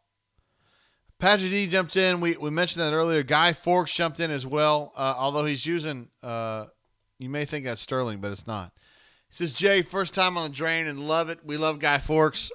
Great on the bunker, and he's hilarious. For show.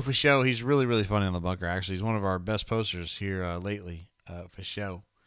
Also, T-Roy Tiger. Oh, my God. I got things to say about T-Roy Tiger. Hold on, Stu Pub. I love you, bro. Hold on. I got to finish these. T-Roy Tiger says, was it the Troy game with Terry Bowden on the sideline tonight? Terry Bowden drove by my house and the buses earlier. Spoilers, we were partying at the front. Oh, wait, hold on. Spoilers, we are partying at the front porch with Monica Lewinsky lookalikes as we type. Oh, my God. This sounds like my play. Can we get to the front porch? How long? 55 minutes. I don't know, man.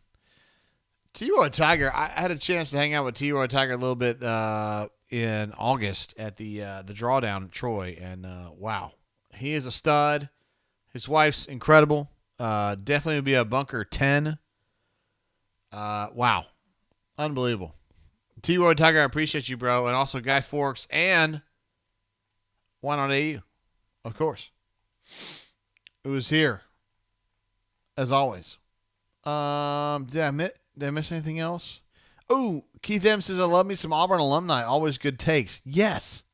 He's been around. He knows. Oh, my God. Wow. Craig M jumps in. Says, I just logged in, JG. Who's the next head coach? The answer is almost certainly Lane Kiffin. I would put that percentage at 80 to 85%. That is one man's opinion. Actually, that's probably more than one man's opinion. That's a bunch of people's opinion. But thank you for the super chat, yo. I don't know who the second choice is, though. A lot of people say it's obviously Hugh Freeze, and I have reason to believe that's not accurate. Yeah, when it comes to coaching searches, there's a lot of stuff that happens that you don't necessarily know. Like, you kind of have to, it's really hard to explain. Like, you hear stuff, and you're like, that doesn't sound right to me, or whatever. I just don't think Hugh is I don't think he's the actual number 2. He's in a group of people that are in the second choice spot, so to speak, but I don't think it's actually him. Or it might be. It could be. I don't know what Cohen's thinking in that second spot. I really don't. But I definitely think that Lane Kiffin's in that first spot. I do. I really, really do. But I will say this. Since I've been drinking a bunch.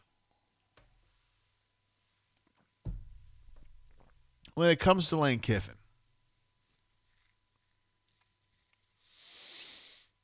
I think he's a really good coach. And I think they think he's a really good coach. But there's a couple things, like when you're doing a background check on him, there's a couple things that kind of pop up and kind of make you wonder a little bit. I'll just say that. And we love to sit here and talk about Hugh Freeze, and he got in trouble at Ole Miss for cheating, and he got in trouble at Ole Miss for having a burner phone, and he direct messaged somebody on Twitter who had an active grievance with Liberty over some bullshit, like something they shouldn't have done. He should have been involved in that. Like, we can go through that. That's fine. Lane Kiffin is not a lily white. You know what I mean? Like, he's not perfect. He has some things in his background that are not great. Not saying he's like a shady individual. I'm not saying he's a lawbreaker. I'm just saying he doesn't have like a murder in his background that I know of anyway. But he's not perfect. My man, AU, Augusta, Georgia. What's up, bro? How's it going, JG? It is great to have you on the show again, bro. Yeah, it's been a while. How long has it been, you think? It's probably been about a year and a half. Are you serious? Yeah, it's been a little while. I've been in hiding since the Gus firing. Wait, what happened? Were you like a big supporter of Gus or something? No, not a big supporter, but it's complicated. But happy about the win tonight. Fuck yeah, man! And really a great second half, man. Like, for real. The game plan by Caddy to kind of bleed them out and just work the ball on offense and just keep that Western Kentucky offense off the field. That was a good game plan, man. I got to give it to Caddy. Well, Coach Hunter was saying that, man, he didn't have he's not on the field or anything, but he was saying at halftime, he's like, hey, gotta keep that fucking Western Kentucky offense off the field. And that's what they did. Yeah. He was right on the money. So I think that Carnell thinks like a coach, which is better than the guy he took over for. I was thinking that was like a directional Michigan, but it's like a directional Kentucky. You got to keep that slobber mascot off of Auburn's field. You know what I mean? You talking about Big Red? You talking about Big Red? He'll steal your girl, AU Augusta. I'm telling you, better watch out. Yeah, man. So happy about the win. I'd love an Iron Bowl win Saturday. We're going to be all hands on deck. It's going to be nice. Ooh. Yeah, what are we doing for the Iron Bowl next week? Are we going to get fucking tore up? Drinking some brown water, eat some turkey, and we'll see what happens. Oh, once you said brown water, you had my attention, sir. Absolutely. I'm having some Willet tonight, some Bowens Creek and some pure Kentucky, a couple different Willet. Oh, shit. You're right. Those are two Willet offerings. Are you talking about the pot still? You drinking a pot still?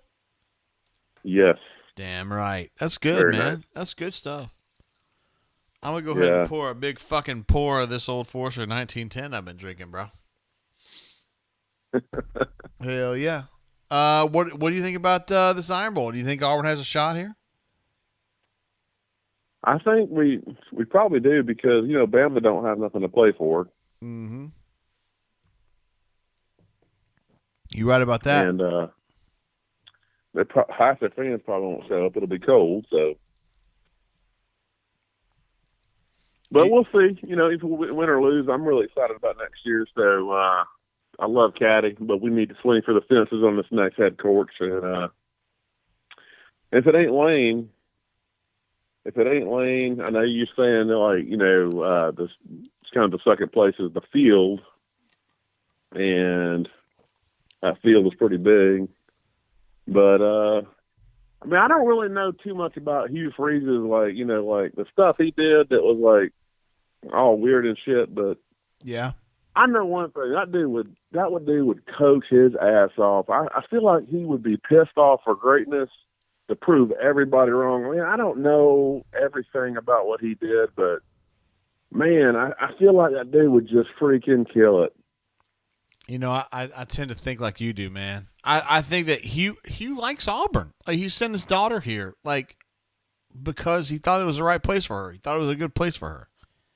And he's been a good coach. So, I think he gets recruiting. I just, I don't know. I don't know if he has widespread support. It's going to have to be a situation where I think Lane is the number one choice, so he's going to have to turn it down or something to get to even get to a situation where Hugh might get it. Yep, and we'll see what happens. But I don't know who. I don't know what swinging for the fences mean, but Dabo and Luke Fickle and everybody else gets all smoke. All those agents playing games, but I feel like Hughes is hungry. Word, I totally agree on that. I just have to see who's in that second group. We just have to see who's in that second group. I think it's going to end up being Lane Kiffin, though. And he's a really good offensive guy. He'll get dudes. It's just who's going to be the defensive coordinator, Hell, I'd be happy as hell if he came to Auburn and won us a national championship and was gone in 3 to 4 years to go to the NFL. Hey, that's a win for me. Word. That's what I'm talking about. We're damn Mingle. All right, bro. Appreciate you calling in. Another great call. I hope you call in for the Iron Bowl next week. All right? Hell yeah. You Augusta GA in the house. Yes, over sir. Here on the east side. That's what I'm talking about. All right, See you guys man. later. See you, bro. Bye. There he is, AU Augusta GA. We're glad to have him. I thought he called in earlier in the year, but I guess it was last year. What a stud that guy is. Unbelievable. Craig, and also, why not AU? Jumping in. Unbelievable. Crazy. Let's see. Pressure shaded prime, because Ole Miss is having a hard time with Arkansas, which they tend to do, right? I picked Arkansas in this game in the pick'em at auburnsports.com. And also Blake, why not AU? There he is. Here he is, the legend himself. Why not AU? What's up, bro? War damn Eagle. My man, I know you are fired up about this game, man. Shit, I was fired up when I went and froze my balls off at the Texas A&M game. I was fired up in the second half. I was trying to damn gamble at a craps table in Las Vegas, but I couldn't anymore because Caddy and the team, the way they played in the second half, I had to stop and watch the rest of the game. What? At Mississippi State, and look, man, it's a totally different damn team. These kids, we're not that talented. We're not that good. We got a shitty quarterback, but you know what that quarterback does? He busts ass. He has a good attitude. He'll do anything for the team. He'll take a hit. He'll give a hit. And you know what? I just like this team. I like this team under Caddy. They're limited. They can't do a lot. But when you watch them out there, the guys are having fun again, and that makes me happy. They are having fun. And why not? I'm talking about this for like 4 hours now, but I've learned something from Caddy. If the head coach gives a fuck and the kids think they care about him, that matters. It matters because they knew that their previous head coach, I don't want to say his name, did not give a shit. And now they got a guy who cares about him, and it matters. It does, man. You watch the energy on the sidelines. You know, it's harder to watch when you're in the stands last week. I mean, I even noticed it at the game last week. But on the TV, just watching those kids interact and even the coaches. Hell, I didn't even know Will Friend had a damn pulse until these last few games. You know, that guy's even jumping around on the sideline. You know, these guys are having fun, man. The coaches, the team. And yeah, it's Western Kentucky, but you know what? People were picking us to lose against Western Kentucky. You should have heard the people this morning on TV. So we went out, and and the way, it's not just what we're doing, it's the way we're doing it. I swear to you, I hope you see Caddy's interview when they interviewed him going into half, and he said, "This is what we have to do." Damn it, we did every single thing he said. We got to do this in the second half if we're going to win. And we did everything he said we needed to do. He said on his show on Thursday, got to run the fucking ball and play Auburn defense. And that's what they did. Second half. Brought it, man. Yeah. And that's how they won. Oh, man. Yeah. I love it, man. And you know, you were right earlier. Yeah, I'm not Caddy for head coach kind of guy because I just don't think that's the right thing for Auburn. However, I'll tell you this. If for whatever reason deals fall through with the people that are the quote-unquote home run type hires that we're looking at, we damn sure better not hire a Grimes or some low life like that and not just make Caddy the head coach. If we did that, I'd be done with Auburn. Damn. You bring in Jeff Grimes instead of if you get to that level of candidate and you just don't make Caddy the head coach, I'm done. You think Jeff Grimes totally sucks? Yeah, he sucks. I watched his garbage today. I'm not impressed at all. That's tough. Yeah. I'm not really advocating him for head coach, but I get it. I certainly am not. Do you like Lane Kiffin? I do. I do like him. I think that he is. I think he needs to surround himself with some really good recruiters because I don't think he's going to recruit for shit.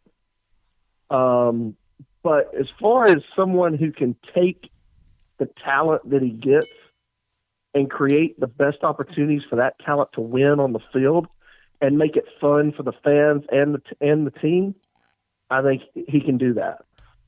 And at a place like Auburn, I think he can maximize what we can get and what we can do on a year-to-year basis. Yeah, for sure. You want to talk about a little bit of basketball too, don't you? Why not? Oh, you know I do, man. You know I do. Semo. He was good last night. Damn good. But just look at these guys. They came in the Flanagan class with Semo, et cetera. You know, that leadership from those guys that are still around from that class, it's what's going to make or break this team. And of course, you know, Westry developing as a shooter and a scorer because we're going to need that. But Semo, man, he's worked his ass off. He's waited on his time.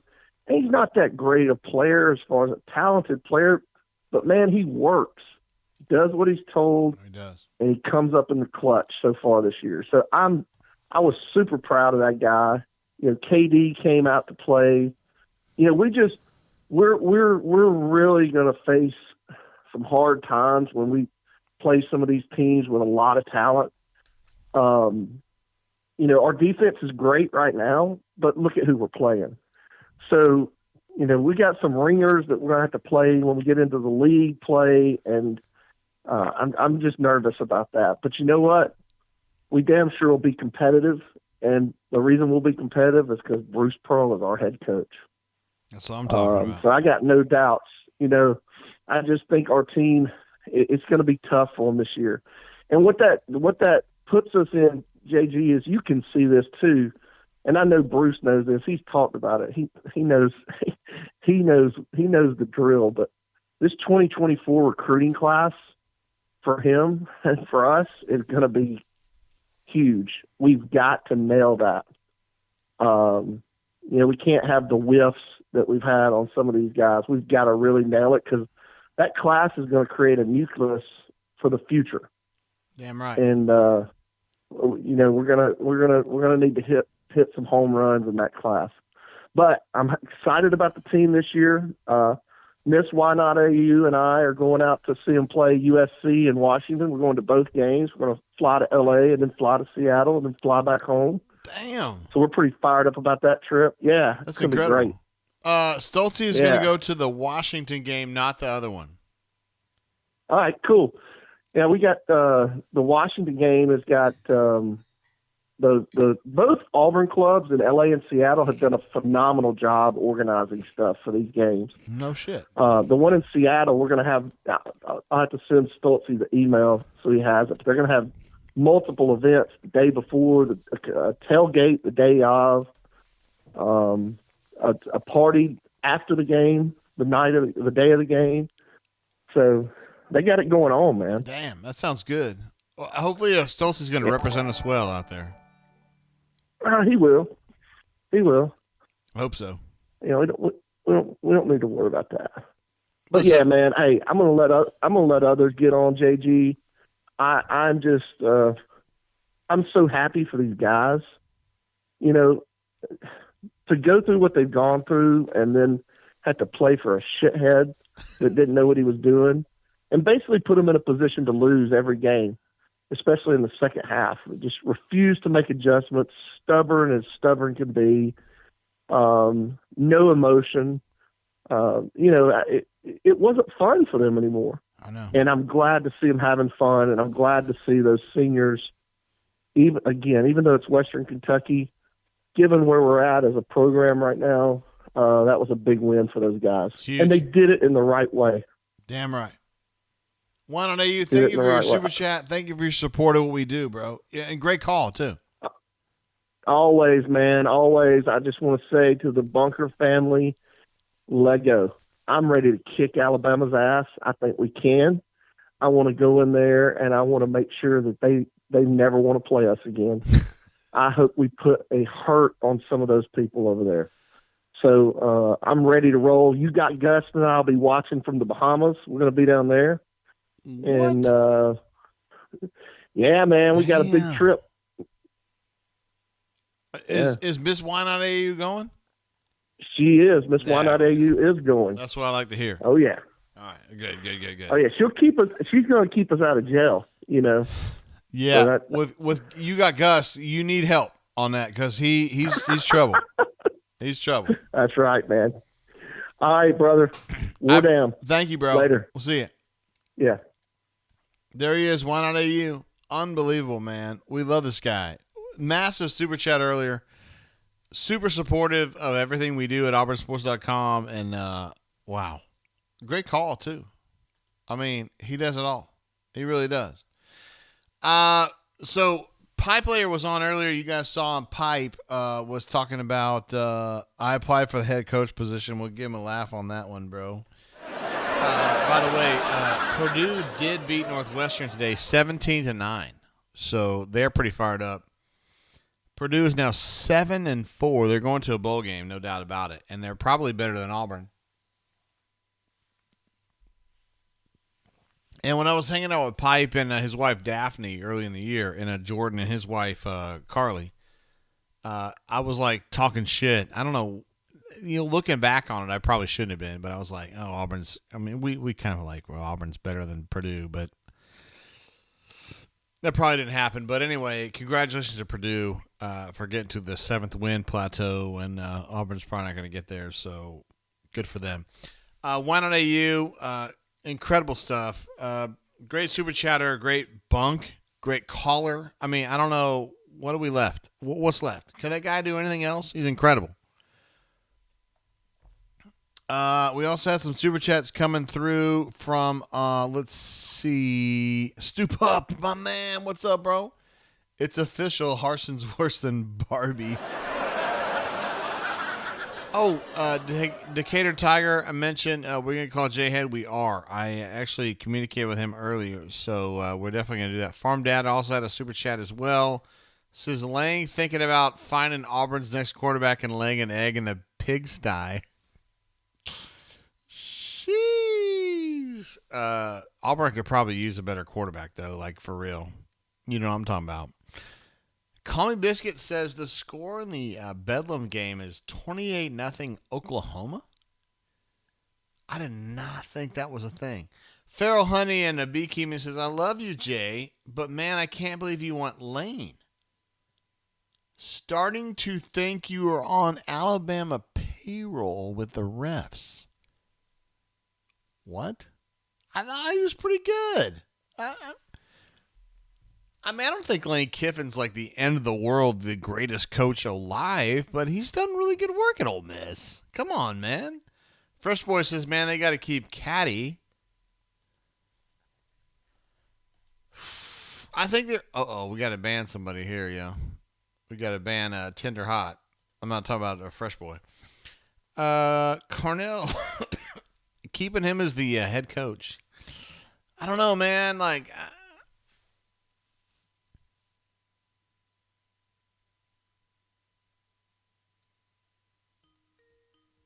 I think he's done some stuff, to be fair. I think he's done a good job, but I don't know if he's quite there. Stoop Up in the house. What's up, bro? What's up, legend? How are you doing? No, you're the legend, Stoop Up. What's up, man? No, you're the legend. Philip Marsh is going to induct you in the Hall of Fame one day. Yeah, I told him. I told him personally. I said, I cannot wait to induct you in the Hall of Fame. He said, JJ, I don't know if I'm going to get in. I said, fuck yeah, you're going to get in, bro. No, he's going to induct you one day because you're the man, JG. I appreciate you, Stoop Up. Changing the game. I mean, think about it. How many people are copying you right now? All the sites are copying the drain, and they are like poor copies. Wait, what are they doing? What are you talking about? You know, no, I'm talking about you got your former interns are posting little YouTube shows from time to time, and you got call-in shows from the other websites. I spend my money. I spend my money on lots of Auburn things, so I see things. But you're still the greatest of all time. You changed the game. Thank you, Stu. Don't. Thank you, you, sir. The game. You're the man. Also, a shout out to LC Gray. I was joking about Barbie earlier. Dude, like, I went to a game with Barbie. I always thought Barbie would be the worst coach in Auburn history, and it wasn't even close. I watched him take out a kid after he made a three-pointer, like twice. One time I was at the game. Who did you do that to? Oh, it was in the Tennessee game. They played in Tennessee.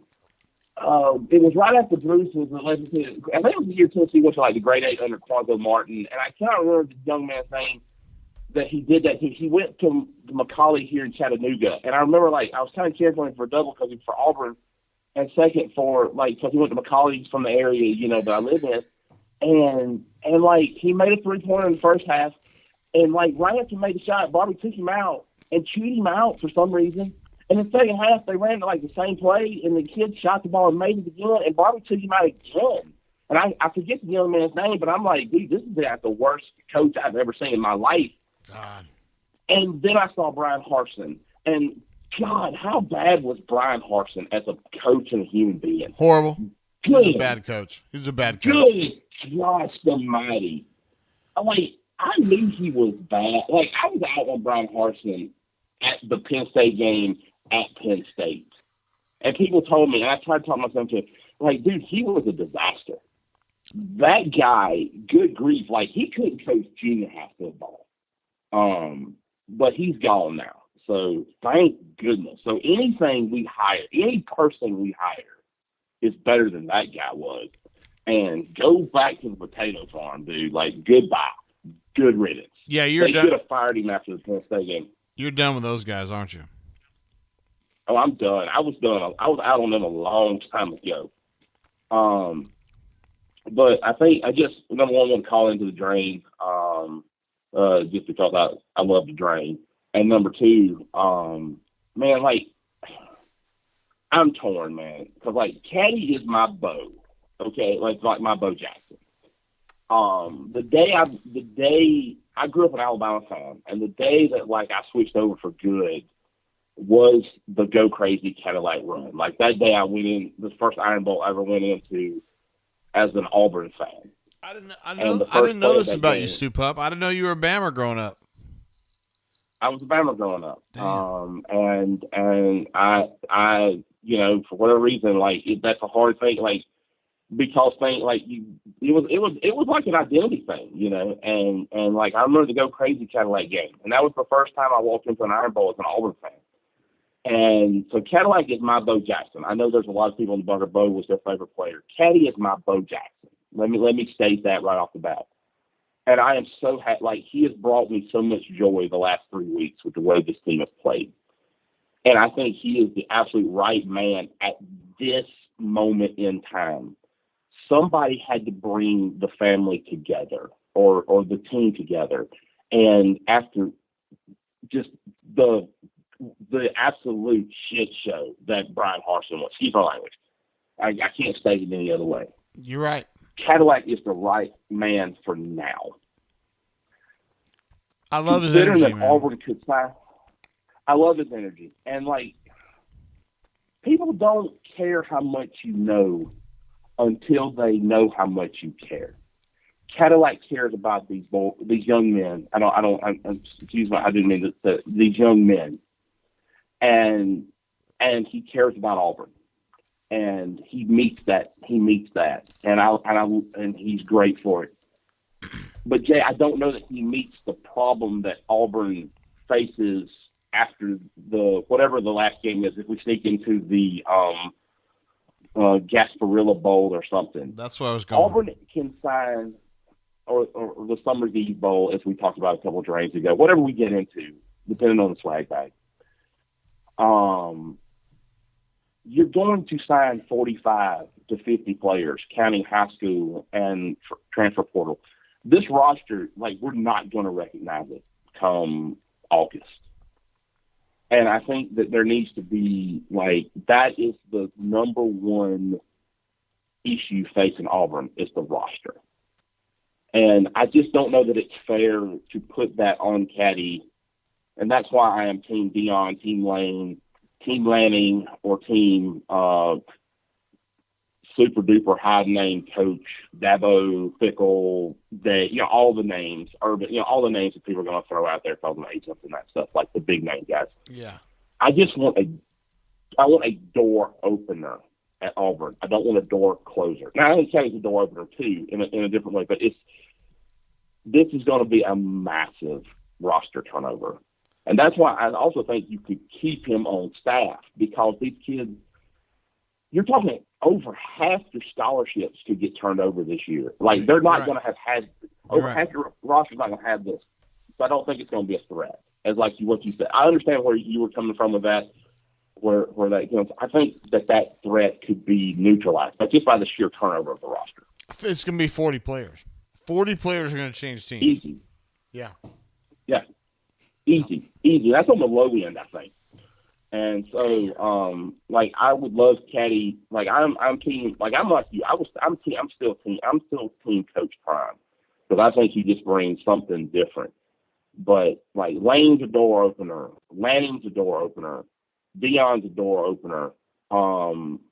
Again, there's a couple guys in the quote unquote the field that are door openers to get mamas and daddies to let them in the door to hear what Auburn has to offer. Whereas I think there's some guys that are door closers to some mamas and daddies and grandmamas and grandpas that are there. But again, none of them are going to be as bad as Brian Harsin. So, like, we're going to be better in 2023 than we were this year by far. Like, we're going to be in a better place. And Cadillac Williams, no matter what happens next week, I think we're going to go play him a good ball game, Jay. I do. I don't want to say we're going to win it because I don't want to hear it. I don't want to jinx it. I know you don't want to hear it. I'm just going to leave it at that. I don't want to say we're going to win it. I'd love Stoop Up. I'd love to see it, bro. They are not going to run us out of Bryant Denny Stadium. They may grind us down. They may beat us in attrition. But they're not going to do what Oklahoma's doing at Oklahoma State or something like that. I'm just telling you that right now. And who knows in a situation like that if you get a bounce or a bad snap or anything at the right spot. Who knows? Auburn's going to go in Alabama. They're going to Tuscaloosa and they're going to fight at least. So I'm, that's as far as I'm going to go on that. But yeah, that's where I'm at as a fan. And speaking of basketball, I don't love our guard play as much as some people do, but God, this team is fun on defense. And if they commit to this defense, they could win 25, 30 ball games this year. They probably if they really commit to being I feel like that commitment on defense sometimes wanes a little bit when the offense isn't going good. And if they can just fully commit, we are not letting people score no matter what happens on offense. You're looking at well, I'm not going to say the school name because I don't like them, but you're looking at a defensive juggernaut with this team. And I think why not said, or somebody said 65 a game, and we're going to win 25, 30 ball games. And it's going to be fun. I like this team, man. And you got Bradley early in the week, and you got St. Louis on Sunday, right? So a week from tomorrow. You're going to learn a lot about them in the next 2 days. I think St. Louis especially. You're going to learn a little bit more about them. That was not a bad team you played last night. They were tough. They were not very skilled, but they were mean and they were aggressive. You're going to learn a lot about Auburn against St. Louis on Sunday. And in this little tournament. I don't think they're great.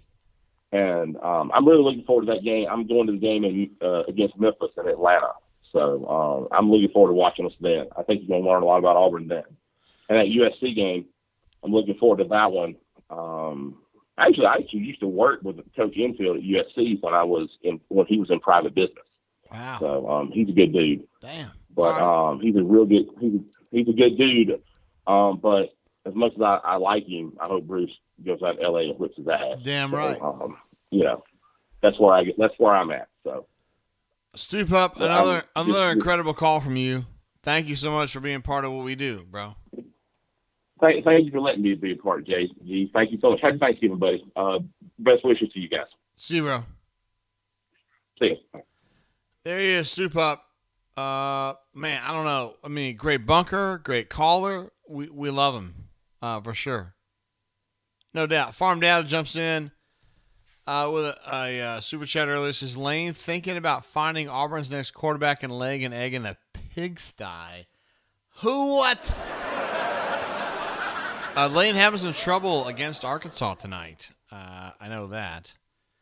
Although I picked Arkansas to win that game because they have trouble against Ole Miss in a general sense. Hornacius says, Stoop Up has a Daniel Moore strip painting versus Miami. Hey, Stoop Up said he was a Bam Bam young, but he wised up as he got older, so he's good. He's definitely one of the really good ones. So that's what we want. Real Deal jumping in as well. Says the future is bright, JG. Thank you for all you do, sir. All I'm going to say about Real Deal is that he married up. That's all I'm going to say about that. And Real Deal is a Huntsville. I'm kind of on the Madison side because D. Lucky and Easterwood are on the Madison side of this particular row. And Real Deal's on the Huntsville side. Obviously, Dob DeBomb is on the Huntsville side. Rice is on the Huntsville side as well. But I just want to say I love you, Real Deal, and you married up big time. We got Crocky Poo. Who we got here? Crocky Poo, what's up, bro? What's up, JGT? How are you? Where are you at, bro? I'm in my car. I'm on Bluetooth. Is that okay, or do I need to? Fuck yeah, it's okay. We love you, Crocky Poo. Oh, hell yeah, dude. Man, watching the team tonight was just so awesome. I was really scared coming into this game just because of Western Kentucky's offense. And, I mean, they had been slinging it all year. So I thought if they scored about 28, we would not have a good chance. But they really stepped up to the plate tonight. And, man, that was just so awesome to watch. Yeah, they coming into halftime, dude, they had a shitty second quarter defensively, but, man, they stepped up in the second half, right? Yeah. I mean, the entire second half, they didn't let them score at all. It was a complete shutout. It was awesome. What are your thoughts? But can they win the Iron Bowl? I hope so. I don't know. I was worried about this game, so I can't really trust myself. My gut says no, but, my heart really, really wants us to be competitive and pull it out. Hey, don't give up a fucking inch to Bam Bams, okay? Don't do it. All right. Okay. We're going to win this thing, JDT. Hey, where are you located, like, in a general sense? Where are you at? I live in Pinson, but I grew up in Trussville, so a lot of my friends are over in Trussville and stuff, so that's usually where I hang out. Isn't that basically the same place anyway? It's pretty close, yeah. Pretty close. Like from a Montgomery's perspective like me, that's pretty much the same spot, right? Yeah, they're about 15, 30 minutes away from each other. Oh, shit. So for me, that's like East Birmingham, like, Yeah. Pinson's more north. Oh, word. Yeah. Word. Yeah. What do you? Hey, it's okay. Crocky, do you have a strong opinion on the head coach? Like, do you have some guys that you really want? Maybe some guys you really don't want? I really want Lane just because I know everyone wants recruiting really bad, but I mean, I think you need a play caller and recruiting, some sort of mix. Just because, I mean, if you look at Texas A&M, they went complete recruiting, have had top 10 classes for 4 years in a row, and they don't have that play calling element in there, and it doesn't really work unless you have both in the SEC West. But recruiting is extremely important, especially with the roster situation.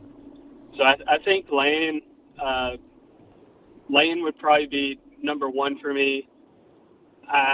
Probably Freeze after that. I just don't know how good his recruiting will be because, context of the situation when he is at Ole Miss is going to be different. And then probably Prime after that. Prime or Lanning. I love me some Prime, bro, but I don't think he's getting this job, man. Yeah, I know. I'm pretty realistic about it. I don't think he's going to get it either. It makes me sad. I mean, he would go in any living room in the South and, like, dominate it. You know what I mean? Yeah, for sure. You know what I'm talking about. Sure. I mean, do you think play calling is important for SEC coaches? Yes, but he can hire somebody to do that. It's no big deal. I mean, you say that, but you got to get really lucky on it, too, if you go that route. Just hire Kendall Browse. You're good. Hey, man, let me ask you this. You think they have a chance against Alabama? Against Alabama? They got a chance. They got a chance. That's as far as it goes, bro? Yeah. On basketball, though, I do want to say this. Bradley is probably going to be our toughest test yet. I've seen them play twice, just trying to get a look ahead. They're actually not that bad of a team. Damn. They haven't been good since they had Hershey Hawkins. I know. I think they're like top 100 KenPom now, though. Holy shit. Shit. Yeah, I know. So that's like way tougher than anything we've played. I think we've only played like 200 teams, and South Alabama was kind of on that borderline of a 200 team. So. Wait, is Auburn playing South? I'm not South Alabama. Who did we play game one? I can't even remember that far back. George Mason? George Mason, yeah. Yeah, they're pretty far down there now. Yeah, I know. Fuck them. Yeah, but Bradley will be a good test. And then I can't even remember the other three teams in the Cancun Challenge, but I don't think they're as good as Bradley. Yeah, hold on. I got the teams. They're called Nutsack Steak, and Ball Bag. Oh, man. Yeah, we don't have a chance against those guys. There's no chance. Hey, Crocky Poo, we love you calling in, bro. You're such a stud. We love you on the bunker, too, man. I love you, JGT. I love your content, and you keep putting out in that hard work, and love the bunker, man. All right, man. Appreciate you, bro. Appreciate you. See ya. See it. There he is, Crocky Boo. I don't even know what to say about Crocky Boo. Like, he's a great bunk. He talks about basketball. He talks intelligently about football. Unbelievable. This guy, I don't even know. Like, Crocky Boo, he's a basketball fan, but he likes football too. He loves Auburn. I don't know what to say. Real deal. I had that super chat earlier. I didn't go too deep into that about but I don't want to put him down, but he did marry up.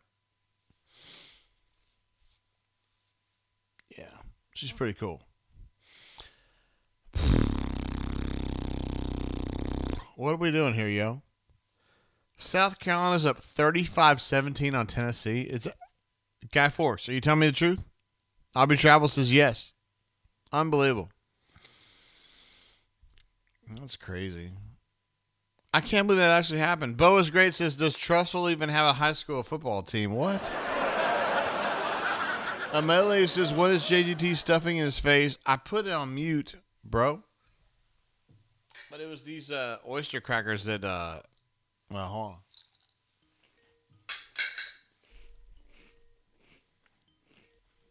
It was these oyster crackers that Miss Courtney put in here for me.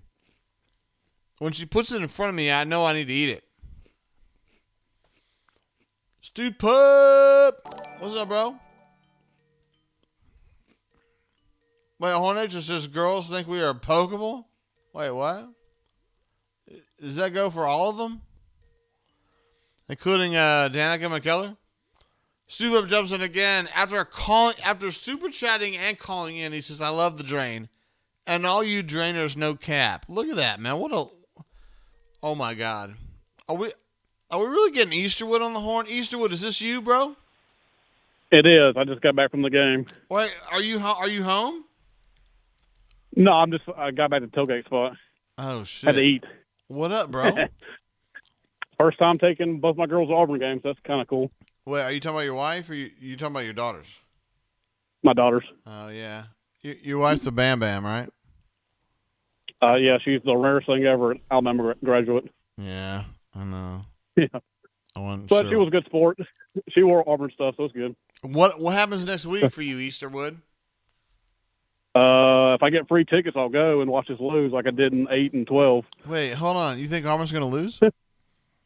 No, we're going to win. Hey, let me ask you something, Easterwood.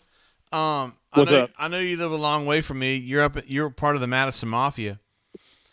Would you be willing to hang out with us for our auburnsports.com like team shindig on the night of the SEC championship game? I think my schedule's free. That's a long way from you, though. Like, you have to get you and your wife to go. The Bam Bams can't play either, so. Yeah, it'll be a free weekend. It will be a free weekend, but you have kids though. I do. Yeah, I'll figure it out. Nah, it makes it tough. Tell me, give me some insights from this game today. What did you think about it? Well, I think we made some adjustments and decided we're going to run the football down the throat in the second half. And that's what happened, isn't it? Yep. Damn right it was. We need to stop putting Ashford in situations where he can't be successful. You mean throwing the football? With the skill sets of he does pretty good on the rolling out and having options, run or pass options. But if you put him in the pocket, he's done. Yeah. So, and his wide receivers didn't really help him out that much. Like when he ran the Coy Moore, I was on that side of the end zone. Coy's read should have been go to the back of the end zone and catch the ball instead of staring at his quarterback. So, damn. I don't know if you remember that play or not. Yeah, I do remember it, man. It was fucked up. He threw a few deep balls and he completed one. Yeah, but his wide receivers have got to do a better job of following them and scramble drills and things like that because they're not just going to be – they're not going to get open. They just need to scramble and do what they can. Yeah, you're right. Yeah, we're getting pretty thin on the defensive line throughout that game. Some guys really sucked it up, like Marcus Harris and Burks. They were hurting in between plays. Damn. Word. So we're getting pretty thin on the defensive line. but Western Kentucky decided not to run the ball that much. Well, I mean, it's just Alabama next week, so it's not a big deal. Yeah, we got this. Yeah, it's not a big deal. They don't have a lot of depth. So, all right. Anyways, ACB 0021 and Wiggs said that I should call in. Yeah, where the fuck is he? Why did he calling in? Wiggs or ACB? Either one. I don't know. I've been egging them on, so hopefully they get the courage to do so. Who's that old boy that we hung out with at the Trash Pandas game that I said was a pipe layer? What's that guy's name? That's Row Beer Poop Stop. Why? 2013. Why is he not posting? I don't know. He's a shy guy. He knows what's up.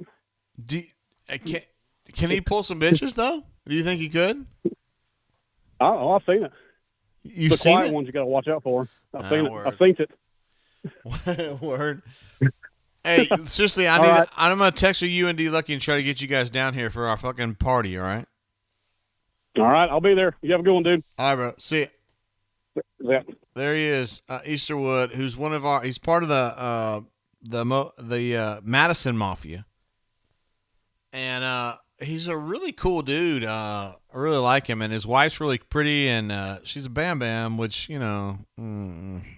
whatever, but she's pretty cool too, and also Easterwood and D Lucky are part of our Mobile. God, why do I say that? Because D Lucky's actually from Mobile. They're part of our Madison Mafia. D Lucky is from Mobile, but he's actually in Madison now. And I'd love to get Easterwood and D Lucky down here for our party, but we'll see how it goes. Easterwood, thanks for calling in, bro. We appreciate you, bro. Again, you've been incredible. What is this? Melee says #SavageJ. Patrick D says that Emba play. I don't think he did, Patrick D. I don't remember seeing him. Number 5 on defense, who would have been big. Of course, we had some problems with Coy Moore being mistaken for Owen Papo and various other problems. AU Storm 20 in the house. What's up, bro? 1 a.m., right? What up, man? Oh, kind of good. It is great to have you on the show, bro. I couldn't tell if I lost you there for a second. Where are you at? You're in Auburn, right?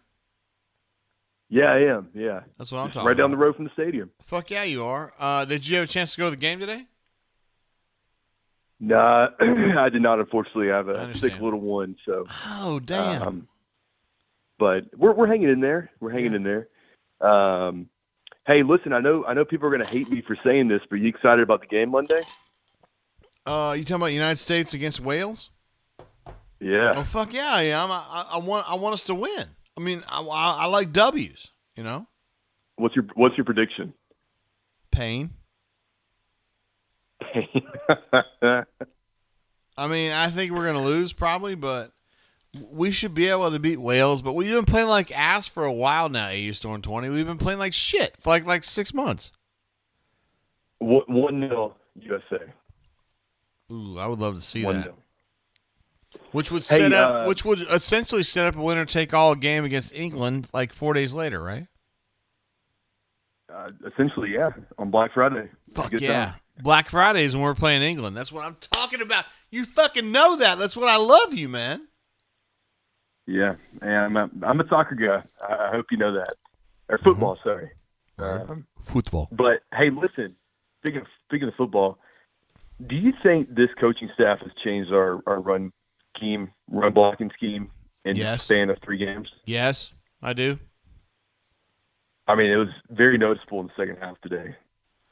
You know, a lot more outside zone runs, a lot more counter. Those guys space to run. You know, it just kind of scratch your head, making you wonder why that wasn't there before. But I mean, hats off to this coaching staff for recognizing that and doing that. And I mean, I'm super impressed with them. I mean, these guys gave Auburn a fighting chance, and I think we should be forever grateful for them for making this an enjoyable experience. And look, giving us a little belief to go into next week. You know, anything can happen. I mean, that's right. This team, seeing those guys rally around each other towards the end of that game, and guys getting some tackles who don't really play often, and man, you don't see that from Auburn squads a lot, especially over the past few years. And so it's just good to see, and you never know what's going to happen next weekend. With about 5 minutes left in the game, I started to believe, man, we may got a shot next weekend. That's what I was thinking, man. And I say that, and everybody rags on me. They say, Auburn ain't going to win that game. I said, fuck, let's see. Let's see. They've gotten better each week. That's what I'm talking about. Somehow, some way. Because no, I got somehow, some way. The answer is Cornell. He's bringing the passion, bro. He's got energy that the former head coach didn't have. Yeah, it's infectious. It's a really cool story. And if he pulls something out of his ass next weekend, I mean, it's going to be real interesting to see the faction of the fan base and the group of players get behind something like that. That I think all of us know would not become a reality, but you're probably going to see that start happening.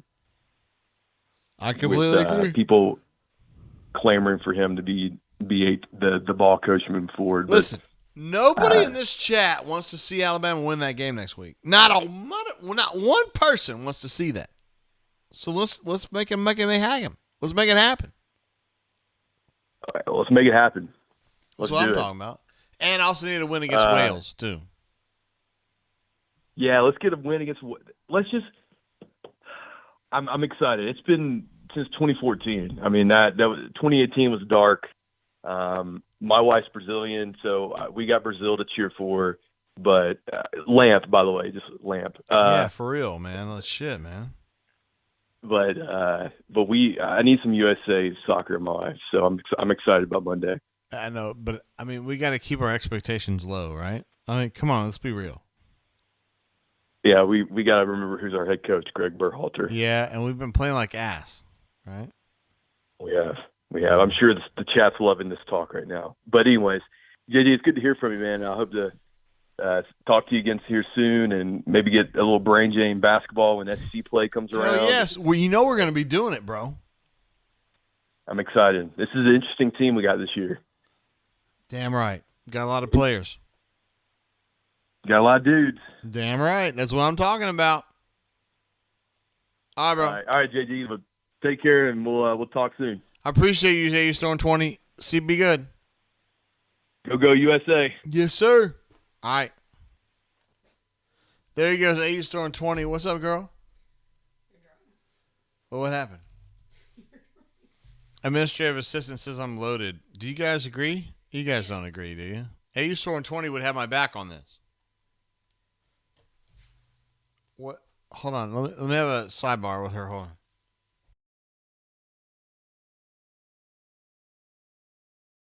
This is Hornatius. Hi, this is Hornatius. What's up, bro? Nothing, brother. What you doing? Drinking. My first drink was dedicated to you, man. It looks like you're drinking. What do you mean? It looks like I'm drinking. What does that mean? How about you sound like you're drinking? Hey, man, I when I was saying earlier about you got to avoid girls that are named Tiffany, and you said your wife's name is Tiffany. I wasn't trying to say I wasn't trying to come at you personally, No. Oh no. Oh, well, do you think I really took that personally? No, but I was just saying. No, I mean, and then 100%. You said women that names end in I. Yeah. My wife's name was Patty, ended in I. You said your mom. You said your mom's name was Patty. That's what you said. I know your wife's name was that. No, my wife's name is Tiffany, but my mom's name was Patty, and she was a redhead, and she owned a hair salon. Is that even partially true? 100%. Oh my god, my bad, bro. I mean, she died. I think she died in 79. 79. I mean, goddamn, I got a stepmom. I mean, I was 3, and my sister was 8 months old. Damn. His mom died in 79. It is what it is. It is, but that's the reason why. I guess that's the reason why I'm crazy, because my mother's name is the I. She's a redhead and owned the hair salon. Yeah, man. So, Hornatius, that explains some shit, though, man. Platter? What now? Yeah, what's up with the fucking sampler platter tonight, man? You just got oyster crackers? Hey, man, she gave me some no-bake chocolate chip cookies and also some fucking... Oh, those are terrible. Like those oatmeal cookie things. Yeah, what do you mean terrible? I love them. Why did your wife hate you? No, she don't love you enough to bake for you. She says that you don't even love me enough to bake for me. That's true. She said that's true. Holy shit, dude. Like, just tell her about those, like, Nestle Toll House chocolate chips and just follow the instructions on the back, and it's all good. Wait, what? What are you talking about, bro? Like, if she's going to make cookies, man, make some chocolate chip cookies, homemade. I almost said something really inappropriate right there, Cordy. Yeah, I was Say it. Hey, say it. Well, if you want to go, we need to go fucking head to head. If you want to talk shit about wives, bro, we need to go head to head. That's fine. I'm down with it. Who's got our wives probably sit in the corner and laugh with each other while we're being douchebags. Hey, Hornatius, who's got a bigger rack, your wife or my wife? You want to go fucking head to head? My wife's got some Tigo bitties. What'd you say? My wife's got some Tigo bitties. Yeah, mine does too. You want to go head to head? How we gonna settle this? I mean, Courtney can show me, and then I can tell you whose are bigger. He says that Hornatius says if you just show him, he'll judge. I don't trust you, Hornatius. Same goes for you, bro. Yeah, so I wasn't able to watch all the games. I mean, I was in and out for most of it. My ass was a little puckered that first half. Oh, it's time to wrap it up. I'm calling. She always takes away your First Amendment right after I call. What are you talking about, Hornatius, bro? Like, every time I call, right after the phone call, she's like taking your First Amendment right away to hang out and bullshit with your e-friends online. She says, hey, Courtney, Hornatius says that whenever he calls, you start cutting me down. Is that true? Yes. She doesn't. She has no comment, bro. Come in the truth. You know, I always take your call though, Hornatius. I know. I just mess with you. I know. At least I make you think I'm messing with you. I'm really like fucking with you. Hey, Hey, man. So you guys always have a Halloween party? Do you have one like in the spring? A Halloween party? Mm-mm. In the spring. Just some kind of party. Like, it could be a fucking Easter party. It could be like a fucking Columbus Day party. I don't know.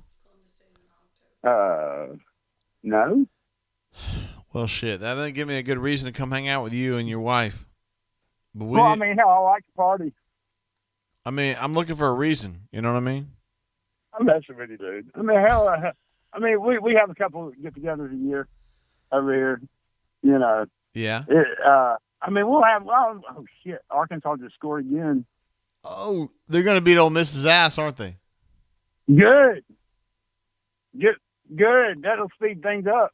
That's what I'm talking about. So let me ask you: if Lane doesn't take an extension by Sunday, do you see Ole Miss people hurrying up and getting him out of the way before the Egg Bowl? No, I don't. I think they'll just kind of let it roll. But they'll accept it and move on before the Egg Bowl. As long as the buyout doesn't change, it doesn't really matter. Mm. You know what I'm talking about? I just don't see how they. I just don't see how he's going to be there. I mean, everybody says it's in the bag, but nothing's in the bag until it's signed. But I don't see how it's going to be there after they announce the extension offer.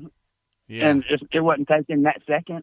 I just don't see how. I mean, how they could expect him to be there. And if you know how many employers you give a 2-week notice to, and they say, all right, go ahead and clean your shit out and leave. Yeah. We'll just pay you the next 2 weeks. Yeah, I've fucking been there, man. I'm wondering if they'll pull that and have somebody that loves the school to coach in the Egg Bowl as an interim instead of the turncoat. Yeah, word. I could see that happening. Okay, man. We'll have to do another brain drain to kind of see what's going on a little closer. What did you just say? I said we're going to do another brain drain to kind of get a little closer. What did you just say? All I heard was there. All I heard was Hey, Hornation. Oh my God, no! What is up with your? I'm for real though. Your wife's sampler platter game. What happened to it? It was like you had a chili sampler platter. Chili. Hey, Hornatius, it's been great having you on the show, bro. Oh my goodness! No, I'm gonna stay on here as long as it takes. No, I'm gonna hang up on your ass. That's what I'm gonna do. That's fine. That's fine. All right. We love Hornatius. Has been great having you on the show. I hung up on him, Cordy. It's been great having Hornatius on the show. He's great. Cordy, you have anything you want to say about Hornatius? No, I need you to get off me. Okay, hold on. We got a super chat that came through from Flying Around, who said Flying Around put he put Juice as his avatar. He says, Juice here. My dad showed me the new Auburn football facility. I can't wait to pee. I can't wait to pee on everything to break it in. You know who Juice Kiffin is? That's the dog. Yeah. He has a dog. AU Mike 38 says, need J head before you pass out. Courtney, can we do a J head call? She's, what did you say? You say I'm too gone? Yes. All right, I'm too gone. Ryan D says, who farted? Melee says, AA hates Horn. No, that's not true. Yeah, I bet you would like his wife, though. She's cool. I'm not sure about him, but he's cool. We probably ought to wrap it up here for real, guys. I mean, your boy JG's been drinking all night. We drank this much, and I'm pretty lit, so I better let it go. Anyway, congratulations to the Auburn Tigers for another W. Also, Cornell Williams for the big win. 2-1 now as the head coach. And we will be back for next week's show against the hated Alabama Crimson Tide, a game that starts at 2:30. Right, Courtney? I was mentioning earlier about our idea for a bourbon show. Yes, we need to do it. Okay, we'll do that. Maybe one of these days. That's up to you. Hey, Maverick. Come here, bro. You want to come here and see me? Come here. Come say hi to everybody. Oh, look how happy he is. Look at that. Hey. Say hi to everybody. Say hi to everybody. What's up, guys? Oh, my God. He is so fucking out of control.